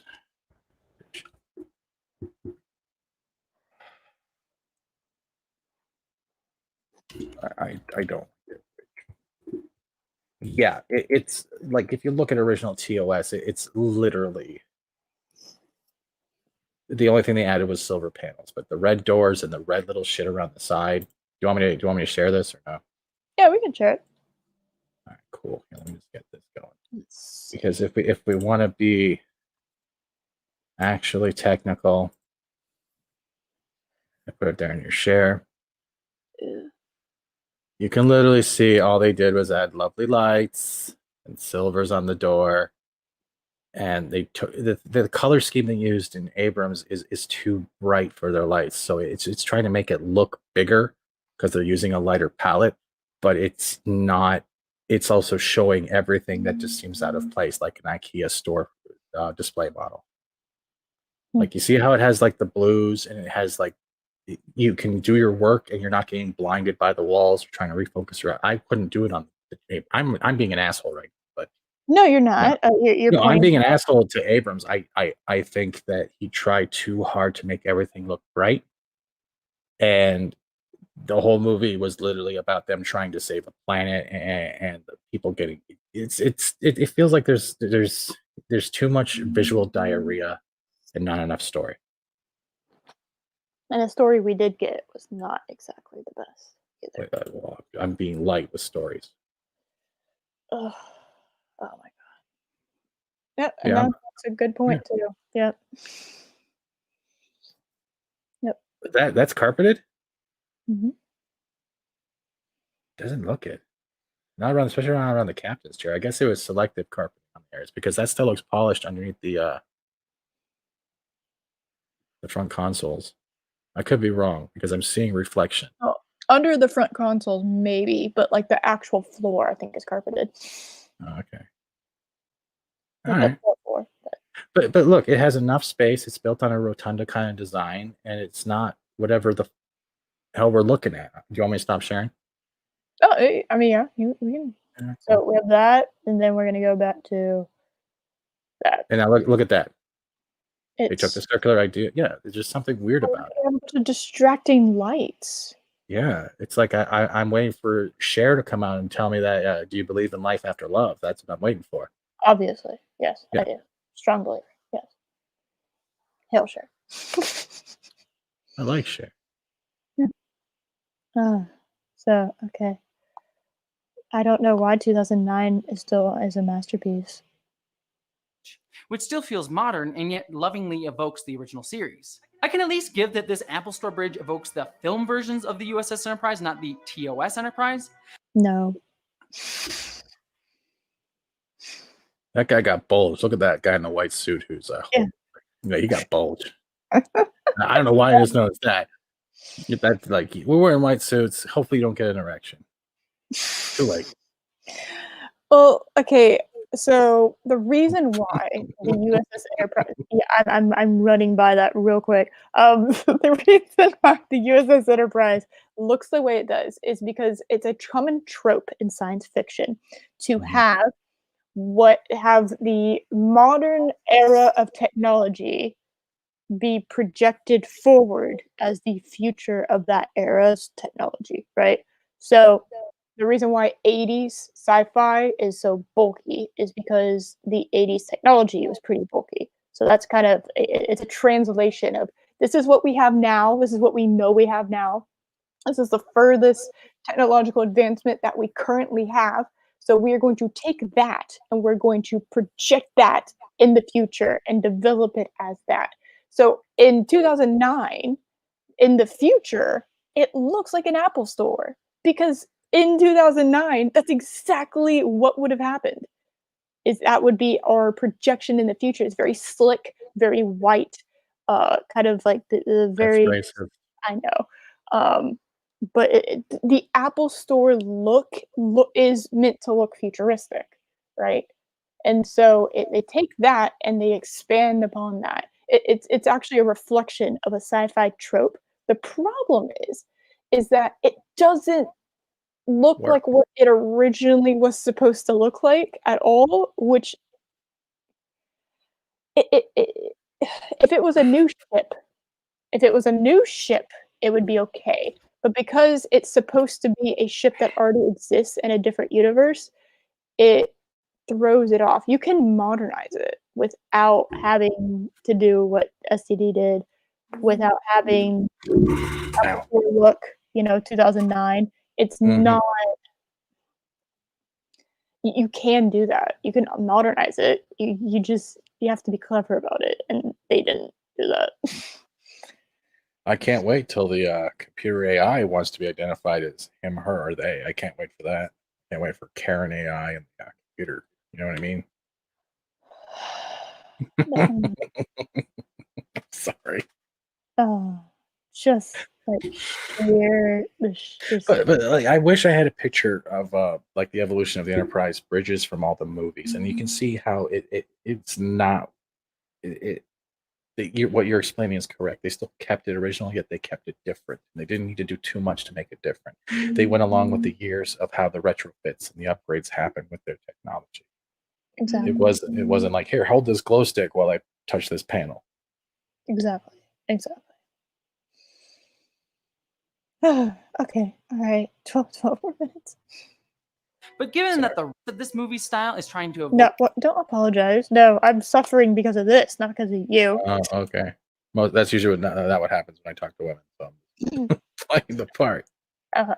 the original series over the movies, it's not bad as a bridge. It's just less unique.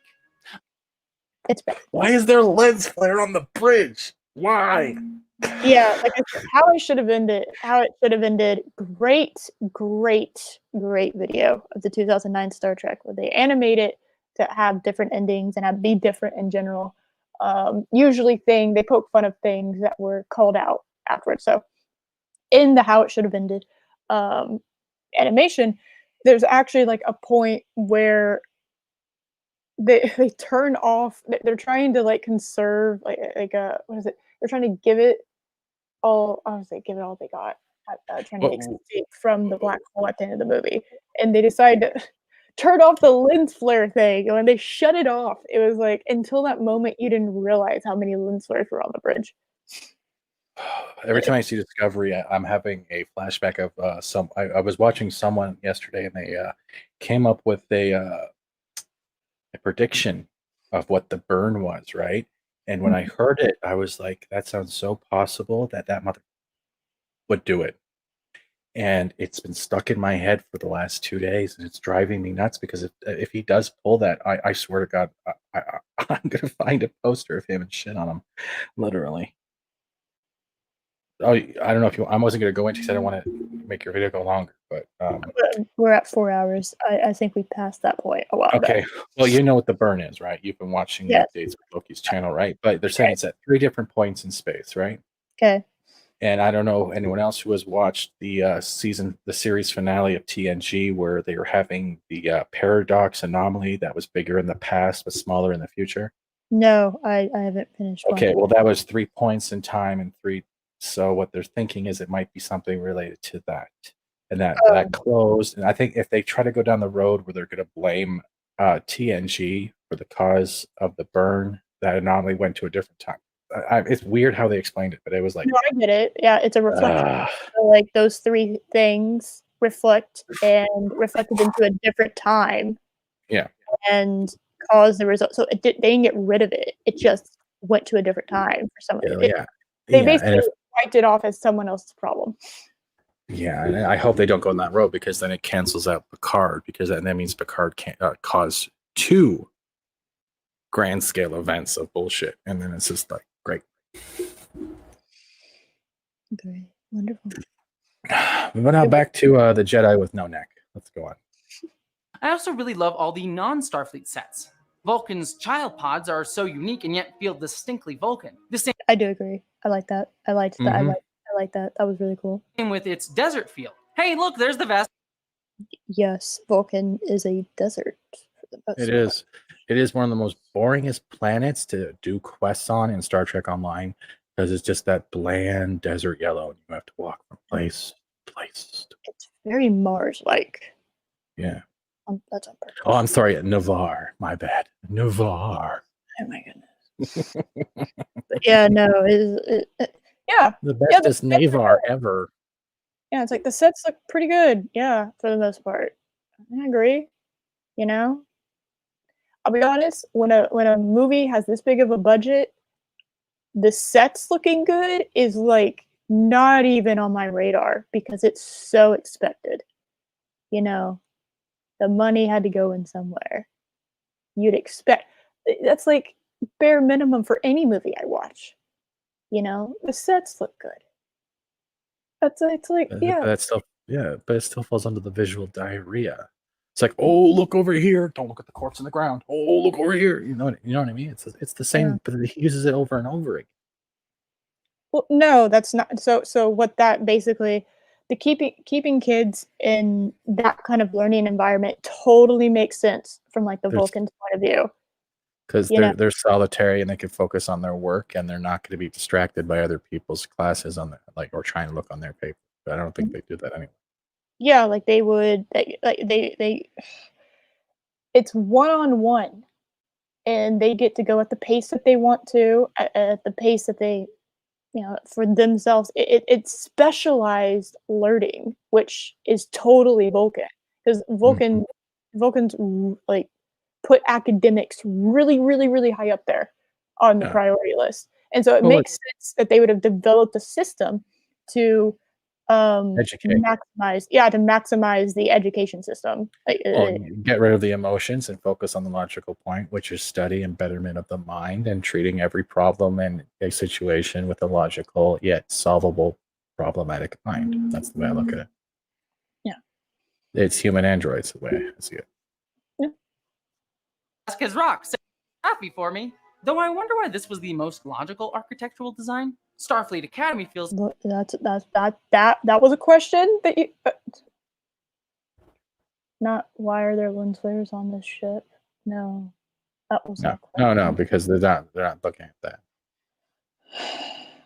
Oh my gosh, it's women in skirts, sexism. It's inspirational and larger than life, and Nero's ship, both inside and out, is a web of dangerous spikes, ledges, and falls, mirroring the Which makes absolutely no fucking sense.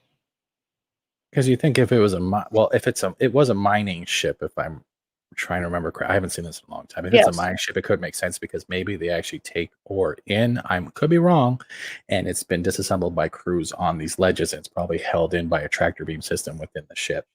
I'm just saying, like, at what point are you standing on a ledge like that from like the future? That's like that wouldn't survive work like codes nowadays, you know.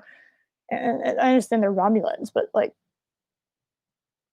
it's still yeah. There are set designs where it's like, but you also have to think like we never actually saw this ship in its true function, like what it was actually supposed to be doing. So like we're not familiar with this style of ship at all. So we don't actually know what any of this stuff does. And I would assume after 25 years they would have done some shit to rearrange on the ship. Just saying, but yeah. No, this isn't 25 years. This is immediately afterwards because he just killed the captain of the ship that Hemsworth is on. Take care, NB. Bye. And hit me up in DM if you guys ever want to see if we can schedule a lunch table. Not sniping, but I think it'd be nice. So if you already got Eris and Loki to do it, so we've already hit rock bottom.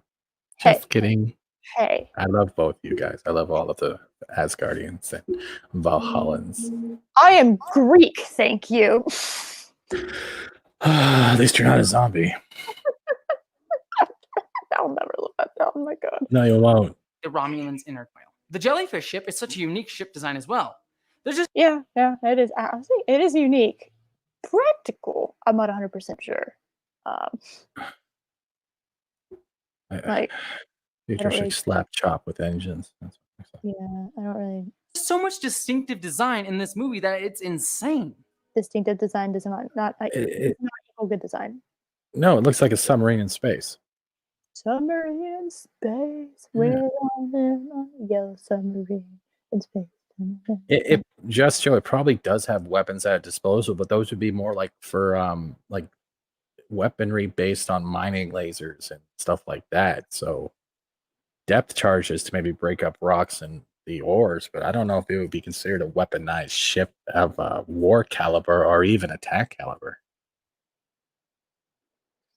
I need to stop talking. No, you don't. What? I know. I just realized how geeky I sound. Oh my god, you're a geek? I never would have guessed. Oh. Yeah, I'm very offended. Triggered. Oh, I don't get triggered.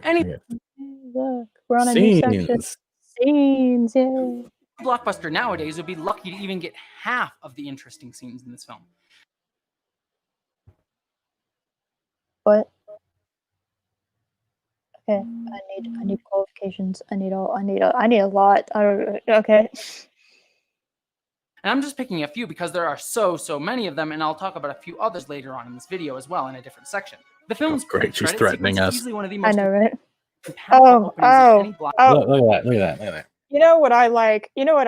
I like that my futuristic, like 100 years in the future ship does not have like any kind of coating on the outside of the windows that the captain has to directly look out of to see what's happening in front of him.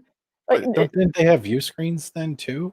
They didn't even have tint, apparently. Yeah, well, I'm just saying, like, there's no tinting on there. So you're telling me that these are ships going through space where stellar events are happening all around them. They don't have any protective screens to prevent the crew from going blind or getting some kind of eye deficient. Oh my god. Well, yes, distinctive design would be an element of it, but I'm saying that distinctive design does not necessarily immediately correlate to it being good. Okay? Just because something is original does not make it good. All right? Because you can have original shitty ideas. Just like you can have original good ideas. How dare you make yourself a sandwich? Yeah, no, like they're just walking, they're just flying around. They're right Like, down there. Like even yeah. astronauts in this day and age, they must have protective coating on the windows and stuff. Especially like, there's no way they don't have this in the future. So it's just Yeah, astronaut helmets, they have the visors that they put down so they don't get like their eyes don't get or even completely blast dilated shields. when it's Yeah, on. yeah. Yeah, I'm expecting exactly. Daft Punk to pop on the hall and start playing with some music song from Tron. That's what I'm waiting for. Exactly. Blockbuster film besides maybe Inglorious Bastards. Yeah, he's squinting. He's like, I have no idea what the hell's happening in front of me. There's a thing. Okay, yeah. Go on, but look at the one behind him. Look at how the light is blaring on them. Oh my god, it's a floodlight. Like, look at that. Look, like even that's like, why? There's a floodlight behind him. You already have a lit up display. Why do you need? There are 3 lights on you when you're trying to do your work. What, you don't like to be spotlight while you work? What, you don't like, you're not that I don't level even like a dramatic? spotlight on me when I'm in the shower. Oh. Oh no. Oh no, indeed. But at least she's getting. Yeah, no, I agree. It's like, okay, fair enough. Like the distinctive design of the ships are interesting, but like that's not. I don't know. That's not enough for me to call a film a masterpiece. You know what I mean? Like, for me, baseline for a film to be a masterpiece, the plot has to be good. The plot, minimally, the plot has to be good. It has to be cohesive. The narrative has to be, good. There has to be minimum, if not no, plot holes. Okay, there has to be the basic elements of storytelling for you to even begin to call yourself a masterpiece. And there are a lot of missing pieces to that. So no, it cannot be a masterpiece because it can't even accomplish the most basic elements of storytelling. For instance, plot, narrative cohesion, proper character development. It's like those are 3 big things that you have to have. There's not all the things, but those are 3 big ones. That's an example of an original shitty idea is this reboot quill. Oh, I like that. Yeah. I like that. Not a masterpiece. Yeah. Well, she's supposed to be telling me why, or us, I guess. She's supposed to be telling us how it's a masterpiece. And I guess the only thing we got so far is, hey, there's distinctive designs. It'd be better if it said a personal opinion of the masterpiece and then feature Star Trek 2009. Yeah. It's an objective statement by saying Star Trek Yeah, 2009 is a masterpiece. So. Okay, all right. Bastards. It does so many things at once. Not only does it thrust us into the action, Oh god, I get like borderline motion sickness when I watch this scene. it introduces us to the new feel and look of Starfleet. It also offers up some intriguing questions, some fun misdirections, like thinking that this may be the Kirk that we all know. It is No. I don't remember many Romulans with face tattoos either. Hey, they're just the Romulan sound. When I'm not going through wormholes and kicking ass of Starfleet, I'm in the ring fighting Mike Tyson. Yeah, it's like I don't mind if they wanted to do that, but like It's a ghetto Keebler elf. I don't know. It's like edgy 2009 is face tattoos. Okay.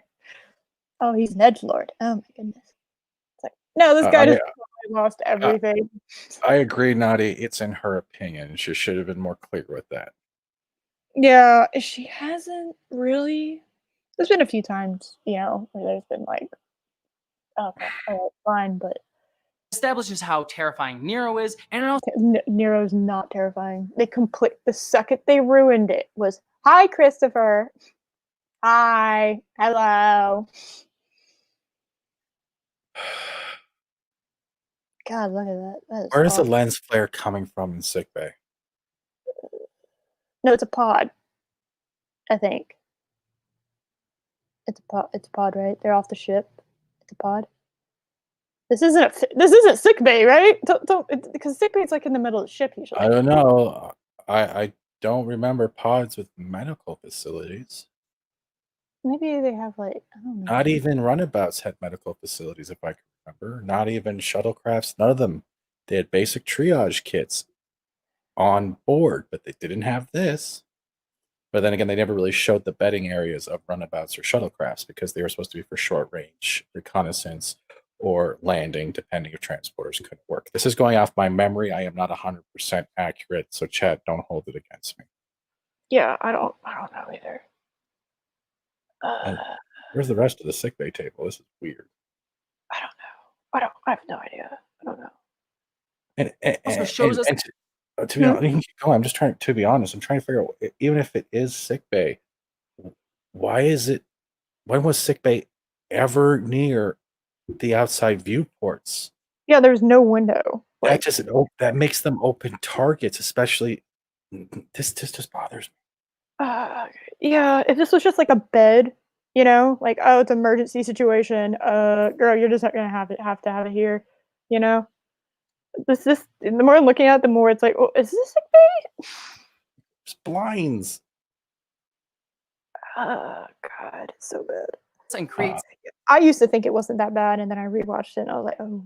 The moment that defines James T. Kirk's life even before he's born. The death and heroic sacrifice of his father to save the Kelvin's crew. This scene is so powerful and efficient, and I love it every single time. Moving on, the bar scene between Kirk and Pike is perhaps the best scene in the entire Kelvin franchise. I beg to differ. The bar scene with Tribbles and Tribulations, where they insult the Enterprise and Kirk and Scotty goes ape shit with Chekhov, is better. This is bullshit. The Quark's bar scenes are more. I don't blame you. I did. I'm sorry, Nadia, if I've been depressing. I apologize. I'm gonna keep apologizing. Don't apologize. I'm gonna apologize. Why would you apologize? Because some people might not agree with the opinion, but it's an opinion just nonetheless. So how dare you have an opinion? I know. I've been on Twitter too much. I'm apologizing. All right. I don't blame you at all for going to shoot zombies. I can't blame you. All right. We're gonna continue. We got this, guys. We do. Maybe. It establishes Starfleet as a guiding force for Kirk and basically defines Kirk's whole motivation for the entire movie and even into the entire Kelvin franchise. To challenge yourself to do better, to trust yourself, even if that's the hard thing to do, and to hold himself accountable to the things that his father did before him. The space orbital jump is an insanely effective action sequence, one so good that Star Trek did it 3 more times.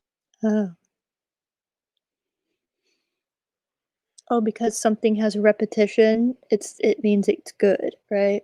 That's what that means? Something's been repeated, that automatically makes it good now. Not, we didn't have any new ideas. I'm going to say this right now. I would rather watch Jodie Foster in Contact than watch this movie ever again. Hey. I actually like Contact. Thank you very much. I do too. It had great points. It had great things in it. I even read the book a lot and I compared it to the movie. But can we please get Burnt Ham's face off the screen? Yeah, but we're doing it. We'll do it. The Kobayashi Maru scene, one of those checklist prequel scenes. I actually really like the Kobayashi Maru scene, personally. Yep.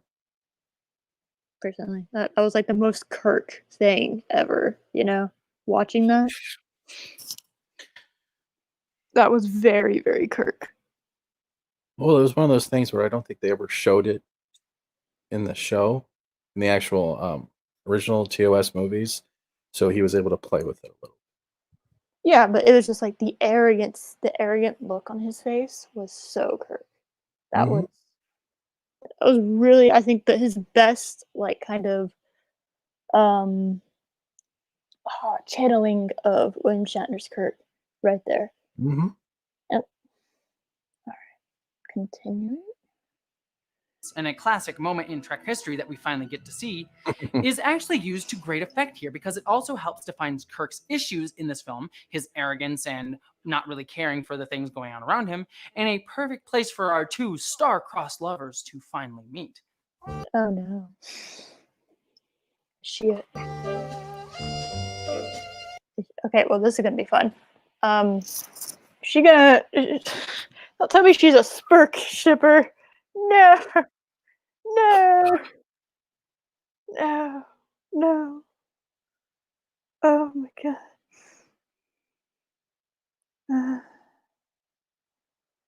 Don't worry, we only got 10 minutes left. I know.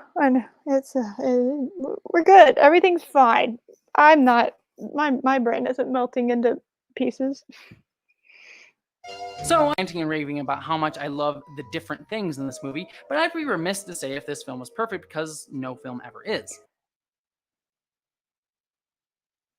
Okay. All right. So. Okay. All right. All right.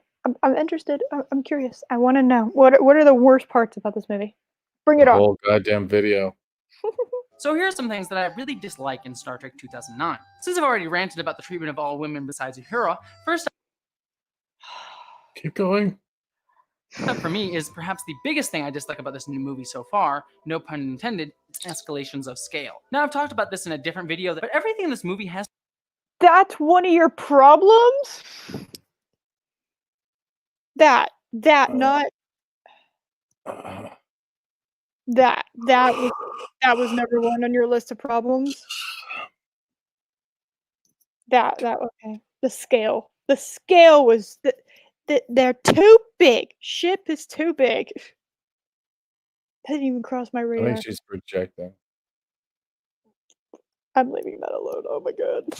has to be physically more powerful. I mean, the Kelvin USS Enterprise is like 1,000 times bigger than the one in the original series.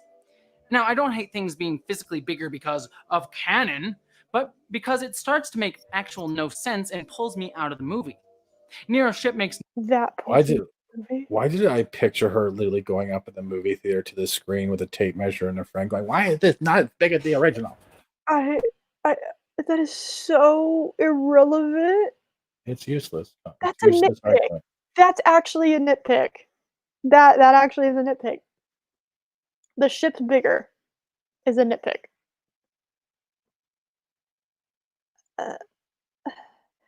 You want to know something? I didn't even know it was bigger. I didn't know it was bigger. So, okay. All right. Wonderful. I didn't really care. Didn't care either. Yep. Didn't even cross my brain. Was not a thing at all. I see your dilithium is as big as mine, but I know, right? It's like, what the hell? No sense being as strong as it is for a mining ship, though that is consistent with the fact that the Remans in Star Trek Nemesis, a Romulan slave race, were able to make basically the most badass ship in all of Star Trek. Tactical analysis. Well, okay, it was actually found out later, and this is from other sources of material than the movie, but apparently Nero's ship has Borg technology. So that's why. I know. I understand.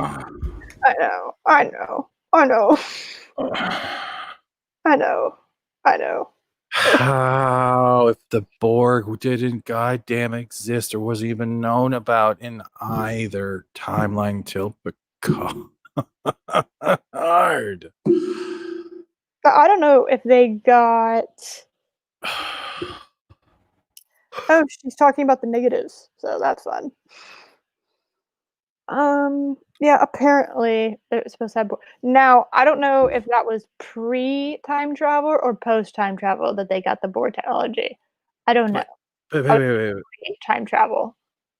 Somehow the Romulans have, in the future, when Spock was their ambassador, which actually would make sense, like timeline-wise involving the Borg. I don't know how they obtained Borg technology and just implemented it so deeply into their own technology, but okay. I don't know. Did I break you? Did we break you? We broke him. Oh no. Oh my goodness. Pre-time travel. Okay, thank you. Pre-time travel. It was in the comic. Yeah, I knew it was some other thing, but I didn't know. Okay, okay. Wonderful. Okay. You good? You good, my dude? Yeah, I'm good. There's a little bit of blood coming out of my mouth. Yeah, yeah. You like that the Romulan mining ship has Borg technology intertwined into it, and it can use Mhm. Borg like weapons on the fly. Is that good? You like that? You can keep going. You like that it was in a comic and not in the movie? Okay, I'm gonna continue. Alright, no, bang, swear to God. Okay.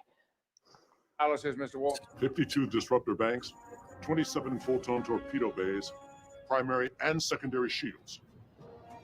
So y'all are fucked. That's what that just told me. Y'all are fucked. I haven't seen this, I guess. This doesn't make sense though, because it still bothers me. How is it Nero got Borg technology when even the Federation was having a hard time dealing with their their shield technology that would my goddamn, I even forget the word.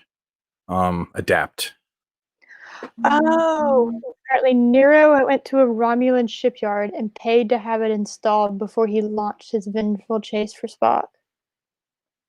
Okay, that's a long time. And he entered into the black hole / wormhole before Spock did. Right? So I haven't watched the movie. I watched the movie like really super recently, but I have watched it in the last couple of months. Was there a time period after Romulus got nuked? There was a time between that and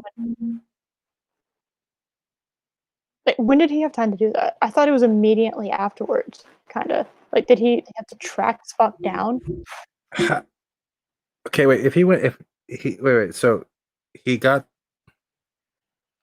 I don't want to think about it. I'm hurting my brain. I don't know. And we talked about it a little bit earlier. Apparently that was a thing. I think Loki mentioned it. So hashtag blame Loki as per usual. She's a predator. But why is Nero's ship so dang armed and strong? And yes, I know it was explained as Borg tech in a comic book. Oh my god, okay. Alright. That's just really just trying to justify the choice after the fact. Oh, we can agree. Okay, yeah, we agreed again. Oh, excellent. That's good. Okay. Oh no. I did a bad thing. I did a thing, guys. 2263. 2263.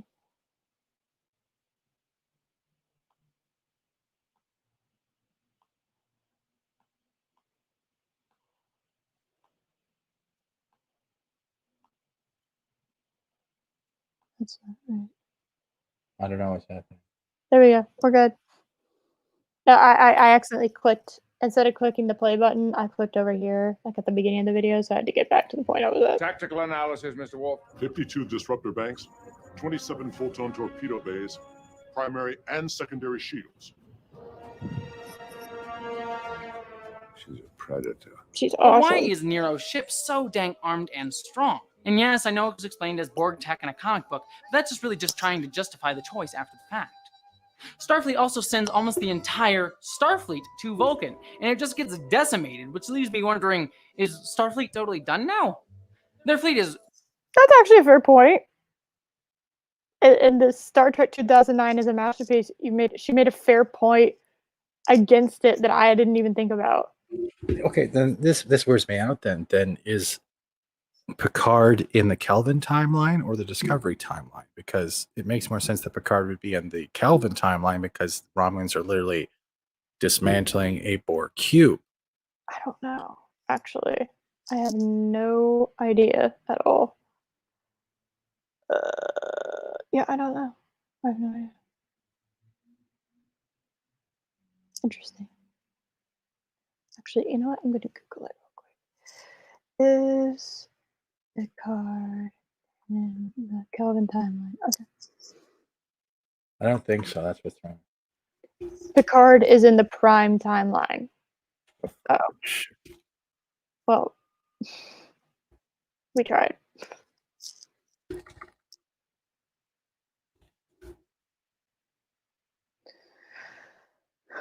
Okay. All right, we got 8 more minutes. Really hurt. It's just like an afternoon. But nah, it's fine. And that's not to even mention the galaxy-threatening supernova off that destroys Romulus, which makes no sense. Like, how would a supernova destroy, like, all of the galaxy? Why not have it just be... Wait. Okay, so Spock died in the alternate reality in 2263, and Picard met the first time that Picard met the Borg with the Q was in 2365. Okay. So I can't even think of that. I'm trying to figure out when the Romulans got Borg tech, and there was only one Q.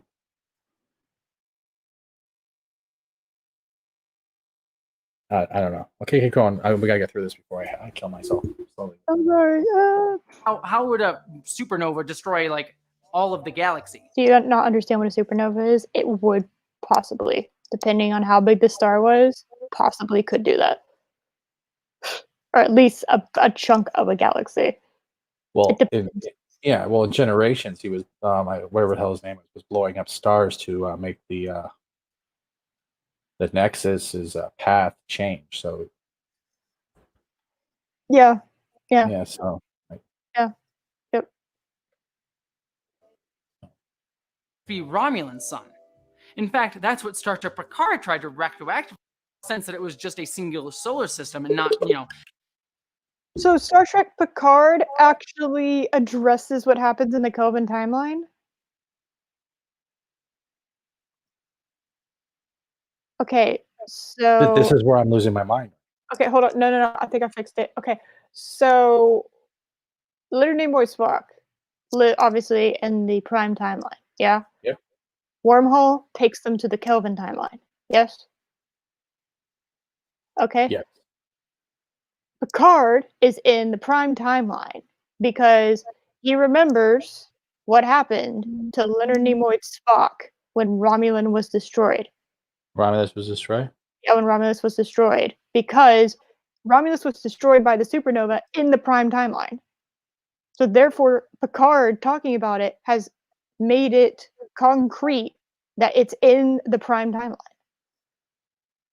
And that the Kelvin timeline is literally just what's beyond the wormhole. Everything else was prime.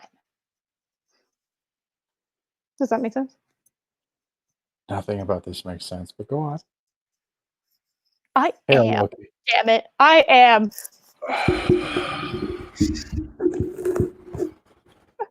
I don't get paid enough for this.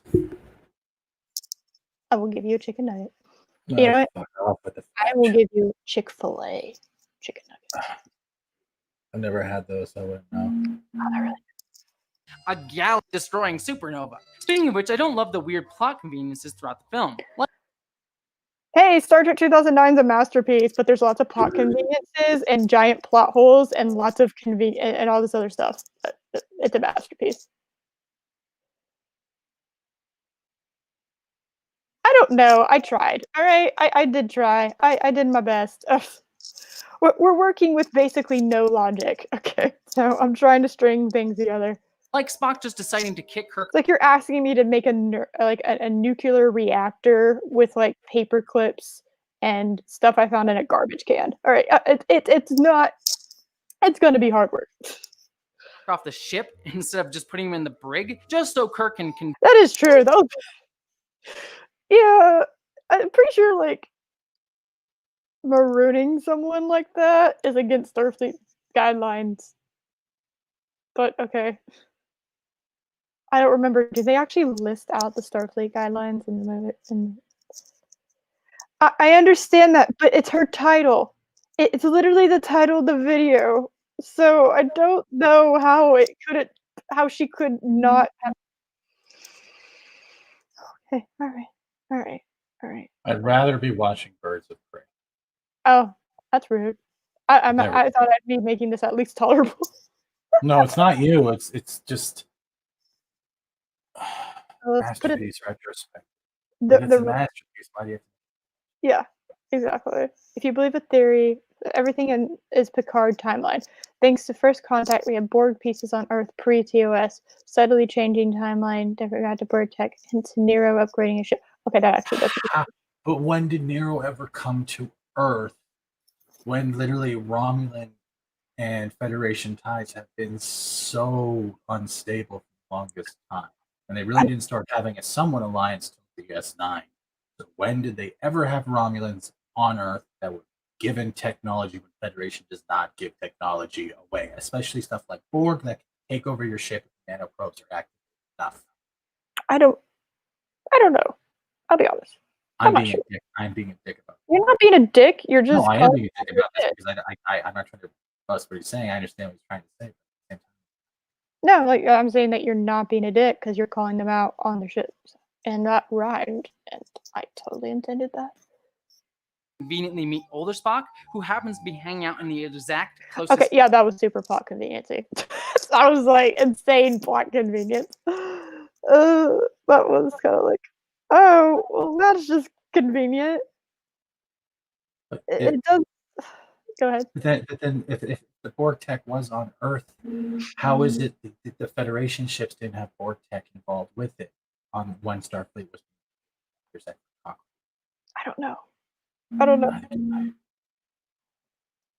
I don't know. I don't. I don't know. I have no idea. It is a huge coincidence that Spock and Kirk would meet each other. It's so big because, like, of all the planets, he would maroon him on the one that his older self is on. That's insane. So, yeah, I don't. Closest cave to where Kirk happened to land. True. Oh, and also Scotty's there for some reason too. Yeah, that's so plot conveniency. I agree. This is bad. I'm glad that we're agreeing that this is a negative of the film that you're calling a masterpiece. I'm just saying. I mean, I can buy some coincidence in film, but stuff like that is really, really stretching it. I also really hate the convenient space magic in this film. I mean, what is Rad Matters besides a random thing that can do what we say it does because of the plot? Though this is hardly a problem that began in this film with Star Trek, but it's certainly obvious here. Also, we get these really inconsequential action sequences that have nothing to do with the plot, like this Cloverfield monster or Scotty getting Willy Wonka'd. They're fun and effectively done for what they are, but they don't really add much to the story. Now, these are all problems that don't really destroy the movie for me in any way, but they are all worth mentioning as issues here, especially. Okay, well, I'll give her credit. She at least has the integrity to list out issues in her video. I give her that.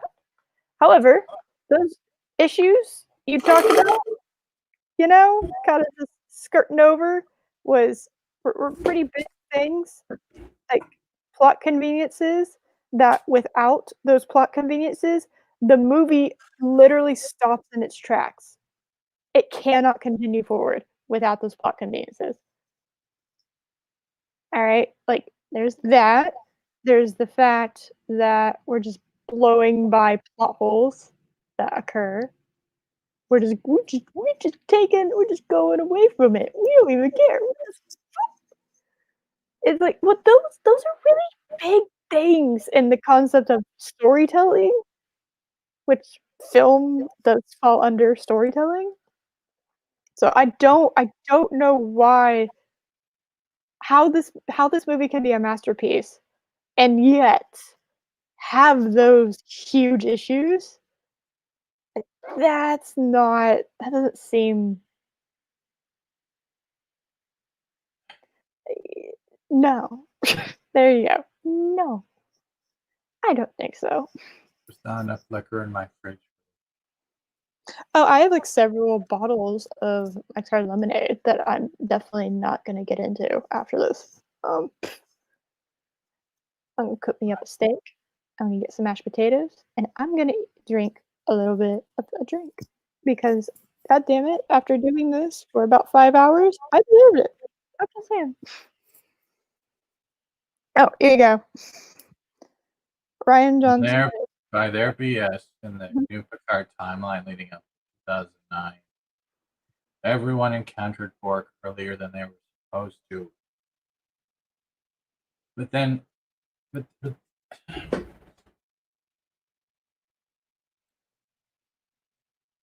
then they would have had technology to defeat the Borg when they first ran into Q. That's true. And if it was Borg tech from the future, and if they found any type of memory data chips about the timeline events, they would have been prepared for certain start dates. Oh, here you go. So technically, with this theory in mind, First Contact made another timeline. So there's a separate timeline here. But then you got Discovery coming in with Control, who is supposed. Let's play on to the Mickey Mouse Star Trek thing. Okay. I'm literally getting more depressed by them. I'm sorry. Especially because they're all Abrams' fault. It's not yours. problems that get exponentially worse throughout modern Star Trek, and I've talked about that in a different video. Though perhaps the worst thing that this film did that I haven't mentioned yet, and something that really angers me more than anything else that this film did, is that they killed Archer's dog, Porthos. I'm just... How dare you, J.J. Abrams? I will never forgive you. I tested it on Admiral Archer's prize beagle. Well, I know that dog. What happened to it? I'll tell you when it reappears. He's eating all the cheese he wants in heaven now. A friend who would never hesitate to offer his paw in exchange for a simple smile or a slice of cheese. Now here comes the section of this video I'm going to call Star Trek Potpourri. Oh. I'm not roboting. I'm just very far from the mic because my head is slowly resting on the desk. No, he's having the proper reaction to this.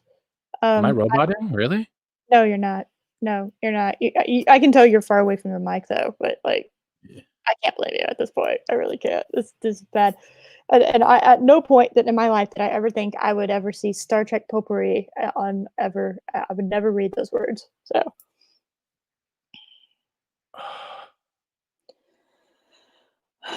No, you're not. It really is some pot without this. I could probably have come up with a better name for it, but you know what? I'm tired. Fight. But this is the I'm tired too. I am very tired. Section where I'm going to mention all the really cool details and references in this movie that I couldn't find a way to crowbar into this video elsewhere. So why don't you just call it etc.?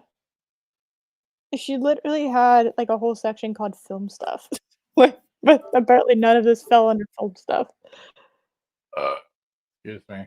I have no idea. No idea where that funeral scene came from. I'm just... I know the funeral scene came from. It was to warn all of us that Star Trek will eventually all be buried 6 feet under when other people start making series.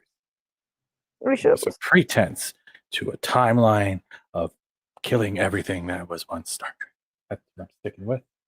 And don't care what anyone else says. So let's see how fast I can name all of them. Ready?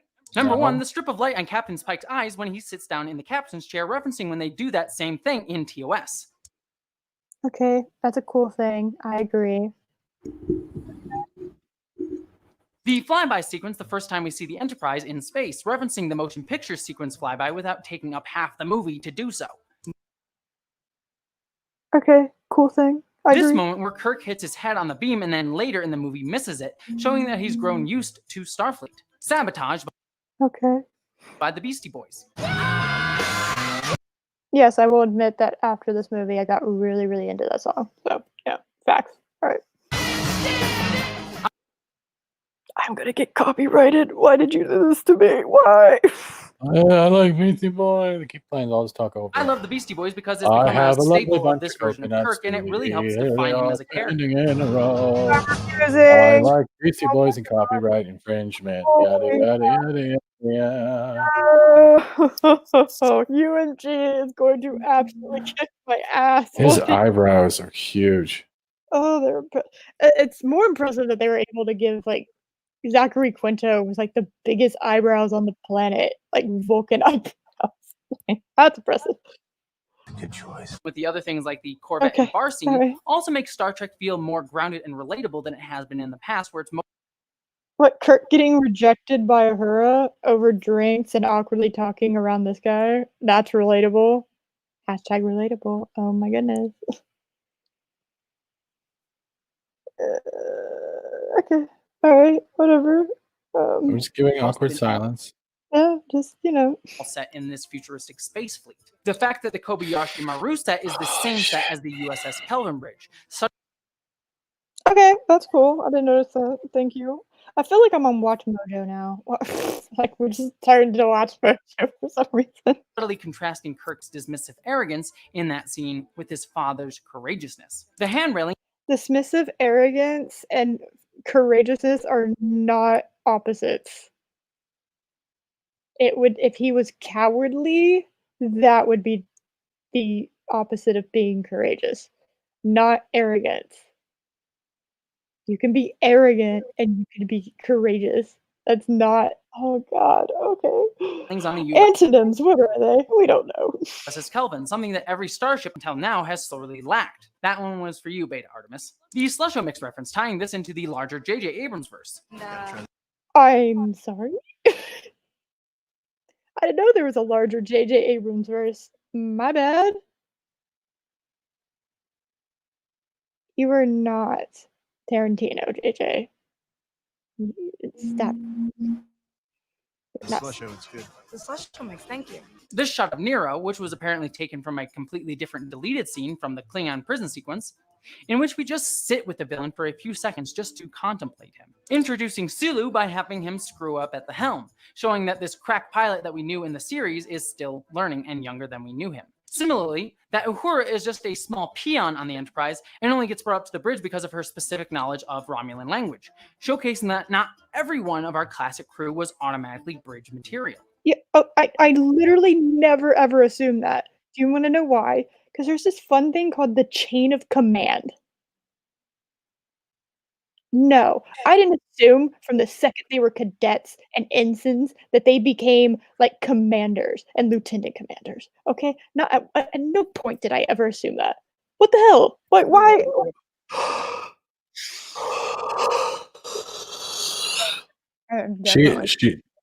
She's boring me to death. Yeah, the Renegade cut video we did a couple of weeks ago. Yeah, that was something special. That completely destroyed me for like the rest of the day because I could not think. It was so awful. But this one is like, okay. The fact that Kirk looks up at the Enterprise just like Luke looks at the twin suns. No. You did not just fuck. No. No. What is going on? No. What? That's not, looking up is just now, oh, it's a reference to Luke looking up at the twin suns. No! Did he ever go to the twin suns? No! I don't. Okay. All right. This clearly gonna die, and everyone knows it. Red shirt. Yes, red shirts die. Yes, thank you.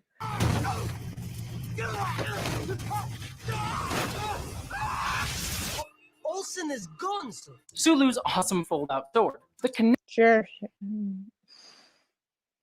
I think it was kind of stupid because, like, if you have that at the wrong angle, you're slicing yourself. But okay. Fencing callback, but that's about it. Kineticism of the transporter in this movie. I mean, they literally fall and crack it in this scene. Yeah, they should have been like fucking destroyed if that was the case. Just FYI. Like, they should have some shattered bones because they were free falling. They're not walking after this. Thank you. I'm sorry. Thank you so much for yawning on my stream. I know I'm that entertaining. It's not you. It's literally not you. It's the video personality we're watching. It's not you. I guess I've gotten used to it at this point. You're my and that just makes sense and is super cool. The No, it doesn't. They should be destroyed, like I said. obvious Wrath of Khan bug nod. The fact that Kirk says shit. Bullshit. Oh my gosh, he did swear. Oh my goodness, he swore. That's so cool. Oh my goodness. He is so stunning and brave. He's so brave. Oh my god, he said the S word. Oh my god.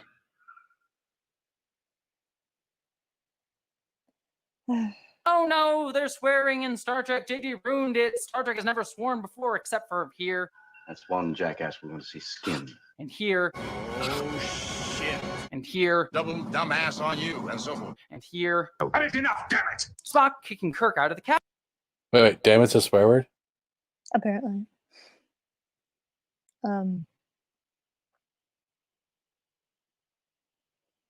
Technically speaking, they've addressed that swearing is that they're above it, and they don't use that language anymore. Tell that to Discovery. Yeah. And those are very minor swear words. Like ass, hell, damn, and shit are very low tier. There's much worse words that have been said, actually. So I don't think the human language had ever evolved to the point where damn it wasn't part of it. So that's just I'm so sorry. Out of the chair. Out of the chair. Well, if the Federation... The first shot of Kirk and Spock side by side once they finally decide to work together. The look and feel of going to warp in this film is just cool. The reference to Admiral Archer, because the more Star Trek Enterprise references that I get, the better, in my opinion. Still mad about Porthos, though. The fact that we get a setup and payoff to the cupcake line earlier. Relax, cupcake. Showing how Kirk's arrogance will always catch yeah, it's got a callback. That's just a normal thing that happens in movies. That's not a cool thing. That's just a normal thing. up with him, even in small ways. Come with me!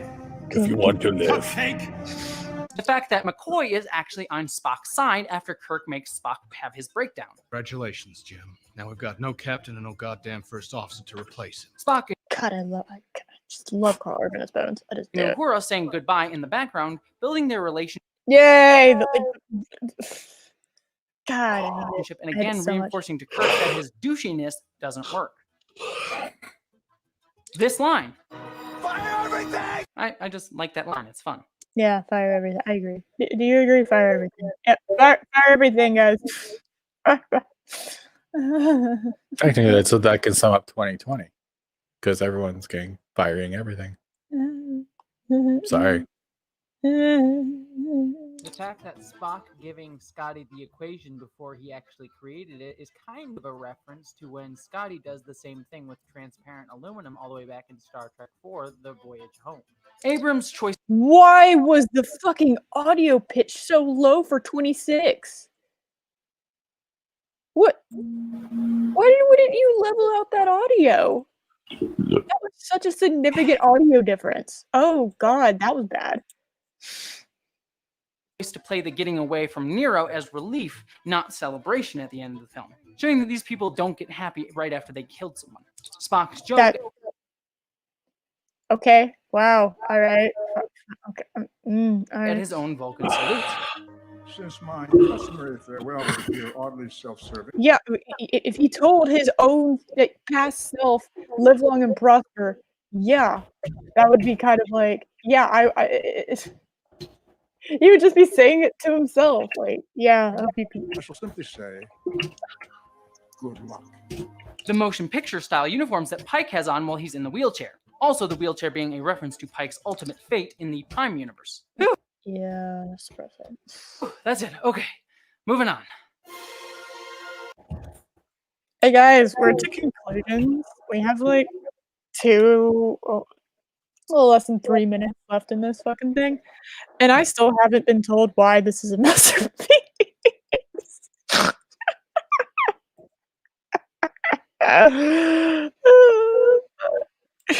Also, how is it part 1 of 2 if we're at conclusions?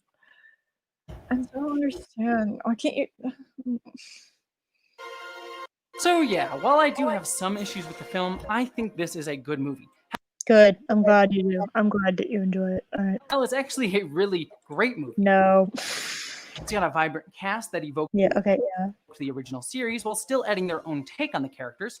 Great filmmaking style and technique that puts a unique stamp on this film and makes it stand apart from everything else. Yeah, it's literally become a meme. That's how bad it was. It became a meme. It became something everyone pointed and laughed at. Not just the rest of Star Trek, a fun story that has stakes and surprises and managed to have all the Star Trek canon references while still being respectful and intelligent of the canon before. Yeah, as I dive into all of these aspects, I still haven't answered that one question that I set out to answer.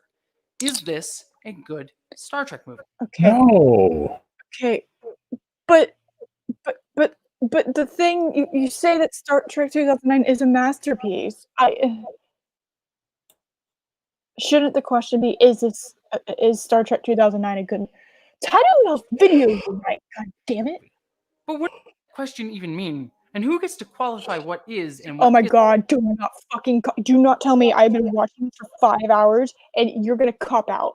You're gonna cop out, straddle the fucking fence, and you're gonna fucking think, oh, well, we don't even fucking know what that means. We don't know what things mean to be Star Trek. So, you decide. Comment down below. Here's my sponsor, and thank you all my Patreons.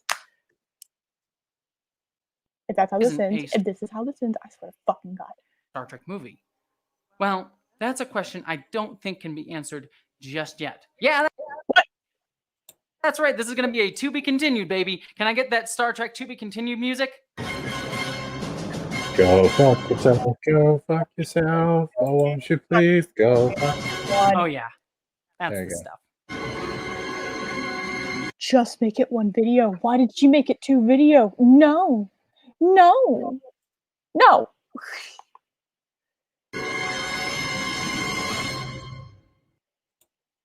Well, that's it for this video. Thank you so much for watching. Like I said, I am going to be doing a part 2 to answer that question. Is Star Trek 2009? There's no reason for like half of this video.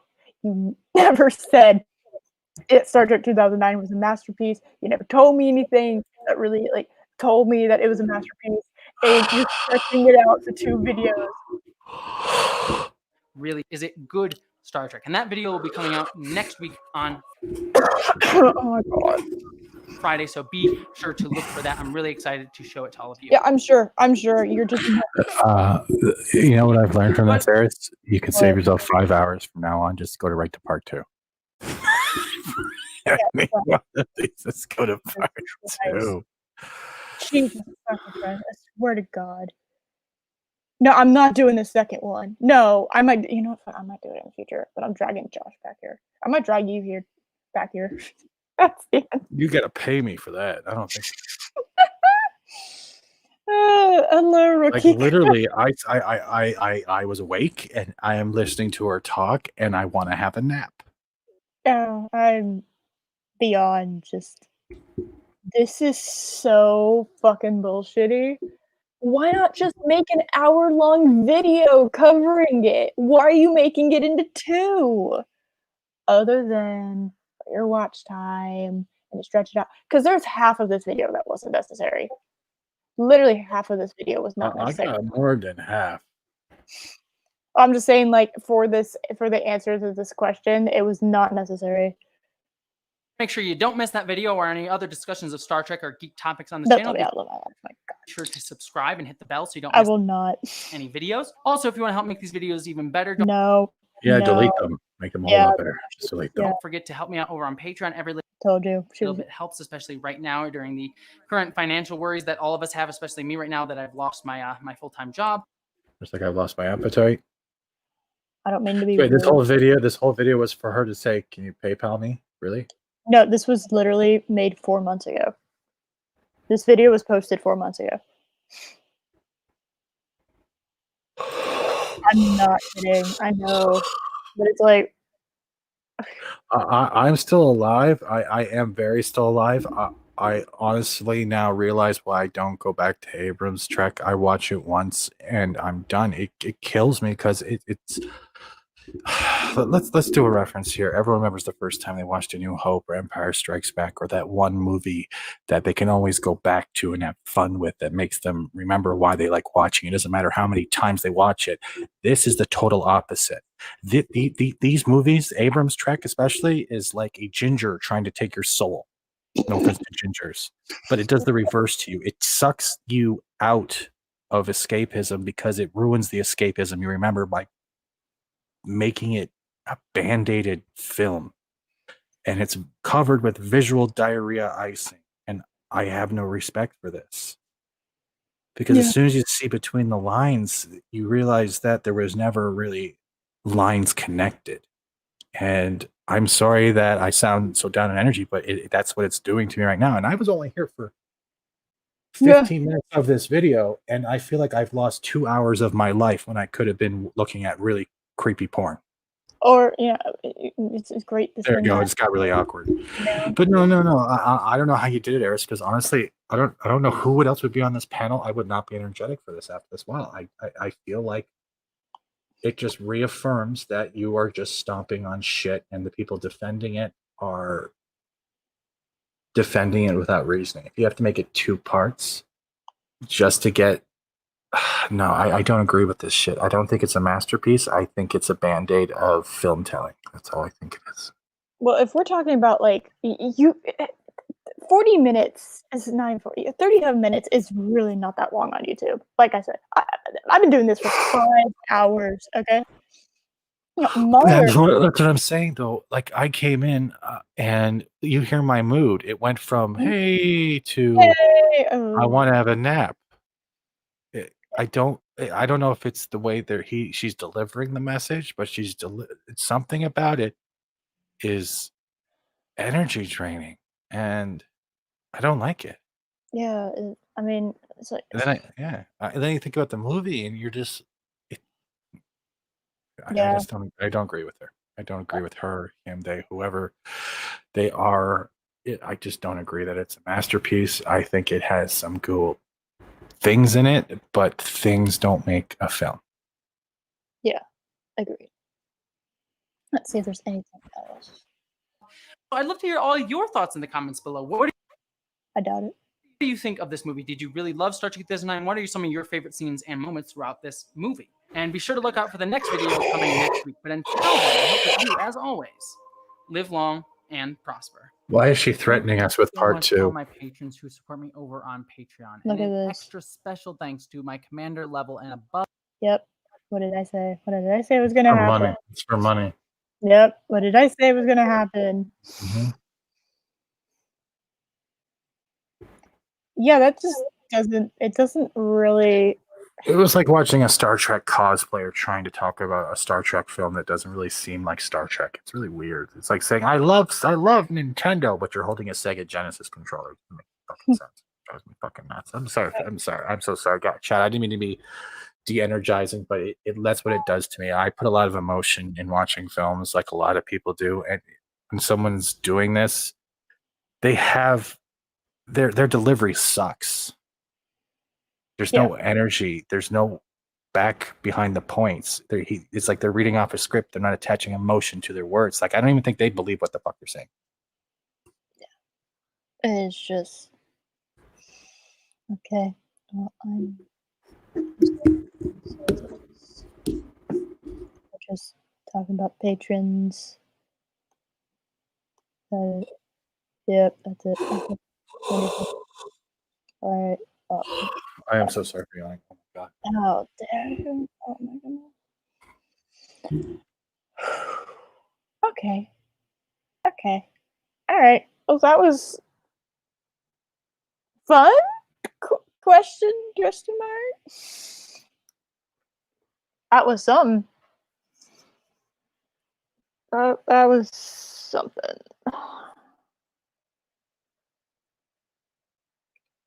I have no more words. I don't know what to say. Yeah, that was a thing that occurred. That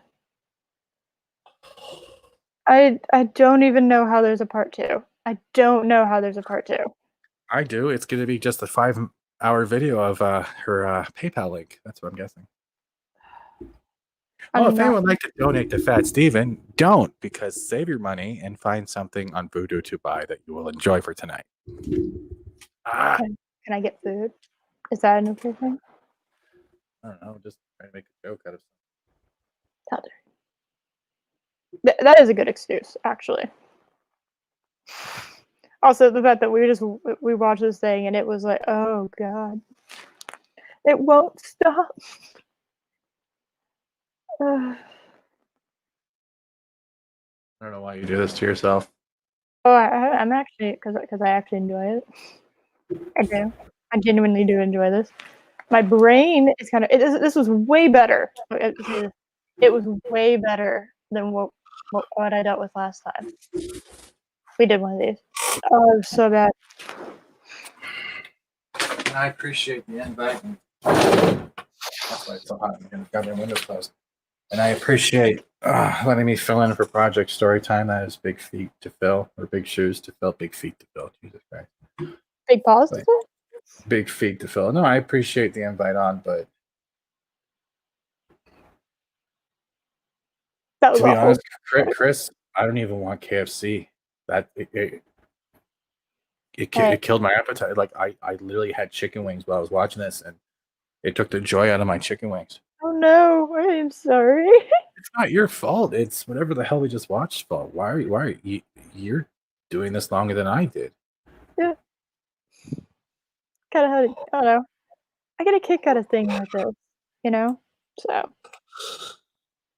it's alright. It's okay. I'm sorry for yawning. I apologize. So rude. I just. Ugh. All right. So final thoughts were that was bad. I might do the part 2 one. I don't know. You know what I want to do? There should be a test. What you do is you show this film to people in an insane asylum, and if they become sane, then hey, it has a purpose. If it doesn't to make them sane, it doesn't have a purpose. Well, I'm going to go ahead and throw out my outro. Thank y'all all for coming and. Yep, that's it. Thank you for coming and being here for 5 hours to me off. I won't technically be streaming. I don't think I'm streaming next. It's gonna be a hot minute before I actually do stream again.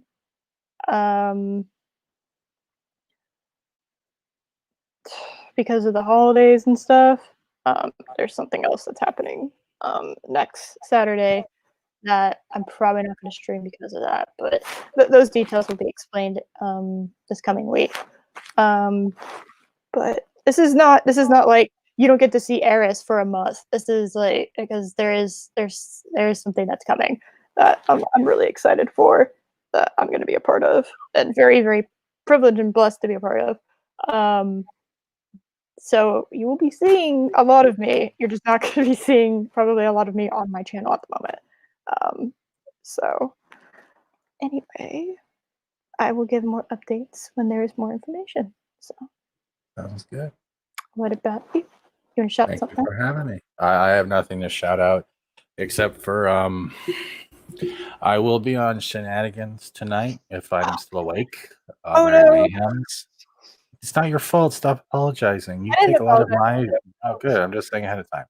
And tomorrow will be Sunday, and I will be doing on Lorena's channel the Welcome to Florida stream. Other than that, I will be looking for my pulse for the next couple hours. just pound an energy drink. It should be fine. I don't have any energy drinks. Summon They're hurt. Summon one. Okay. There you go. That's you know that Green Lantern picture is just a picture, right? Doesn't mean I have powers. Yeah, if you don't believe in yourself, yeah. Oh, I believe in myself. I'm going to try and stay awake. All right. Well, see y'all on whatever next thing I'm a part of. Anyway, so bye.